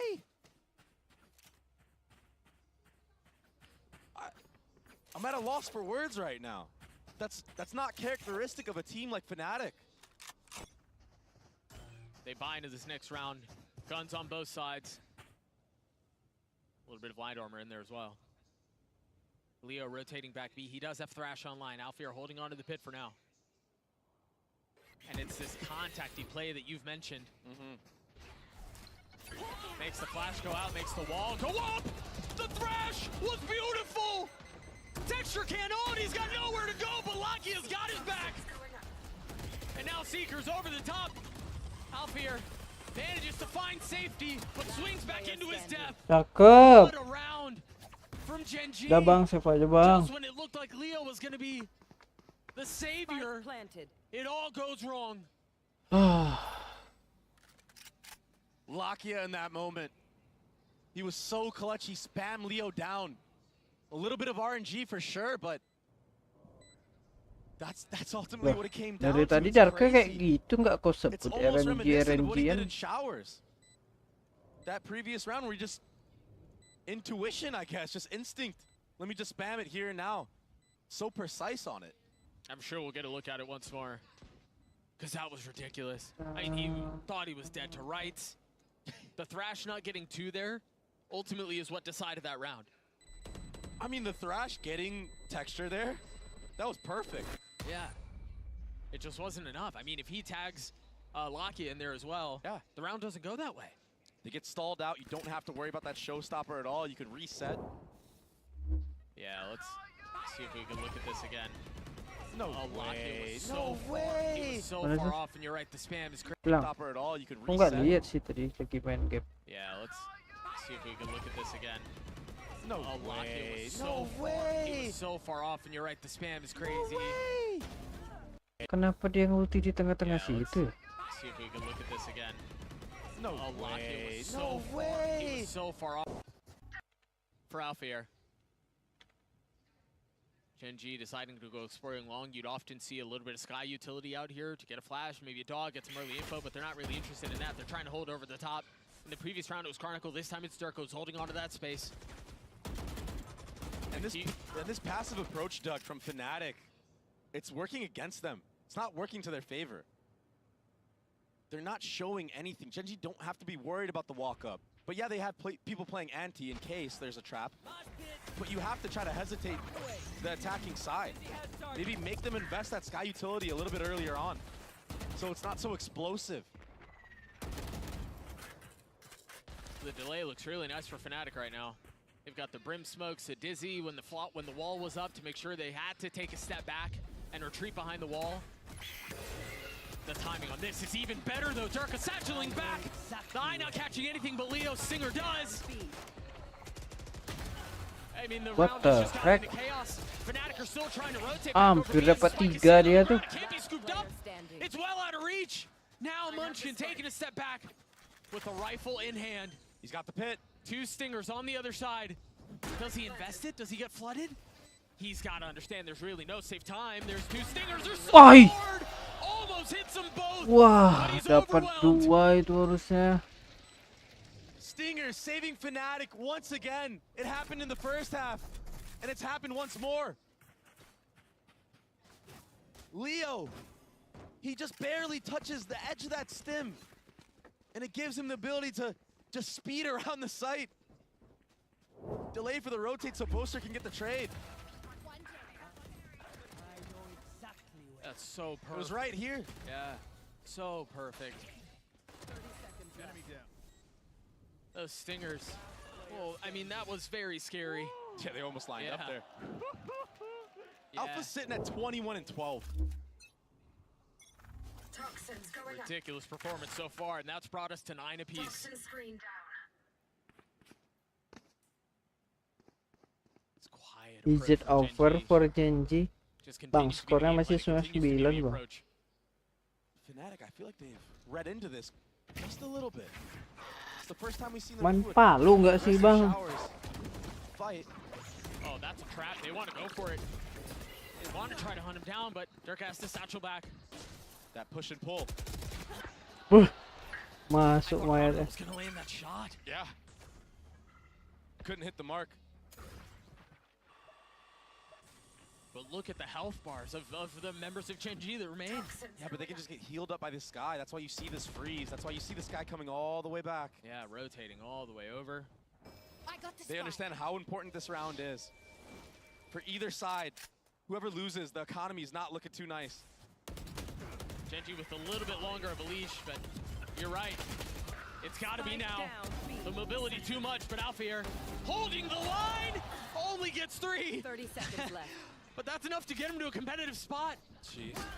A 2v2 here now. The pit invested. Leo hunting. He's got to push forward. He's managed to find a window, but he's hunted out. Can Dirk Nice. it up? No. Gelo. Genji with the lead. Dikit lagi padahal Leo berhasil culik Viper-nya. Wah, hampir aja. And the bullets just couldn't connect for Leo. I mean, he caught Munchkin with his pants down there for a second. I believe it was Karon jumping into the pit. Backside here saved everything because Munchkin was caught. He was in a terrible spot. Yeah, but Karon jumping into the pit, trying to catch Leo, who was going to drop him. Keeps the pit up, and yeah, that one gets away from him. The frustration on Alfier's face. 24 and 13, still finding himself down around, and now pushing the matter perhaps too much. He had a hero rifle, got his one. Oh, he's stuck. What? He didn't take any damage. What the heck? Ngepick pun enggak dia, main lempar aja Rosanya. The pressure is getting to Fnatic right now. Planted. Surely they would have loved to have that ultimate in the next round. What was that?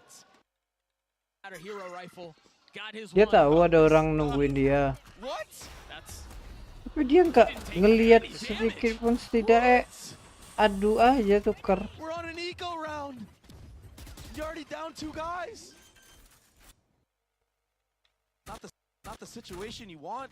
No. And interesting enough, Boaster takes Meteor out here, but this was the first round we've seen Meteor get really aggressive on the solo side. He's been very chill, very laxed in this entire half so far, this attack half. Choosing to activate at just the right time. Yeah. Meanwhile, Boaster doing everything he can to carry his rifle into the next round. And it looks like he will succeed. This one feels like it's gotten away from Fnatic. Oh my gosh, I don't think that was a miss. No, I don't think so either. I think he thought Meteor was going to push him. But still so ambitious to go for that. You're down 2 players already, be long in the first 10 seconds of the round. See Fnatic.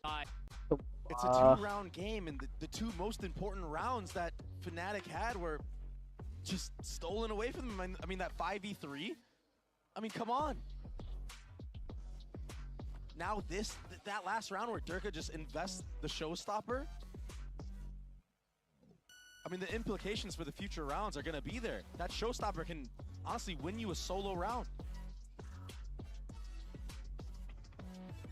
If we get there, Breeze is the decider. And Genji doing everything they can to get us to that point.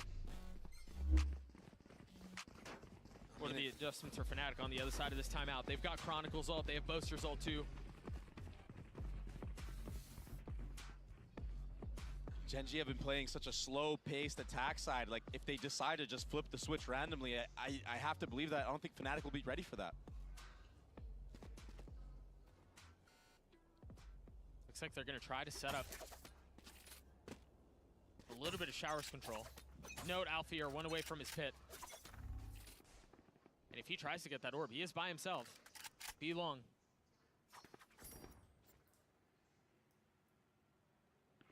Genji looking to find the best window they possibly can to strike.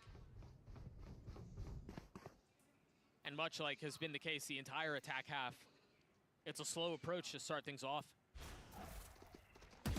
The dog invested at the beginning. Bagus bisa. Only one gun was fired. Genji have no real idea of what's waiting on the other side, but they decide to strike anyway. Texture with ult in hand. Chronicle cannot get away. But they don't realize Boaster is playing in the smoke right next to them.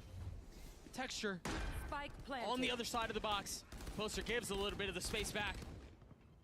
Now playing backside. Still has his ult. Leo and Alfie are one away from theirs. Don't lose this round, please, Genji, please. Everything they can. Please hold. To stop this defense, and there it is. The first ult used. Nice. To funnel him into the crosshairs, and Boaster will fall. But Dirk is on Nice. the trade. Only Trade. able to get one though. Shush. Gonna have to do it on his own. A 1v3 with 24 One hit. HP. One hit. Fully surrounded. Dropped. Let's go. And that contact style on this attack side bind opened up that window of opportunity. As soon as Chronicle uses that dog to reclear, which he's been doing all half long, that opens up this right here from Texture to satchel on him. That was the opening. That was so beautiful, so well read from the side of Gen G. And Texture, I mean, he's sitting at 20 kills. He tends to start off very slow, but once he gets warmed up, it feels like it's impossible to take him out. Gen G have fully warmed up. Yeah. 6 of the last 7. All momentum their way here. Fnatic still with 3 ults. For them to end it here would have to be an overtime. Texture on the swing. Nice.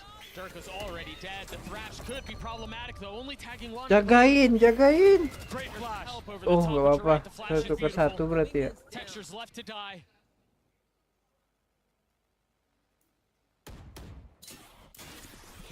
Now one way's gonna be really difficult to deal with.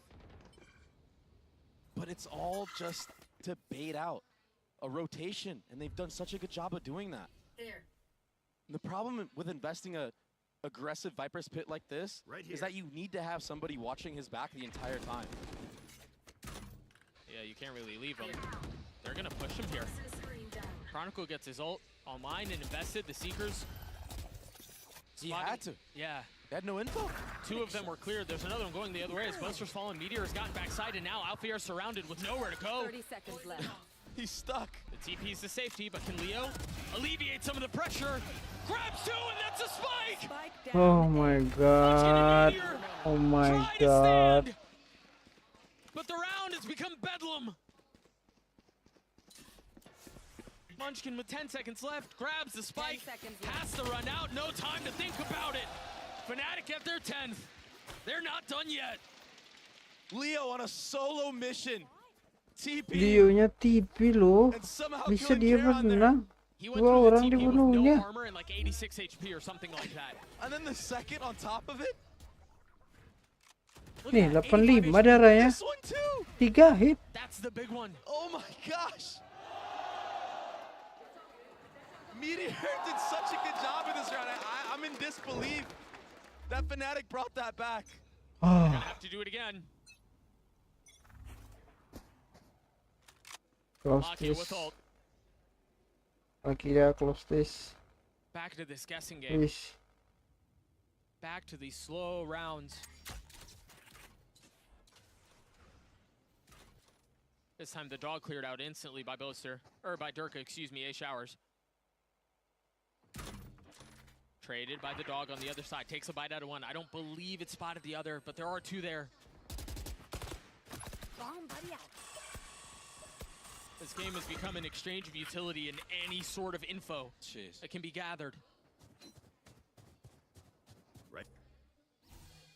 Mantap aja be, sumpah. Tense. I mean, everybody quiet right now in the crowd. They can feel it. We can feel it. Lucky ya, please. The spear so far headed towards. Oh, it's perfect. The flash is so nice. Nice. Alfier's got nowhere to go. He was caught up 2-4. And the Seekers were invested as well. Leo backside, doing what he can and finding one. But still, numbers the way of the attack. The rotation coming through for Boaster and Durka. Meanwhile, Chronicle tucked an elbow, trying to stay alive. Spike planted. So far, successful. They try to jump out. They try to double face. Boaster just swings his life away. Close. Leaving a 4v2. Pick the elbow, man. Genji within sniffing distance Nice. of Breeze, and that will secure it. Cakep banget. The way of Genji. And What an impressive attacking half from Genji, Doug. Kasih balik. not enough. Not enough. We're going all the way. We'll see you guys on the other side of this break.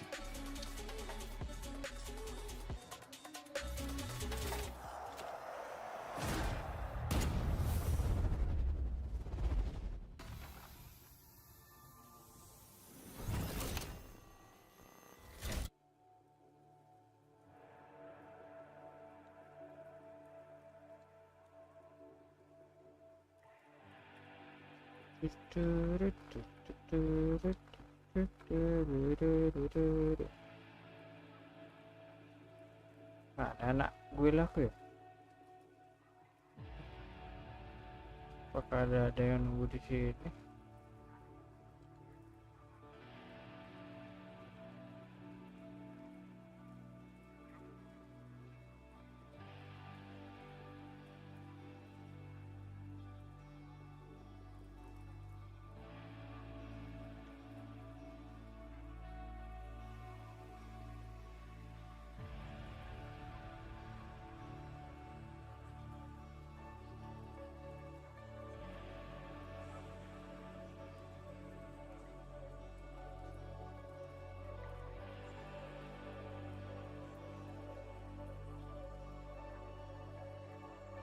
Satu game lagi.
Dia kena klaim lagi copyright ya.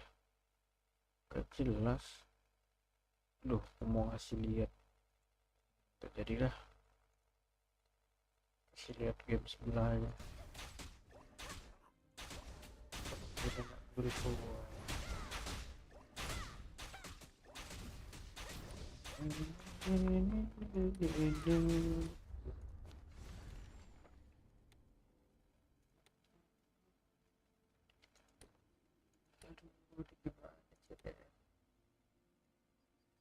Anggap ini aku udah punya 11, ini 10, ini 1, 9, berarti aku butuh 9 ya, 9. Kalau kita crafting 9 kali 3 27, 9 kali 3 27. Aku butuh 27 papirus. Aku udah punya 14, butuh 27 Marion.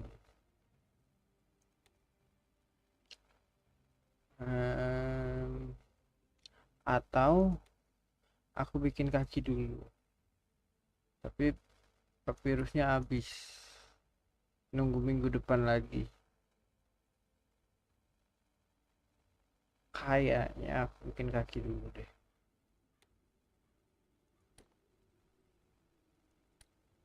Kalau weapon aku buat 16+7, nambahnya ACC 5.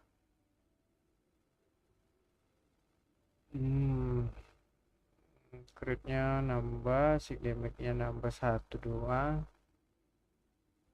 Punya 8. Oke. Kalau aku buat kaki +5.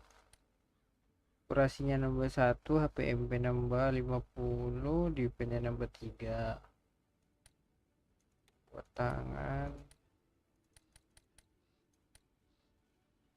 nambah 3, ini +7 padahal nambah 7. Yang sisi ada 1, sisi 1. Nggak ada yang berubah di sini, cuma nambah defense 3 doang sama ini ya, sisi nggak nambah apa-apa. Kalau di sini tadi nambah sisi. Nah, mending aku buat kaki dulu atau senjata. Ini gampang lah, ini gampang. Ini aku udah punya 10. Siapa lagi yang invite party? Oh my god, kenapa nih orang invite party mulu dah? Aku udah left party dia.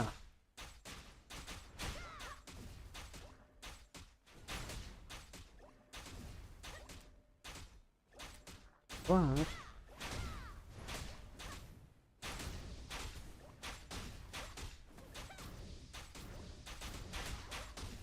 Are we doing the queue today?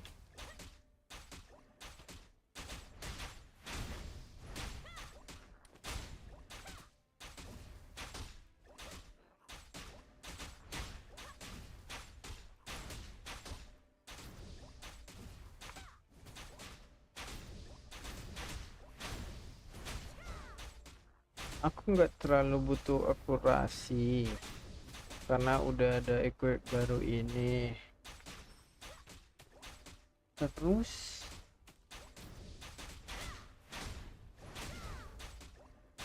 mending buat yang mana dulu? Aku di bank ada 949, ini ada 10 berarti 19. Aku butuh 27 berarti kurang 8. 8 gampang lah nyari ya. 8. Kalau aku punya papirus 14, 15, 16, 17, 18, 19, 20. Kan bener 13. Berarti nunggu hari Sabtu aku bisa dapat berapa ya?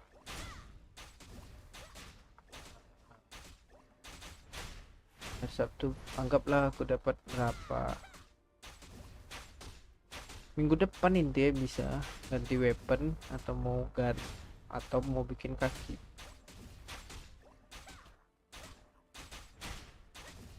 Pengen ganti weapon sih.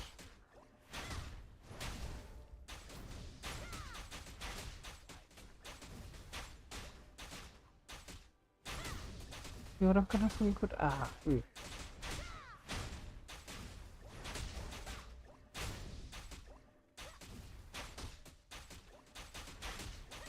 Apakah udah mulai kan sih? Aduh, pengen jajan lagi.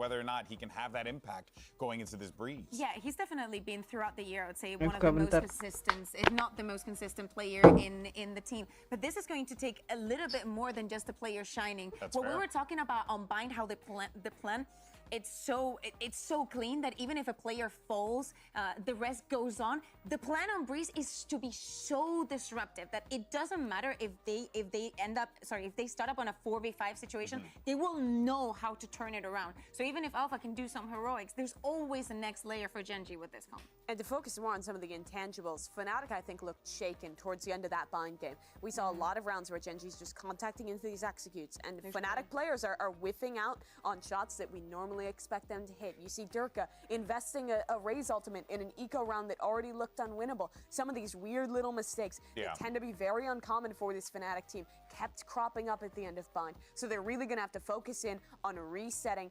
finding the Fnatic who wins trophies to come into this third map and bring things back. Well, I'm sure that they are going to want to, fish for that 100%. But of course, for Gen G, they're on the precipice of being able to, I wouldn't necessarily call it an upset, because even though they're coming from the Swiss stage, I mean, you know, Gen.G still got second in Madrid. Let's not forget this. Yeah, but this is another one of the tests, right? Like Fnatic, you know, we wanted to see them back on the international stage, on the global stage. And Gen.G, they surprised us a lot during this year. So has Fnatic. This is just another, you know, another step on the right direction. All of our top Madrid teams went back to domestic play and struggled a little bit. We saw it with Sentinels, who's obviously not even here in Shanghai. We saw it with Gen.G struggling in Pacific. But Fnatic, even before that, didn't even make Madrid. So for both these games, to pull out to both these teams, excuse me, to pull out to a macro level, this is like the test of how back they are. How much of a contender are these two squads really? Because we know both of them have it in themselves to contend for a trophy, to make it to a final.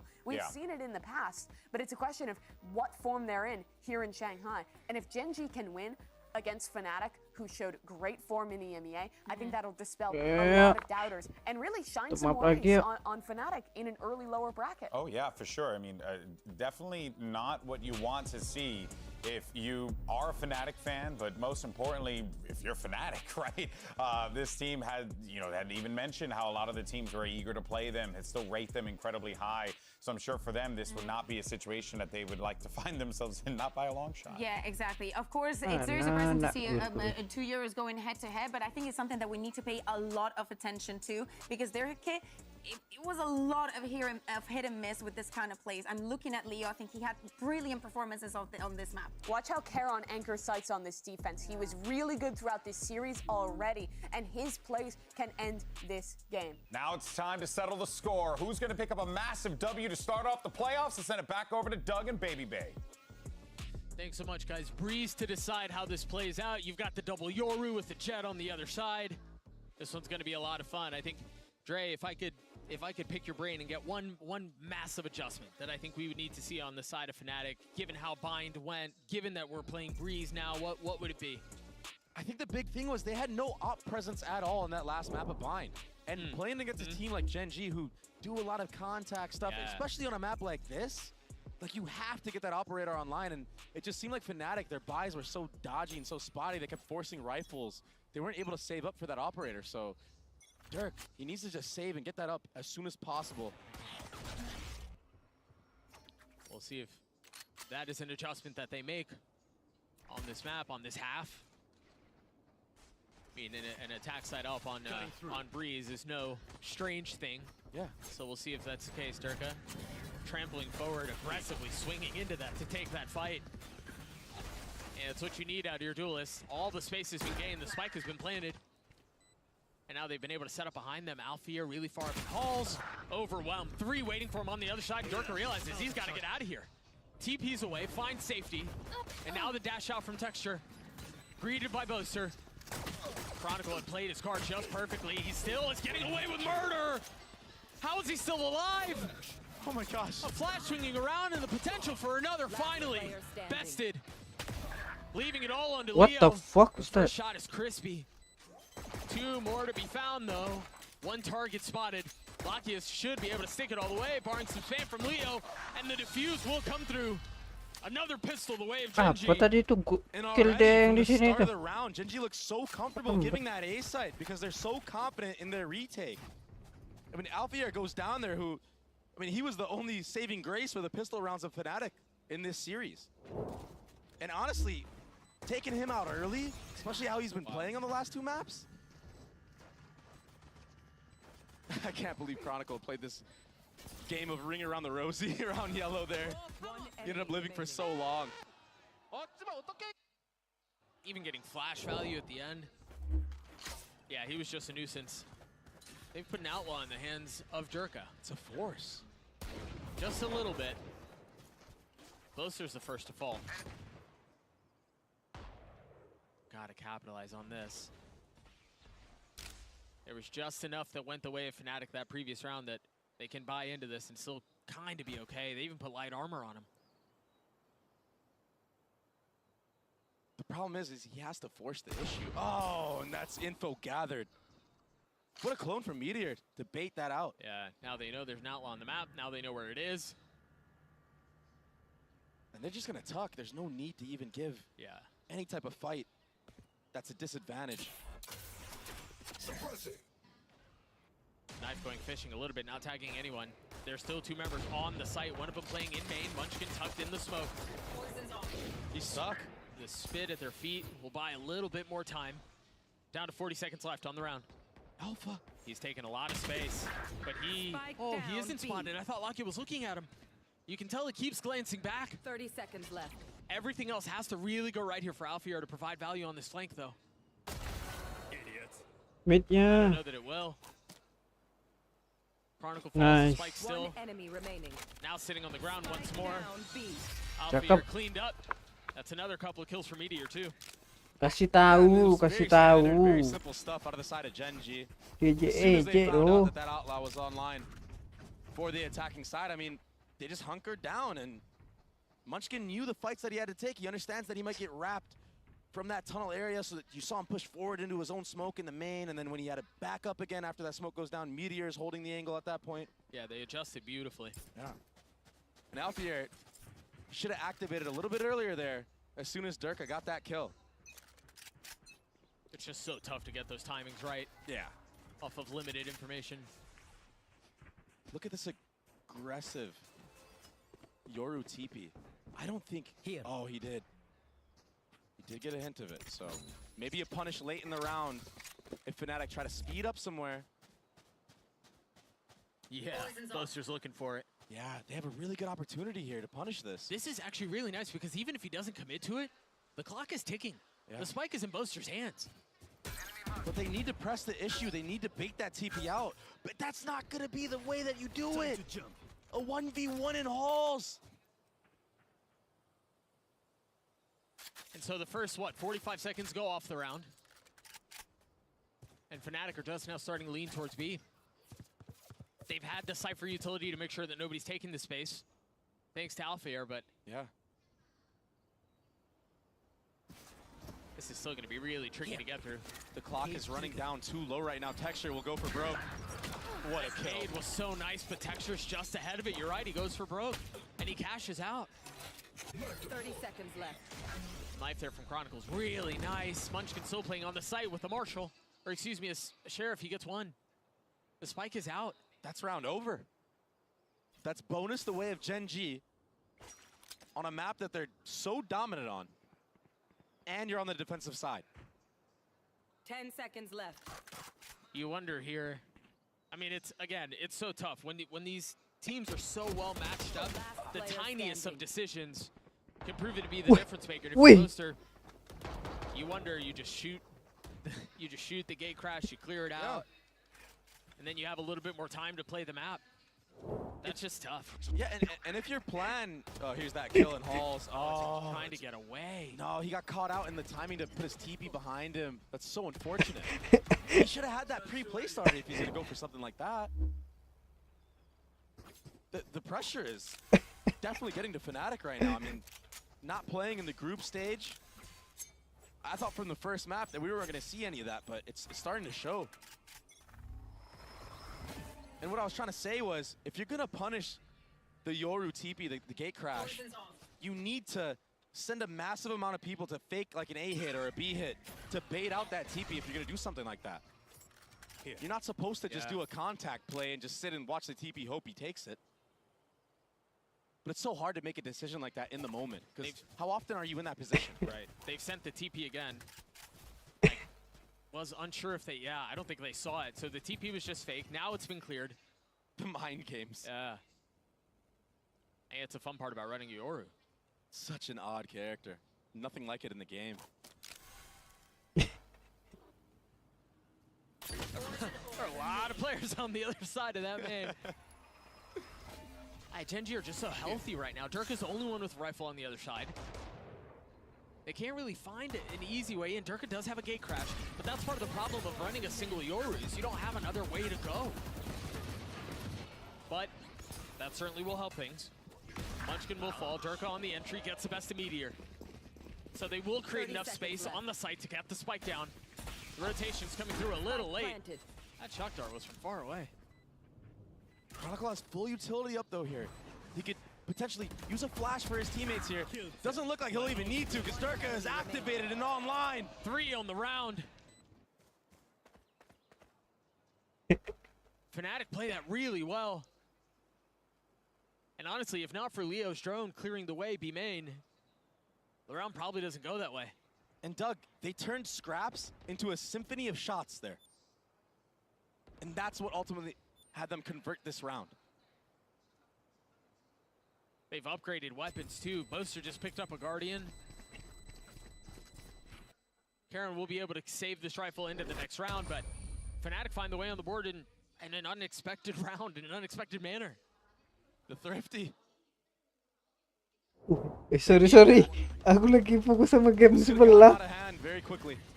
Ada yang bunuh anak satu guil. That just opens up so much. Also Durka. Yeah, he played that too, yeah. Even on the entry there. Dikejar He abis. had Meteor Flash just stuck behind that pillar, and he took advantage of that. Took all the space. Held for him. Just looked easy. Enggak fokus ke That game being malah said, dia. there is an operator online for Texture, and he could be very deadly with it. It's Durka waiting on the other side. The dash has been procced. The smokes have been dropped. The shot does not connect. Look at the support utility from Lakia in that position. He uses his Sova Dart to scan if anybody's close up, so he doesn't have to worry about it, and then a shock for the exit. Had Durka tried to go for more there, that shock's gonna chip him down, give Lakia the gunfight advantage. Right. What? He commits! Oh my gosh! And He has bomb and spawn, Doug! He ults his way out. A minute left in the round. He's playing this beautifully. There's so much time. Whoa. He's injected chaos into the situation and then gets away, forcing Fnatic on a back foot. A good reaction from Fnatic, but they're missing their timing. It might not matter. Munchkin has given up the space. Durka forced to use his own ult to make sure everything is safe. They're not walking into a meat grinder. I'm back. The thing is, on this retake, Texture can just post up on an angle while his team scales up. Yeah, but is he going to be able to get past the walls? Bomb's not down yet. 30 seconds left. Still plenty of time to stabilize things. Meteor will fall. Munchkin to Fnatic. What a response. Just when it looked like chaos was going to be the problem, Fnatic settle, turn all attention towards B, and execute perfectly. Karon's dead to rights here. A good reaction for Fnatic. I mean, they had nowhere else to go. You can't go back A in that scenario. You have to speed up B. But what was most impressive in that round was the poise and just waiting here, waiting for anything to happen. They're all gunned and ready. And then they fight together. Siapa tuh? Mal? A lot of teams in this scenario would have forced the spike to be planted there and gotten chipped by Sova Util, maybe gotten picked off. In the 4v5, they decided to just fight. Alfie are zopping.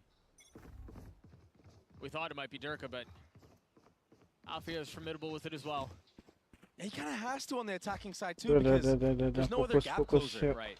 Durka has to go. Yeah. Life of a solo Yoru is tough, man. By the way, Munchkin plays so aggressive here, and I think that's why you see this Kok default bisa where dapat Leo creeps up to dua? this close wall, and then uses the drone a little bit late. Yeah. Look, he's caught out again. No punish, though. Fortunately for them, Durka's already gone so far. Nice. Only able to get one, though. Nice. Monster on the swing will not find success. Gak bisa dibunuh itu. Up in the hands of Texture, but he's waiting on the other side. He's stuck A. While the spike, although labored, is finally finding some space out onto B. Great shot from Leo. Okay. Okay, Doug. I don't know that Texture can really go for this here. They don't have the money. No, wait. 1v3 with an op? That would be chaotic. What a round from Leo. And Durka too. I mean, I mentioned it just before the exec happened. Like, a solo Yoru's job is hard. It's miserable. Your job is to go out, hope that there's enough flashing, hope there's enough utility over the top to give you some space to work. And he found it. That was perfect from Durka. And again, that's the difference between when you're running a Jet Yoru versus just a Yoru. If there's a Jet to go with it, honestly, there's a lot more oomph behind it. 100%. And it can be so hard, especially going up against this Astra, because, I mean, all of a sudden you have a suck, a stun, and the choke. Yeah. And then there's even less support for Durka, but Leo with the clap back and Durka getting that entry. That was amazing, and he got it from the same spot. Kenapa ditanya maksa Tied at 3. You kreatif? guys saw a teaser there. There will be a timeout, so I a didn't little bit know NPS. more room for discussion around this. Leo just played it beautifully. Oh my gosh. I'm still in the game. That's nasty. Yeah, all 3 of those were crispy, man. Bit Currently sitting at 6-3. Is Sova's world renowned, and you understand why. I was literally about to say the same thing. You took the words out of my mouth. He's on Sova. He can do things like this. I don't know what Does it is. anyone have one question? He's just so confident on the character. I want to consult. So we've seen both teams bust out the op on this map. And we've seen some success, but honestly, it's not taking the map by storm. It's not taking the world by storm here. Yeah, apart from the outlaw round from Texture on the anti-eco, he really hasn't been getting much value with that operator at all. I mean, he got a little bit aggressive in A main one of the rounds, ended up whiffing the shot on Chronicle, but he got out alive, got some info, you know, that there was a Yoru there as well. Usually he gets those kills. And had he had gotten that kill onto Chronicle, all of a sudden the sight hit is not the same for Fnatic. The anchors of Gen G, they can use all their abilities. That saved op goes back into the hands of Texture, tied at 3-piece. This Viper wall that's been up a couple of rounds towards B. Meanwhile, Meteor with a Marshall. And now we're seeing a change of pace for Fnatic. They're going to do a slow default, and that's why you see Durka with that operator online this time around. They're cycling it. He doesn't need to go for an entry here. He's just holding space. He's holding for that A main peek that Texture did earlier in the map. And honestly, I imagine when it does come time to hit the site, there's a real good chance Durka hands it over to somebody, probably Alfear, and then they commit. Yeah. And you understand how important this round is for Fnatic with the way that they're playing it right now. The approach, the pings on the minimap, the constant jump spotting in halls. 40 lagi. Go back to what you were just saying, even the way Durka's played the opening of this. Yeah, he hasn't moved. Just now, what, 45 50 seconds Fokus game yuk. as he moved. Seems like a little lineup from Boaster towards A main. They will be running into 3 players here, but the guns are in their favor. And if this KO knife lands on a Karen, it might force that dapat 3 yuk. sucker stun out a little bit earlier. Meteor. Oh no, oh no. Ya Allah. I thought he was going to land the shots. Even in the face of the clone, Lockheed trying to dance around in the smoke with the Bucky, not able to find a single target. Nice. The buy from Gen G is just not able to hold up, but they managed to upgrade these weapons a little bit. Munchkin with the rifle cannot convert, cannot find damage. Itu kayak entengnya telat. The pressure is on, Doug. And we're seeing people whiff left and right. I mean, Fnatic, they got lucky here. Meteor definitely could have gotten that kill. Karen, he... Suaraku kecil. Suaraku kecil. Udah aku besarin. Kenapa? Ada error headset aku tadi. Masih sibuk udah mau Mas? Masih. Ada lah, tapi aku kadang-kadang. Aku online kalau lagi pengen aja. Mulai-mulai kok tak online kan? Tak ada online. Cara jualan tak ada juga. We have Munchkin Tak playing ada barang ya? close. You have Meteor holding Ada. Sova's playing back. Kalau di Stalin ya penuh semua 30.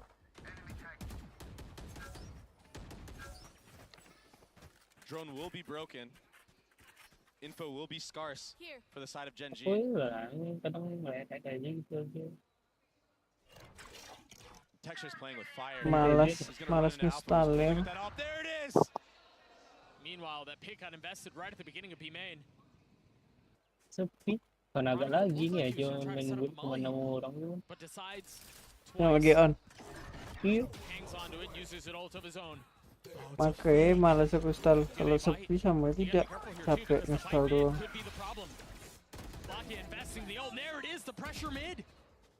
Karan gets his and then gets away. If he can get one more, Gen G have a chance. But he's surrounded. He's so surrounded, but he still gets another. Now Lockheed over the top. Providing cover 45 HP with Aduh ya utility out. He will Allah. fall. 10 seconds left. Fnatic have managed to find enough 10 space and seconds enough left. safety to get it down. But now, what? Meteor arrives straight into his death. Again, the money, not great, but they've got to find a way to convert here. Munchkin in the face of two, already tagged by utility. Crosshair cannot snap. Tropical with 4 as Fnatic gets to 5. What a round, what a call from Fnatic. What an entry from Alpha. I saw it on the minimap. Texture, he was jiggling, he was showing his elbow. And I think Alpha just full control, holding it, patient. And then the trades on the site, Chronicle coming up huge. This kill on CT, oh my gosh. Big round from Chronicle, man. And Karen did a really good job. I said it. If he gets 2, they have a chance. Brought down to a 2v2. Yeah, they had a great chance. No up and play for either side. No punish, but Meteor has to back off of this elbow area. That KO dagger makes it so he can't use his gate crash and get out of there. And Alpha, just while this is all happening, Alpha is just in halls, controlling all the space on the opposite side of the map. Dude, Fnatic are playing this map so well. Yeah, the approach has been amazing. I mean, the changes of pace even. Honestly, very Lotus-esque. Look at this, they're waiting for the re-aggro. They know. Oh They're a my step ahead of it. They still gotta land the shot, so Walah, kena wallbang. And while all of that is happening, Alfear gets up even further. He's gonna activate right now. He hears the rotations, they're just gonna go away. He's got to be cautious on this, though.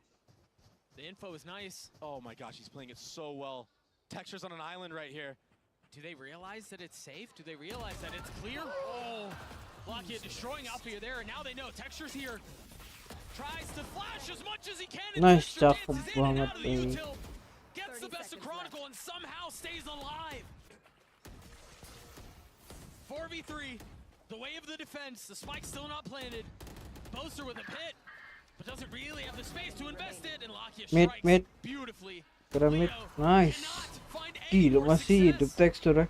Dia sendirian di main Had anjing. all the pieces of the puzzle put together, but they just couldn't execute. Alpha, he missed his timing. He got caught out by Lakia on the rotate, but then also Texture in the main. Oh, that's killer. That one hurts. Yeah, but then also in the main, nobody used utility to clear out Texture in this scenario. But yeah, I mean, that Astro Wall from Karen coming out, maybe that is what caused the chaos and allowed Texture to just play that fine line of getting the first kill and then getting out. Yeah. But still, I mean, that's a round that Fnatic, I mean, they had every right to win. Now Blade's online for Texture. Oh, I wonder if Texture knows. Is this prep? Is this heavy prep? If he takes this fight, he's by himself. Oh. It's traded. Unfortunate for Lakia, but they got what they were looking for. The problem is Alpha going down early kind of forces you to commit to this B site, and that's what Genji want. They've got some presence here. You see the TPs both exchanged. On this re-hit, there's going to be a suck out of the choke. It's going to be only Durka getting in sight. He will get that entry though. That's all Fnatic need. And he knows. A second found. Ah, bisa begitu loh. They've ripped this site to shreds. Bisa. Wah, nggak megang weapon Now apanya. the loss of Locky at the beginning of the round feels so much worse. No heroics from Texture, no magic from the defense. Fnatic gets to 6. That was so well timed. That gate crash on the site. Yeah, he's the solo one. But the timing was perfect. And then that KO dagger landing, he knows that Munchkin is playing up close. Nice. Let's go, bro. Nice, guys. Good vibes on the side of Fnatic. The setup was so clean. Yeah. I mean, Durka, at the beginning of stage 1 in EMEA, he looked a little bit lost on that Yoru pick. But man, has he gotten good at it. Look at the money for Fnatic. They're so rich. I mean, they're so well set up to, they could easily be looking at an 8-4 half here. Must be nice. And they've got a couple of ults that are going to be hitting at the right time too. This is a gorgeous setup for the #1 seed from EMEA. Using the drone to clear out anything close. They don't want weird things to happen in this round. They're baiting utility out. At the same time, Alpha opens up, falls. I mean, they're just having their way right now. They're playing this round beautifully. Even how with that deep aggressive wall, as soon as the door goes up, they have to peek ahead of it or they're going to lose sight. You know they have pistols. They can't really sit back. They've gotten a couple of kills here, but it seems like Fnatic will be able to avoid disaster. Even the ones that they've lost will be reinvested. Fnatic into 7 and again. Comeback. Well within reach. That's Durka's second ult in 3 rounds. I mean, they have a really good opportunity to steal this last round away and have an 8-4 half. Chronicle is 1 off of that KO ultimate. I mean, they could really play it slow in the beginning. I mean, if they wanted to, they could even get an op-up on Chronicle. You could sell something. Oh, there it is for Boaster. Why not? Hold. Do a default in the beginning. Grab this A-orb so you get that KO online. And honestly, they know that Gen G have wanted to re-aggress. We saw the re-clear elbow just a couple of rounds ago. There it is! You know the aggression is coming. Fnatic is ready for it. From the IGL, he's sitting at 9 and 6. I know exactly where. Texture strike here. Look at the ults. He's creeping forward. He might get away with a whole lot more. He's gotten his one. Doesn't overcommit. Doesn't push it. Meanwhile, Chronicle popped the ult. Spike is sitting on the ground. Can Alfear settle the shots? No, not for now. Nice. But Gen G 75 yuk. seemingly intent on getting the Attacker fight. bisa nih. Alah. Have to be Leo and Alfear, who've been good for them all series. Bisa nih, bisa menang 75 yuk. 55-57. Gen G are fully posted up around it. They've got time to slow it down. They've got time to try to catch a one, try to catch an opening. But you see it, Gen G are aware to it. You look at the minimap right now, Pings concerned with the flank. Texture's taking the space. 1 enemy remaining. It's just so easy at that point. It's just so simple when you have that big of an advantage. 30 seconds left. It's just so effortless. Lakia again. Besting Leo like he did Alfear a couple of rounds ago. Getting Gen G to their 5th. All off of Texture. He was so confident in mid. He had to make the score even. And that was off of the back of Boaster getting the pick. I know. Boaster got caught out. He was the one that got the entry, and then he was the one that got caught out. And then the respect shown. I think Alpha just gave Texture too much respect in that moment. He needed to get that kill. It's a tough spot to be in.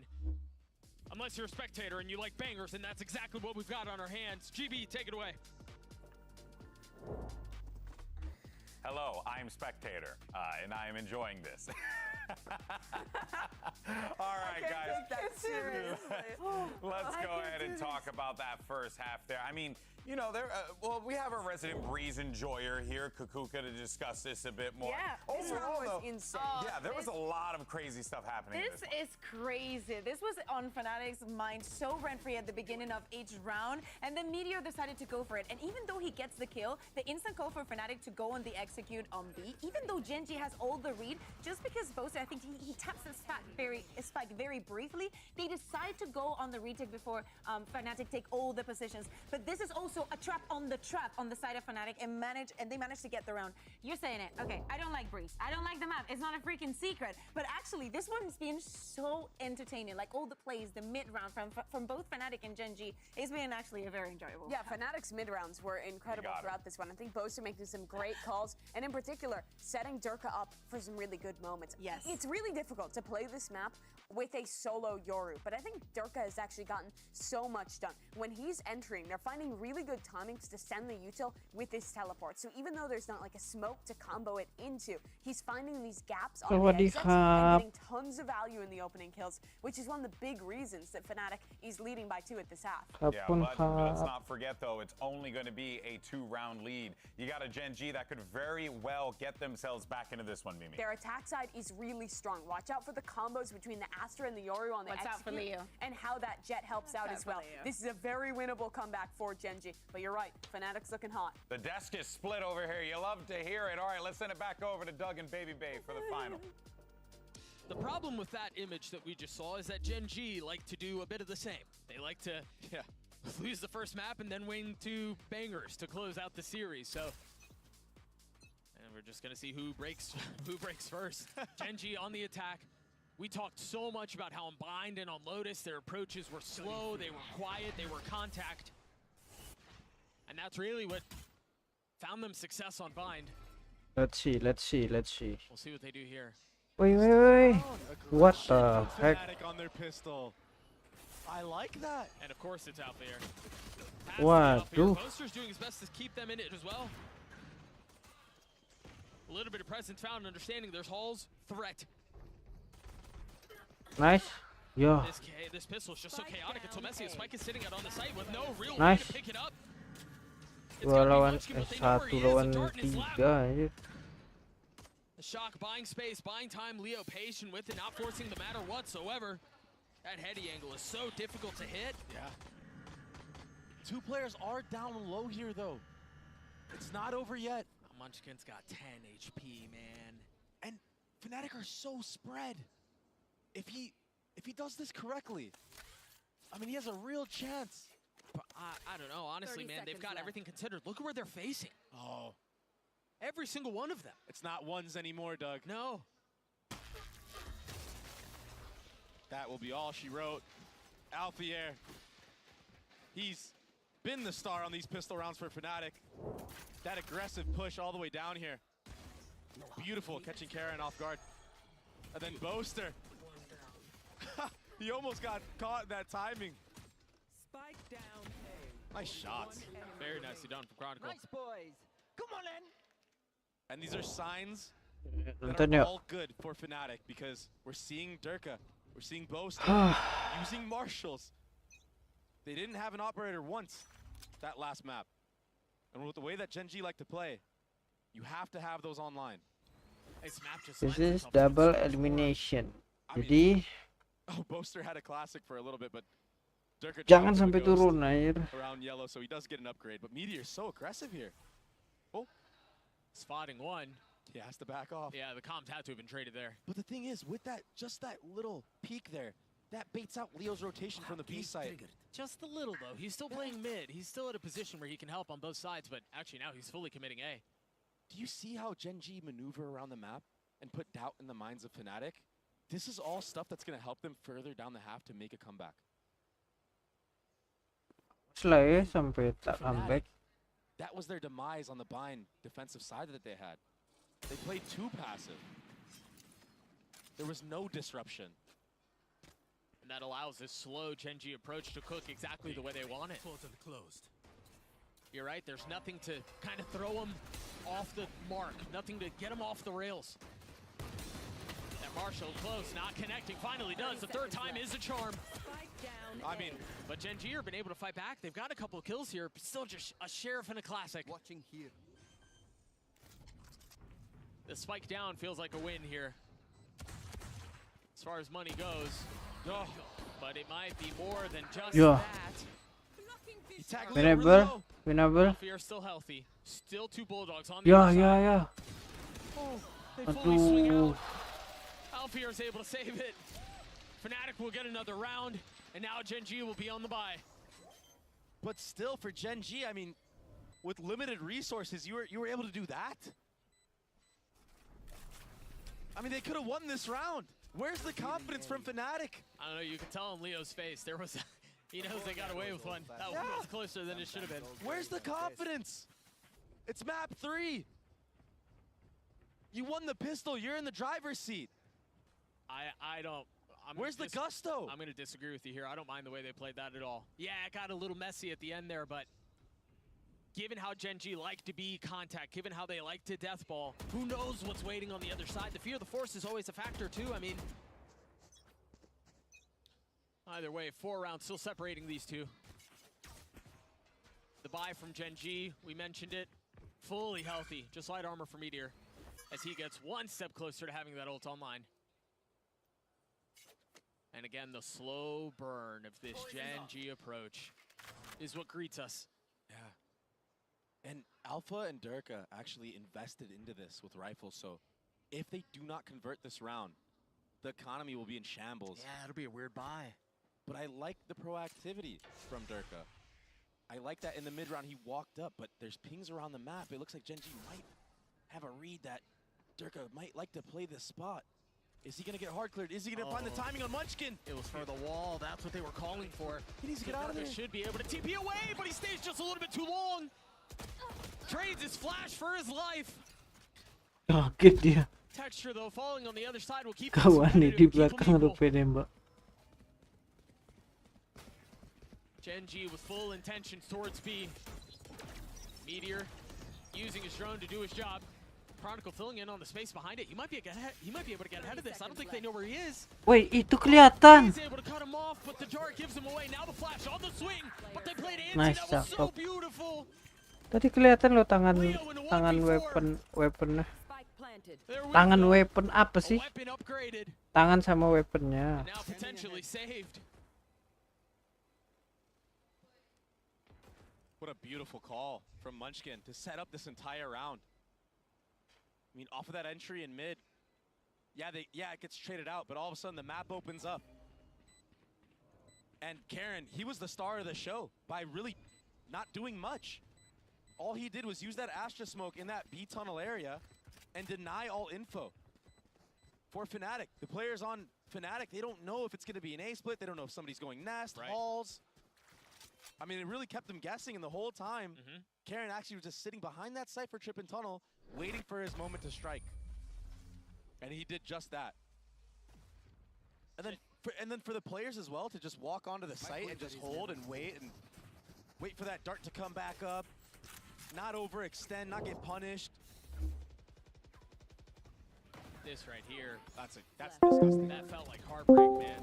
Look at that. He's sitting right outside of that trip in his own smoke and then playing anti there for Lakia. Both of them. I mean, they both tugged. They were ready. Tadi tuh ada barang pelaku. Who had no other options. Barang pelaku. I would love to see Fnatic play a little bit more aggressive on this defensive side, especially towards mid. And I think that's what we're seeing right now from Durka. There's no KO knife that gets info for the likes of Gen G. They like the contact. That's why the AWP is going to be so good in this series. Oh, barely gets out alive. 30 HP. Oh, the dart was so good. Boaster and Leo both striking. Now Texture flashed. Alpha here with the classic. Down B. Numbers away at the defense with the weaponry. So formidable on the attack side. Texture pushing forward. 71 HP. Nice. 2-2. Robotic. He's gonna have to do it again though. Munchkin committing to the Ayo, aku pegang tekstur nih. 2 tekstur dapetin. This is such a hard retake right now for Fnatic. They're both stuck. Info going the way of Gen G. How long until Leo start? I don't know if there's gonna be enough time to wait for it. Texture gets tagged. Attack pula deh. A pitch high and inside to back him off the plate. And now Munchkin. Ya Allah. He's been Aduh. He's been spotted. Now Texture's left his devices. Left to be the hero. A tap, an updraft, a threat. Ya Allah, ngapain papernya? Take a breath, Doug. It looked like Texture was gonna bring that one back. I mean, you can never count the guy out. I know. Oh my God. I mean, he played it as best as he could. The dart. You were right, that dart was gorgeous. Malah lewat nyantai dia tembak aja udah. Sitting duck there. Oh my goodness. What are you doing, man? Had Munchkin just swung out instead of trying to get away with his life. Yeah. I mean, he gets that kill 9 times there. Oh my goodness. Had Munchkin just swung out instead of trying to... Fnatic have gotten up to 10. Boaster with his pit available. Aku ngomong gampang karena aku nonton doang, suruh aku main. Ya begitulah. No real tags or anything like that. They realize the site is wide open. It's safe for the taking. Fnatic filling in on the space halls. Meanwhile, keep an eye on the minimap. Karin on a late flank. Portal closed. They've got the pit. Leo's down. That's big. That's a big piece of utility if you want to try to get through this pit. Not having a drone, not having a dart. Yeah, you gotta face check it. Oh, and they're having a face check. Main. Locky was there to greet. That almost happened again. But this time Munchkin able to get away. Finding comfort in the pit. Finding safety as the spike ticks away. Time is short. It is of the essence. Chronicles left on the outside looking in. That's another round the way of Gen.G.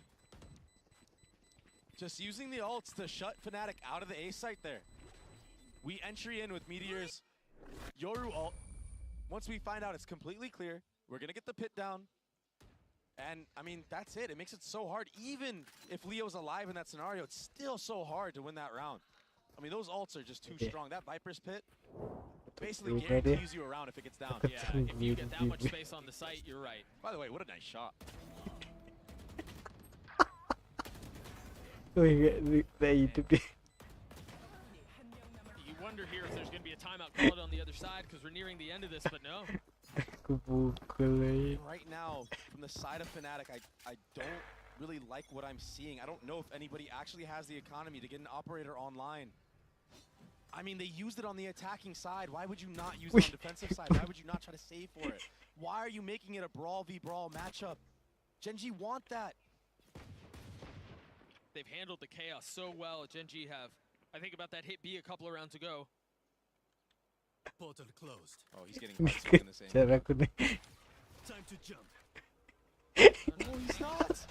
No way. He gets away with that. Oh.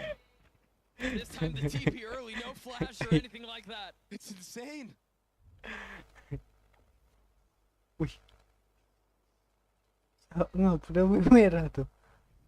Gen.G slowing things down again. You start to see the Astro Stars go back A. The Knight will catch Munchkin. Given that, Gen.G have a decision here, and it's a difficult one to make. Do you try to flip the other side of the map? Now I think they will because Alfier's been caught. The spike instantly rotating back B, but Dirk is here. The flash in his face. Karan has to give his space back. Leo not far off. Power Ranger. Meanwhile, both have been left to hold the other side, and I don't think he spotted Munchkin. Both Vipers playing A while the spike is trying to rotate back B. Munchkin gets the best of Boaster. The spike, safe, but Durka's position concealed until he's dropped. A 2v2 now with 10 seconds left. The spike goes down. Not ready yet. And we'll reset once more. Lockett has his ult, but he's not really in a position to get away. He can't really play around it. He's got to stay on the side. Leo Nice. settle the shots. Walaupun agak menyeramkan barusan itu. One away from his ult. The knife will not tag. He's gonna have to figure it out on his own. And Lockett gets his third. Gen.G will not fold. There's just no way that you can prepare for everything that Gen.G does. The way they set up individual lurks on both sides of the map simultaneously.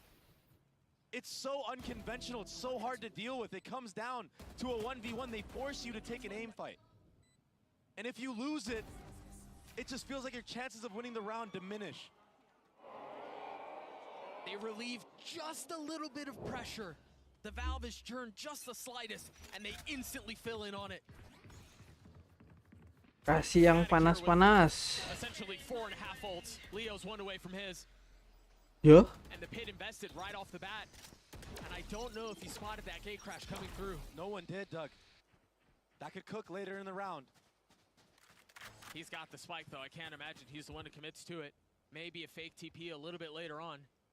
If he does opt to go for the fake TP soon, it might keep two players of Fnatic there. He did use it there. And I want to say Chronicle looked, saw that it was safe. So that's enough to keep them back. You are divided. Now the Cosmic Divide B. The stars go down once more, and the gate crash now out. Into the smoke he goes, and Alfie are stuck on the other side. Meteor can't see a damn thing, trying to navigate all the utility, finally striking onto Alfear. But Dirk on the trade. Ult invested 11 HP.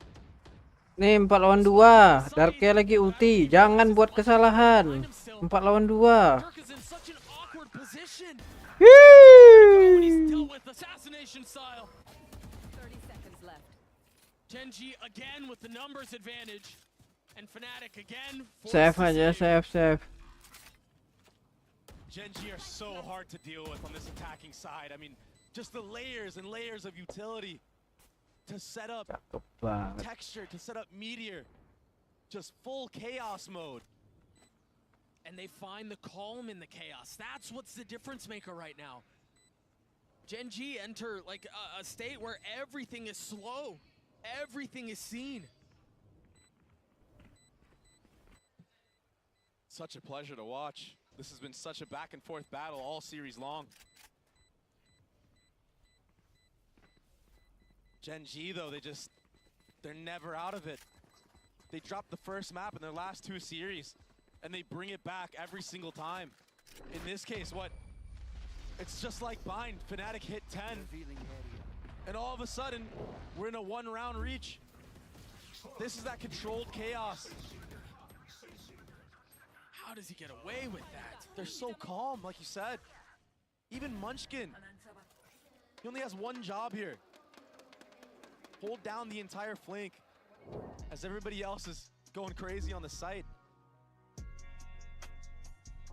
And there's been no operator online on this defensive side. Udah lah, Fnatic turun aja lah. Get you so many first bloods. Biar seru kan? Kan Fnatic kuat bisa ngalahin semuanya tuh. So you can really pick your lane and have the advantage. Kalau turun makin banyak yang dilawan anjir. Someone has to save for it. It's crazy that it went this long without investing one, but yeah, we'll see if that's one of the adjustments that they make. We didn't really see it on Bind. You mentioned we saw it on the attack half, but choosing not to do so far, at least up until this point. Meanwhile, we take a quick look at the buy. Gen G's is so healthy. Texture has his blades. And it does not look like a save is part of the conversation here for Fnatic. They're not going to have an operator online again for the next round. It's going to be light armors and rifles. And Leo, he probably won't even have a gun. $500 to his name. He does have the Hunter's Fury, though. If they can manage to get an early pick in the round, maybe he invests it as that bomb is going down. Ayo, kejar 4 round lagi. What do they do with this? I think the difference is as we compare the Make two attack them paths, overthinking. Fnatic was happy to wait because Gen G would take some aggressive space and they could just catch them, right? Yeah. Fnatic don't really do that. They haven't really done that other than the pistol. They're so passive on their defensive sides. And it basically creates a lack of info. That being said, Durka, he's getting activated down halls. He might find a window, an opportunity, but Texture is going crazy. It might be behind. Cakep banget kau Munchkin. Everything considered. Everything calculated. Pantai. And even the updraft over the top for Durka to have to pick. There's no good option. Just smother. Bawa dikit. Nice. Untung dia langsung ngecek apa flank. Gila banget loh. Itu temannya pada baru masuk, dia ngecek flank. You mentioned it. The buy's not great. We'll take a look at it one more time. The hit was decisive. It was confident. Langsung batal outplay ya. Hampir kena outplay. Make a little bit of noise and then cut off the rotation if somebody's coming around or get a pick. That time it was quiet for maybe 5 seconds, and then they slammed through short. Jeez.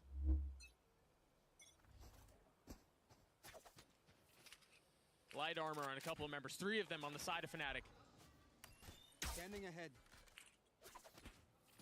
Early dart not getting any info. Lakia gladly takes the space, takes the orb.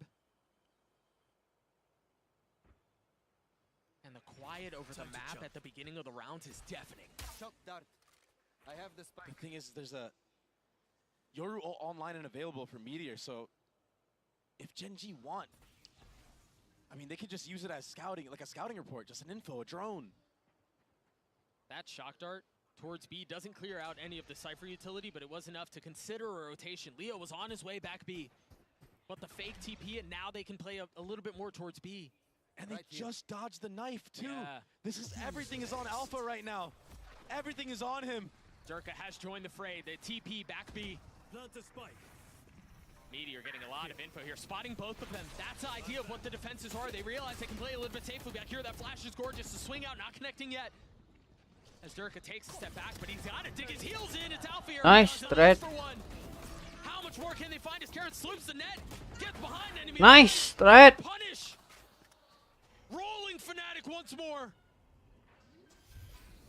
Langsung. Leaving Boaster stuck. Langsung. How have they gotten Aduh. to this point? No time to answer that though. He's got a 1v3. He's got to try to clutch. Aduh, men, Karon. Can the captain for Fnatic win this round? Stop the bleeding. The snap onto the one. He hasn't connected. Another tap. Munchkin, patient. That's the second time he's gotten away with it. Will he be able to get away with it a third? Boaster's gotten it to half. 9 bullets left. The onus on Munchkin. And he wins the duel out. Genji IGL diff, bro. Kan IGL diff kan. Kenapa? The calling, the mechanics. Untung ini langsung ke trade anjir. Hampir mati loh itu. So steady. I mean, texture and media. Yeah, Munchkin's the one who wins the 1v1. Boaster had his opportunities, but it was so close. One more bullet, Doug. One more. Is that what? Yo, 2 round lagi. 2 more rounds for Genji. In Genji we trust. But another weird scrappy buy. And look at Genji's. They bought 2 outlaws going into this. Mereka miskin tuh. Tolong jangan kalah di sini. Tolong banget aku mah. Mereka miskin. Ras A. These Guardians in the hands of Durka and Leo really feel like the only win con they have. Please. Durka's been relatively quiet this half. That knife should have tagged 2. Fnatic rotate over.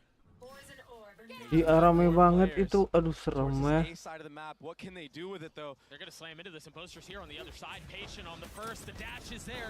Nice. Aduh. Ay. Kan. Aduh. They are broke, bro. Oh my god. I've been questioning it all game long. Why are we buying every round? Why are we fighting fire with fire against Genji? But just when their backs were against the ropes, they bring Salah, aku tadi bilang ras E anjing. Oh, yang bunuh dia orang pintu. Kalau pintunya ketutup itu menang ini. They made every dollar count. Bro, you look like Korean, but you supporting. I don't think we've seen them up hit this quickly. It's all good. No bias. At least initially, that's the plan, but they slow things down. The middle of the map has been such a contested area these last couple of rounds. And now Genji with the lean B. Durka playing his cheeky off angle. They have all of this Cypher utility here. Meanwhile, Alfier's playing on the other side. That's the info. Does Durka go for this little off angle? Does he peek on a timing? Oh, he goes down to texture. Masuk. Jangan ragu. Tekstur. Now it's on Alfier to try to rotate back again by himself. No real help. Ay, cakep. Alfanya mati. Itu manusia jago itu.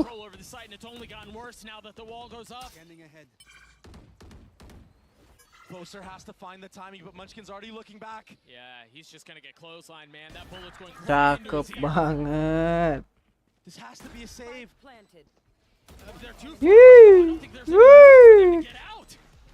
Itu apanya lakinya dapat ulti untuk next round. Oke, cakep. What a map, what an entry for texture yet again.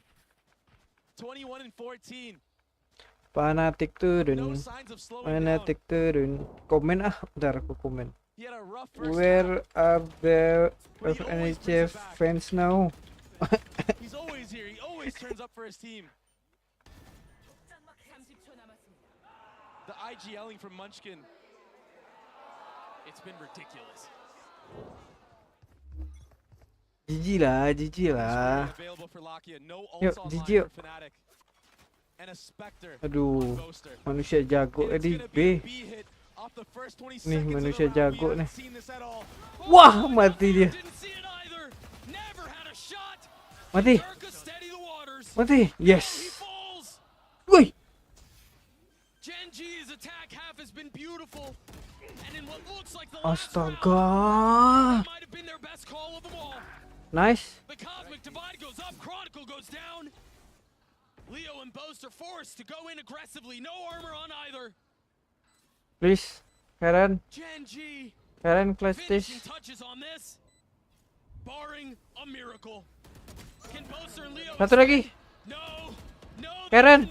Woo. GG.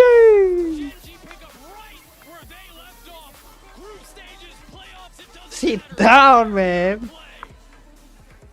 Go down, man. On an incredible match. They've won it. Hard fought battle for Fnatic. But it's back to the drawing boards for that. Ini turun kemana? Ke sini apa ke sini? Texture on these entries. He was unbelievable. Ke sini dong. Masa ME ketemu ME? The entire attack half was ridiculous. They did everything so well. Apa iya ya? Fnatic guessing it's this slow contact approach that Harusnya lulls ke you to sini sleep. dong. Right, you're just waiting for the contact, you're Coba waiting for lihat. when they're going to strike and then Wah, you ke instantly sini get dong. punched in the mouth. ME ketemu ME. Close the map. You can't help but feel like Fnatic, when they watch this one over, they're gonna be like, why did we not Berarti besok ini Heretic, misalnya Heretic kalah, turun ke sini. Peperek 100% itu turun. for the counter punch? Ini seru banget tanggal 2, besok tanggal 31. 31 ini yang main. Mulainya jam 3. Aku kalau bisa nge-live jam 12. Jam 12 nge-live kalau bisa. Terus main Apex sampai jam 3. Jam 3 mulai nonton. Terus nonton ini lanjutan. Kalau aku capek cuma nonton game atas, game bawahnya nggak usah di live-in. Waduh, bentar. Bro, kawan aku udah pindah dari tadi. In their favor, I mean, it just feels so impossible to play against. Kawan aku udah pindah. The best, the prettiest attack side I think I've seen from Genji all tournament. They had Genji sprinklings in it. They had a little bit of FPX in there. Like, I loved what I saw there. Allah, bodoh banget. Aku baru datang. They had some really big moments too, man. We got to give them some credit. Yeah, because they pushed Genji. I think there were a lot of people who expected Genji to win this series, but Fnatic pushed them all the way to the end.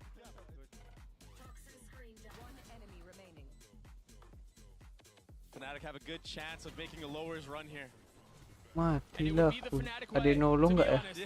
Just to keep it interesting, to keep you all on the edge of your seat, Genji again. They were successful in the stages, they're successful in the playoffs. We're gonna pop over to the post-match interview with Texture. Oh, what a crazy series that was. I'm now joined by Texture from Genji for a post-match interview, and Jen is going to be here to do some translations as well. Saya nggak diangkat. Ini aku megang peperek di sini. Ini aku megang Edward Gaming di sini. Electric bawah, itu bawah. Yang menang Electric. Terus ini yang menang Fnatic apa Food ya? Siapa aja dah bodo amat. Anggaplah Fnatic menang. Terus Peperek Edward Gaming yang turun ke sini berarti kan? Di sini tadi siapa? Aduh susah kalau nggak pakai apa tuh. 스크림은 좀 해본 적이 있어서 Udah pindah ini tuh. 근데 결과가 조금 좋았었거든요. Gitu deh. 근데 그래서 좀 Intinya 자신감이 Peperek menang. 있었는데 근데 그래도 확실히 프나틱은 프나틱이다라는 걸 많이 느꼈습니다. Well, we scrimmed the Fnatic a little bit when we were in Madrid, Aduh, and the results aku were baru pretty clear on our datang. side, so we were confident going into today's match. But you know, having played them, I got to see why Fnatic are Fnatic. Oh wow. Oke, aku off stream ya. Thank you. Besok main Apex dulu baru nonton lanjut nonton Valorant. Bisa rekaman? Sih. Matiin mic dia. Udah, thank you. Siapapun yang mampir, yang komen, si Rias RK, kasih. Thank you. 我想问问你对这个选择很惊讶吗？你觉得当时是不是觉得